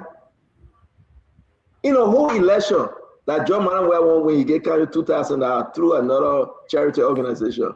No. In a whole election, they cannot show how much they have given the spokesperson and the spokesman. Isn't this a joke? When it was reported that CDC was operating on $50 million, that they had $3 million for war room, the spokesman that dealing with media, I said they'll confirm it through a charity organization by one current guy, he said, that get his podcast, they get carry 2,000. Will 2,000 take you even through Grand Jide? What CDC ever losing the election is for this reason? No, that's not what the man said. Let me finish, but don't do that. Let me finish, but don't do that. But I beg you, but I'm here preparing for my Senator Tuet. Let me finish. Emmanuel, this is an embarrassment. You know, you lose the election. Church say, you know what, we mess up, right? We bounce back. But all the yama to put blame on Kanye, you know I can beat on Kanye. But you guys done the wrong Kanye. Kanye said for 3 weeks to the election, up to 3 weeks to the election, there was no money. Someone told coming tomorrow, I will ask him, who fault was it? You were the finance minister. Give us any document that you gave Kanye or anybody money to operate. The group that came from America, the Kev Hassan, the Henry Costa, the Ben Sembi. You remember that thing? They were dancing. We called through Fubi. You remember that thing? Yegezika. Let me excuse you, Yegezi. You remember when they were doing? They were called through. Let me end now. I'm not ending. I beg you. You will end. I want to Yegezi come on the show. Yeah, please, let me end. I beg you, Papa. I beg you, Yegezi. Do not turn off the voice, the Facebook. You can turn on the radio. Thank you very much, Yegezi. Let's dive into this CDC things more. No, I want to go to Yema Enio. Yegezi, I'm begging you. It's been a good show. No, let people hear my Enio. Summer 12 coming tomorrow. We start 8 p.m. tomorrow, Liberian time, to 3 p.m. our time. The people got a message. Thank you, Yegezi. I'll see you tomorrow. Yeah. Don't touch the Facebook. I will take care of it. Thank you. So, Emmanuel, 2,000 hours given to Kanye, like I said. Hey man, for me, even it was even better. You shouldn't have said it. I say, because even more you diminish the strength of CDC. They drove them from Boulevard Palace. There's a hotel up Crown Hill before you reach to YMCA. Right? You know that hotel before you come down the hill. On your right hand side, they put a hotel that I play the carry them. When they carry them there, they gotta say there was no room. There was no place for them to have the show. They had to go back again to Boulevard Palace to beg for a space. I mean, they were considering those places to be the war room. No computer, no report coming in, no internet connectivity, but they were operating on $3 million for war room. Who had the money? Then you're telling me I'm gonna believe that you get Kanye 2,000 hours. I know Kanye on any bad thing, I know that, but they won't believe it. I believe it. I know Kanye, I can beat on Kanye. Let me feel like you're close by. Let me feel like you're close. You shut them up. Emmanuel, this is very, very bad. That CDC want to roll is bad. Let me close. You were close. Let me finish back. Let me do my own close. You will take us home. Ladies and gentlemen, boss and guests, you hear for yourself. Fubi. When this you don't answer the show, you will say, I will not do it, but man, we're here laying by now. We're talking. Fubi. The better can say. 2000. Fubi 2000. Is that the message you put behind Kanyo? Can 2000 transfer you to Grand Jide? As they pick correctly, man. My brother, you don't allow me to talk. And you ask them, how much you get Kanyo? They said again that they don't know that. Only Eugene Nangbe know. Even Great Blaney, Eugene Nangbe. Let me say this. The thing that making CDC lucky is because the government's failing in some area. Fubi. If Joseph Boaga was performing to our expectations, okay, right? Seriously, if Joseph Boaga was already performing, executing justice, fighting corruption, holding people accountable, reducing everything that needed to be reduced. Look at the inflation, prices on flour, on rice, on sugar, on those different commodities. Up to now, the president said waiting for the report. If the president had his eyes and said, I want to change this country, I want to rescue this country, CDC would not be talking. But CDC talking now because you know what? You get ready to fly. And these are, you were close, man. And these are the issues for our country. Ladies and gentlemen, Summer 12 is coming tomorrow. We're going to have a great show. I'm drinking tea.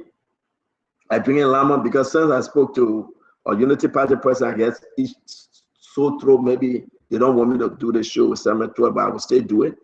And I will say this, it will be one of the greatest ever. Tomorrow is the 30th, the last day we enter to the 31st, and I said, if Summer 12 is coming, listen, I'm not here to play with Summer 12 because you know what?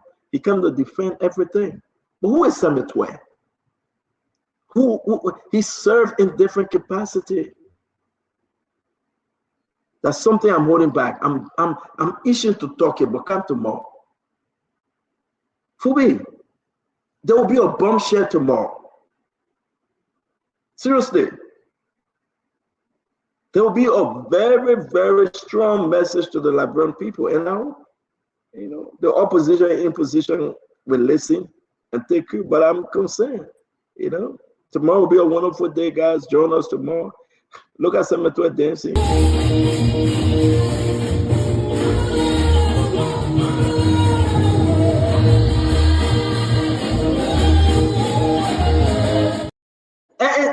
man bluffing. The man bluffing. Look what he had the man doing here. But for me, the man bluffing. I don't have the right to end to my brother. No, you finish ending. You close, my man. Leave me alone. Oh, Stephen, no. Look at that. The man bluffing. Look. Everybody ending, I can't end. I don't know why. Look, but man, I'm making lady end, man. You know where?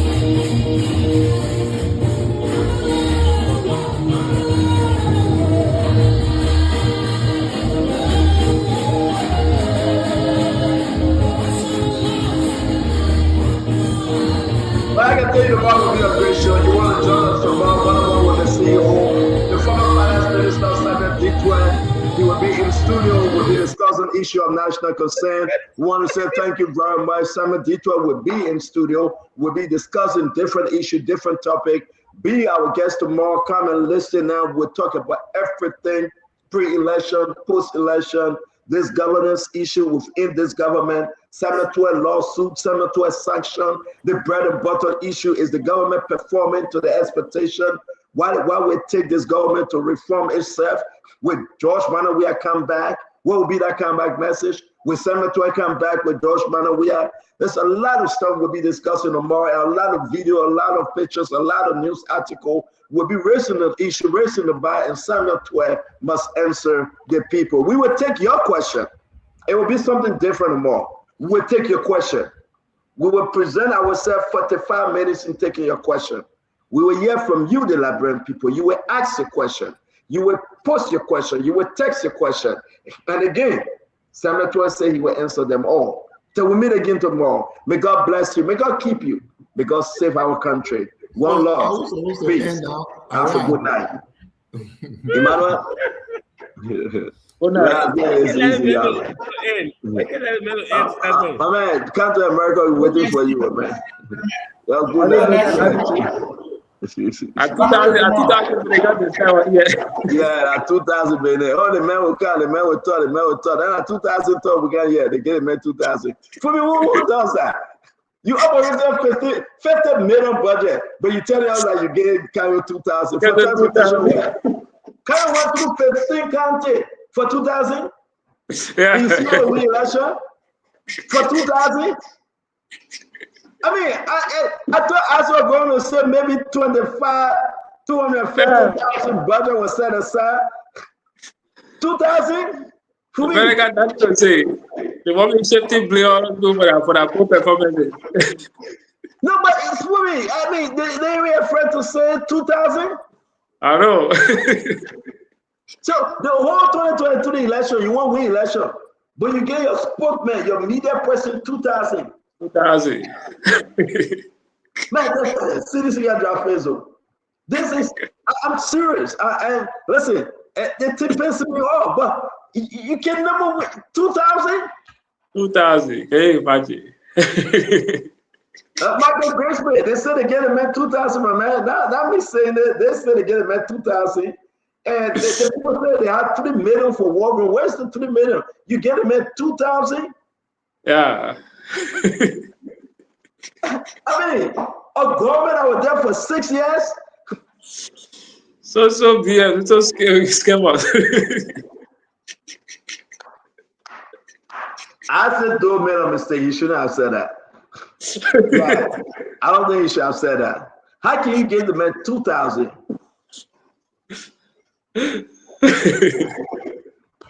But anyway, Fully, thanks, man. Have a good night. Am I here? Thank you. Thanks to all of you. We appreciate your time on Spoon Talk. Yes, I got to go rest. I got to get ready. But I'm enjoying my question for 17 tomorrow. It will be a wonderful show, guys. You don't want to miss it. We encourage you. Again, I want to announce, though. I'll start to announce this, right? On Saturday, Dwalu will be on Spoon Talk on Saturday. Yes, Dwalu. Yes, Dwalu, that from the other show. He will be here on Saturday to discuss other issues. I just have to announce that, okay? And I think he's coming with Asifai to discuss another issue on our show. Yeah, listen, that the People Network. I say, come, I'm not going to separate. So Dwalu got some serious personal issue. And he called me today. He want to come on the show to discuss it. And he will be here Saturday. And usually I love to take off, but because of Dwalu, I will be on. and we'll be discussing issue that he brought to my attention, and you want to listen to it. So Dwight will be on the show on Saturday, and we'll be discussing. Now, I want to say to you, don't miss the cemetery issue. It will be a powerful, powerful show tomorrow. To all of you, you can post your question, and listen, don't even post your question. We'll open the phone lines, and you will ask your question. Samuel D. Twitt Jr., the former finance minister. I want to start asking some of the question right now. Adolphus, Thomas, I don't know what your question is going to be, but you can share your question. We love Elder B2. Again, get your question ready. You can send me your question. You got my phone numbers. Let's put the question together. Bummy King. Bummy King, how you doing? Yeah, Bummy King. Duadu is coming. He want to discuss some issue, and we say yes, he can come. Prince Yeti. Prince, how you doing tonight? A beautiful, beautiful time from your end. But I want to say to you, Prince, yes, indeed. Samuel Twain, my number is up. Send me your question for Samuel Twain. That would be better. Let me put it up again. Those of you that stay hanging out with me, send me your question for Samuel Twain tomorrow, and you will be able to call into. When you send your question, just add your name, because I want to announce your name and post your question to Samuel Twain. Now, listen, the show is for 2 hours, 30 minutes. So you got to come early, right? We got to discuss everything. That's my phone number running on a 609-649-4206. Use the 4206 and post your question, okay? And let's ask Samuel Twain some of the question that will make sense. Be very decent. We will be doing a show. It's internationally monitored, right? And want to invite you, want you to be part of the show. So don't forget, share your question, talk to us. We will be here. But Samuel Twain will talk his own. We gave an open invitation to the Unity Party. They can come and debunk Samuel Twain. It's up to them, right? Who's called me on private? You called me on private. What's your name? What's your name? You called me on private. All right. The person knows how to call me on private. But I want to say to all of you, it's very, very important for you to understand that Samuel Twain got to come and speak. We want to know everything. His case in the court. Don't you want to know? You want to know the case in the court, right? I got about 5 more minutes to hang with you. If you want to know, you can call me like this gentleman calling me. Call me, let's talk. We got to know what's going on. The FIU money that Samuel Twain signed. And that document is very important. I don't want to put on some of my question. We want to know the status of the court. We want to know the operation, doing Samuel Twain tenure as finance minister. We want to know some stuff we're going to hold back. But I mean, you, my fellow Liberians, you need to know everything. So we appreciate you. We appreciate all of you. We want to say thank you for joining us and be part of this great program. Okay, people are calling us, so I can't go. Let me take a few calls. Your name and where you joining us from? Your name and where you joining us from? I'm calling from Pennsylvania. Yeah, what's your name? You gotta stop listening to the receiver, man. Talking to the phone. What's your name? Oh, my name is Rockfin Nimley. Yeah, talk to us now, real quick. I'm calling from Pennsylvania, Rockfin Nimley. Yeah, talk to us real quick.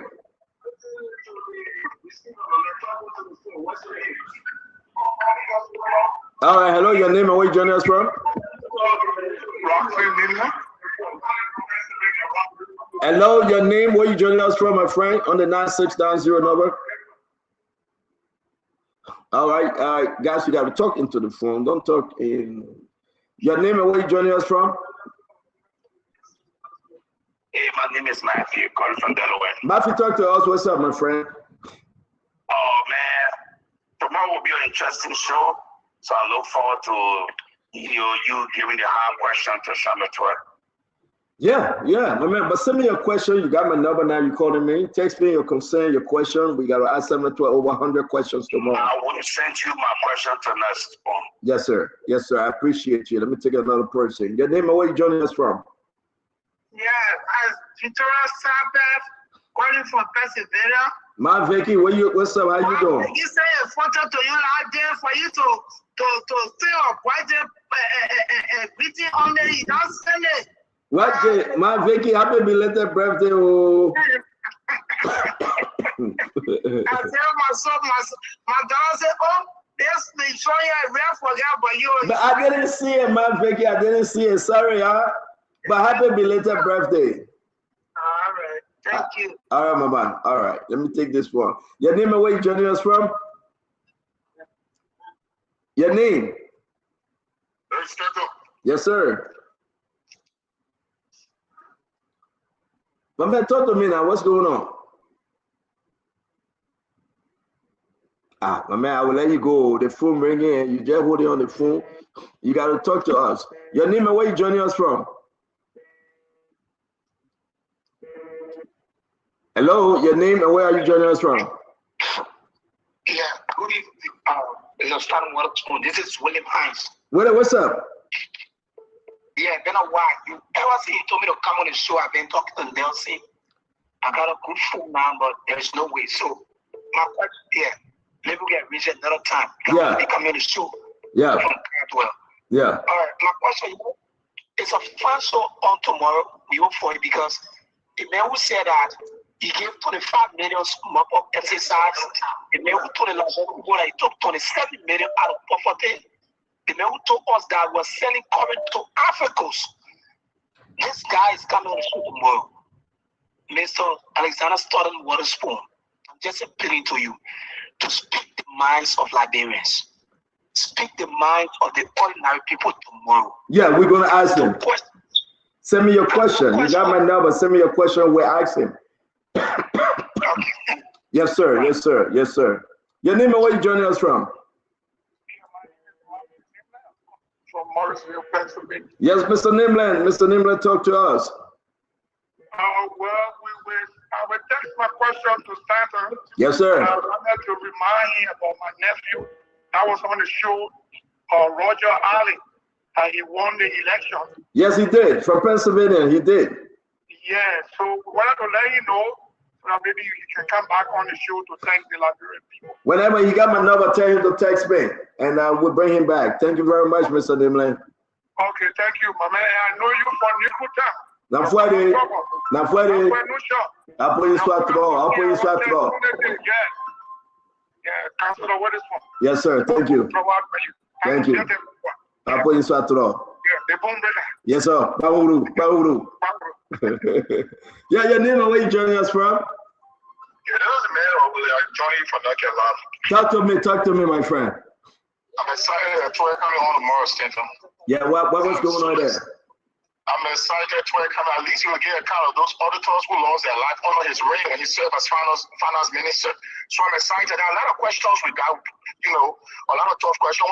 Senator Troy is a smart man, very innovative. He talk plenty, but he need to answer those questions. Most especially Emmanuel Bate Yeswa. The explanation behind his death is not really clear. So Troy got to, I know you're going to elaborate on the economy. But you gotta, talk about those. No, everything is on the table. Everything is on the table. My man, I ain't got to tell anything. Everything on the table. Yeah. Yeah. Thank you. You're welcome. You're welcome. Let me take this one. Your name and where you joining us from? This is Lincoln Gata calling from Minnesota. Mr. Gata, talk to me, my friend. Stand up. I just want to appreciate you for the show.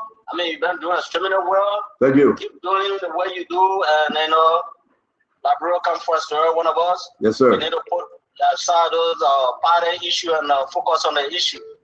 Thank you very much. We have to take our people from poverty, So I really appreciate you, and I pray that God continue to guide you. Yes, sir. Yes, sir. Thank you. You don't take side. You're always in the middle, which is good. I appreciate it, man. Keep it up, buddy. Thank you very much. I appreciate your call. And send me your question, please. All right. Your name and where you joining us from? Hi, this is Henry. My name is Henry. I'm calling from Brisbane, Australia. I just want to say thank you for the show. May God bless you. May God guide you. And may God give you wisdom as you inspire the Liberian people. Thank you and bye. Thank you very much from Australia. I appreciate your calling. Thanks a lot. Your name and where you joining us from? Your name and where you joining us from? My name is Duana Jala. I'm calling from Boston. Duana, talk to us. We're hearing you. Yeah, thank you so much. I appreciate you for the show for we that are out of the country. You try to inform us on day by day, and your information are always factual, and you bring no friendship to the table. You discuss issues, and we some of us happy to be part and parcel of your show. Thank you so much. Yes, sir. I'm a little brother of Jacob Jala. Thank you. Oh, Jacob Jala. Oh, Jacob Jala, John CMC, my man. You going to John CMC too? Until then. Thank you very much. Let me take this one. Your name and where you joining us from? This is Marta Yato calling from. Where is Emmanuel? Where is Emmanuel Yato? He's resting. Okay, all right. How you doing, my mom? Good. Happy birthday. Happy holidays. Happy holiday to you. Yes. My question, and actually, thank you for the show. Yes, But I ma'am. was just wondering tomorrow, maybe you can ask my question.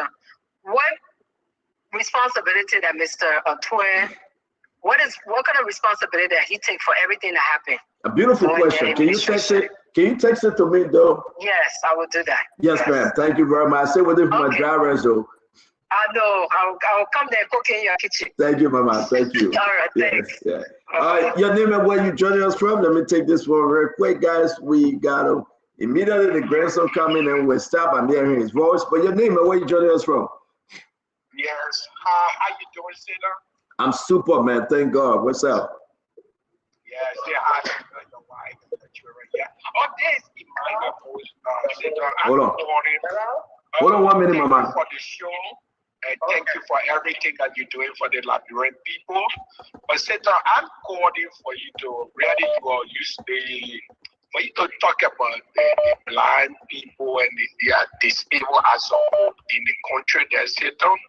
I hope you bring the topic back so because if the common people in our country suffering, Senator, look at the blind people, look at the And you just heard that the president suspended one of the executive director just last week, I think. But we'll talk about it. You are quite correct. We got to advocate for the disabled. We'll talk about it, okay? Yeah, Senator, look at the disabled. Just if you think the government or the Liberia as a whole, you think they cannot settle something to be giving disabled? They get money though. But we'll get to it. Thank you very much for calling. You make it a very, very good point. We'll get to it, yeah? Okay, thank you. All right, Chief. Yeah. Your name and where you joining us from? From the 9690 number. Your name, man? Yeah, my name is Victoria T. I'm calling from Minnesota. Mama T, welcome to the show. Thank you, Senator. I just want to, I want you to please play that music again. I let us see, here, but put dancing. The two people, they are skillless. I want to see them dancing. Which one? The video you were just playing. Oh, let me see.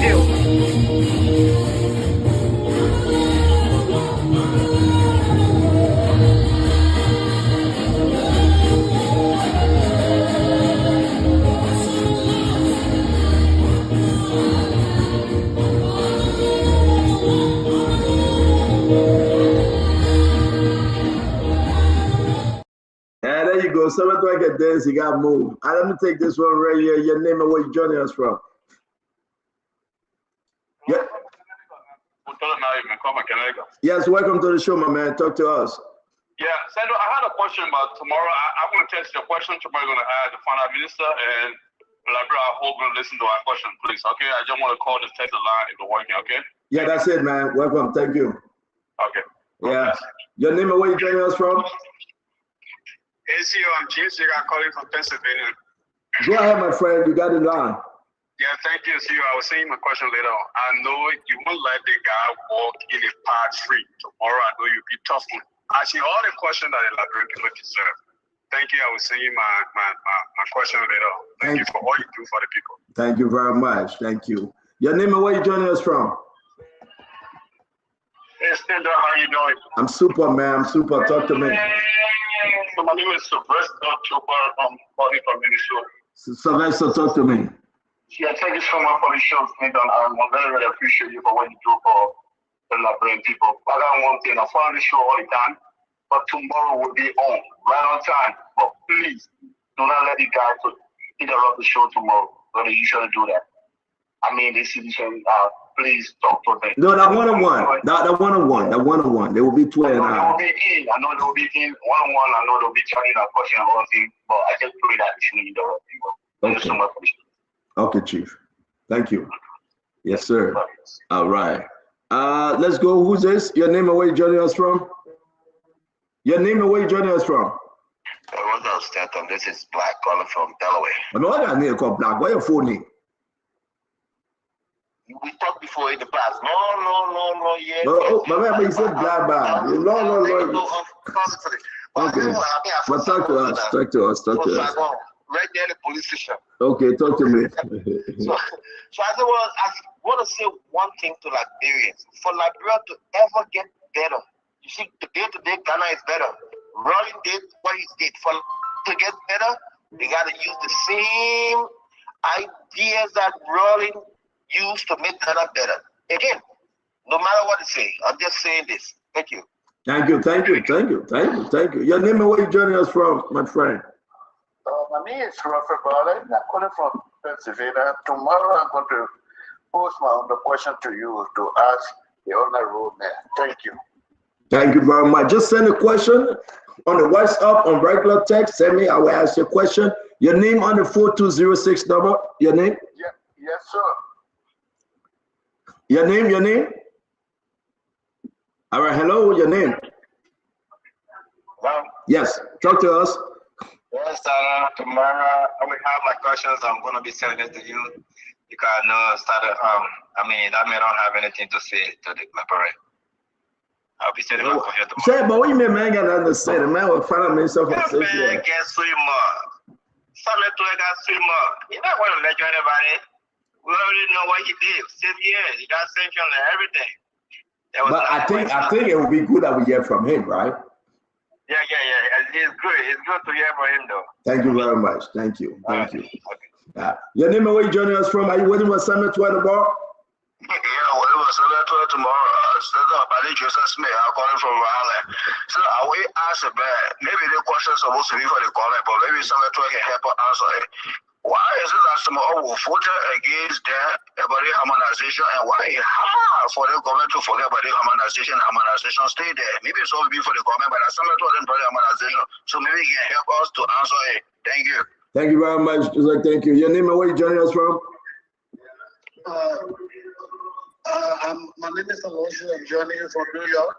Aloysius, talk to us. Thank you very much for the work you are doing. Only thing, there are some people who don't want to be objective on your channel, and they continue to ask funny questions. They continue to disturb. Please, we there.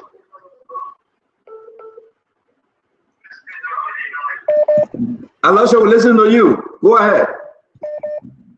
Am I right? Yeah, you live. Go ahead. Take it away, Aloysius. Got internet problem. Talk to us. I was doing a legend we said calling from the US of A. Look, Stanton, my dad put it succinctly. The only way George Weah was succeeded when he was president was really to bring on board. I'm going to ask you a question. Who your dad? Who your dad? My dad is a famous person in Liberia. One councilor we have said he's well known in Liberia for sports. Okay. So he put it clearly. The only way George Weah was going to succeed as a president was for him to bring on honest Liberians, because George Weah has its own limitation, and you and I know better. And we know why I'm inferring. Wow. Your name and where you joining us from? Yeah, I'm joining you from Philadelphia, Canada. My name is Musa Fofana.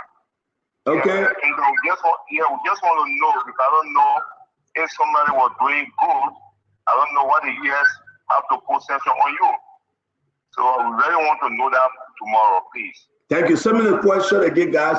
We appreciate your call, Mo Fofana. And send me the question, we'll dive into it. Let me take this one. Your name and where you joining us from? Hello, I'm Ruben. I'm calling from Toronto, Canada. Yes, ma'am. Talk to us, sir. Talk to us from Canada. Yeah, I'm so happy that the former finance minister will be on the show tomorrow. And I'm so excited, because there were so lots of controversial issues, especially during his regime and serving as finance minister. So I will be very glad. But one thing I'm anticipating that please, you could have the former finance minister and the current in another debate. I think we'll get to know some issues, that unfolded, and some issues that is unfolding in our current administration. It's a good point. We'll invite Gafran and see whether he will come. That's a good thing to say. Let's invite Gafran too. And then we'll see whether Gafran will appear. All right. So much. So I will see how best I can send my question as well. Yes. Thank you very much. Your name and where you joining us from? Okay, this is Johansson F. We are calling from Juku Road tonight. Johansson, talk to us. Okay. The first thing, tomorrow I know the show will be very interesting, most especially to sedition. And the next thing is Samuel 12. I want you to ask it tomorrow. One of the articles you can recall, there was mandate of sedition not appearing on the show. Whether the party ministry continue or not. Then the next thing I know on the case issue, there will be, he will not talk much on it tomorrow. He will play around. When you try to push it tomorrow, he will just play around because the matter is in court. So I know Samuel 12 in a right mind. Because for a lawyer to refuse Arthur Johnson, you can remember the last time when Arthur Johnson went to court, they came from court the first time, they were press interview. The second time, he said no comment. So I don't think, as much as the lawyer say no comment at Samuel 12 tomorrow, we'll be willing to make some comment on that case. But I mean, it's a good thing. We will try. Yeah, we will try and get Samuel 12 to answer. That's the best we can do. But again, because of you, we're taking questions. Thank you for calling. I'm going to take only 2 more callers because I got to go. Your name and where you joining us from? Your name and where you joining us from? All right, so we want to say to all of you, thank you very much. As always, it's good having you in our corner. Because of you, we're here. Because of you, the show's moving stronger than ever before. Tomorrow, we'll have D12 Samuel 12 coming in to make his case and speak to the live.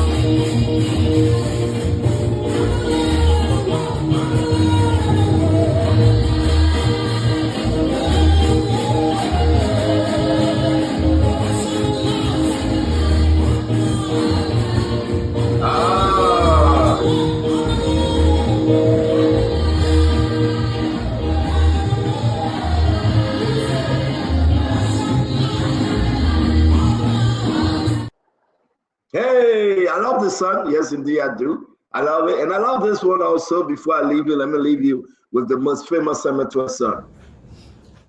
Where is that? Hear me singing. Oh, I'm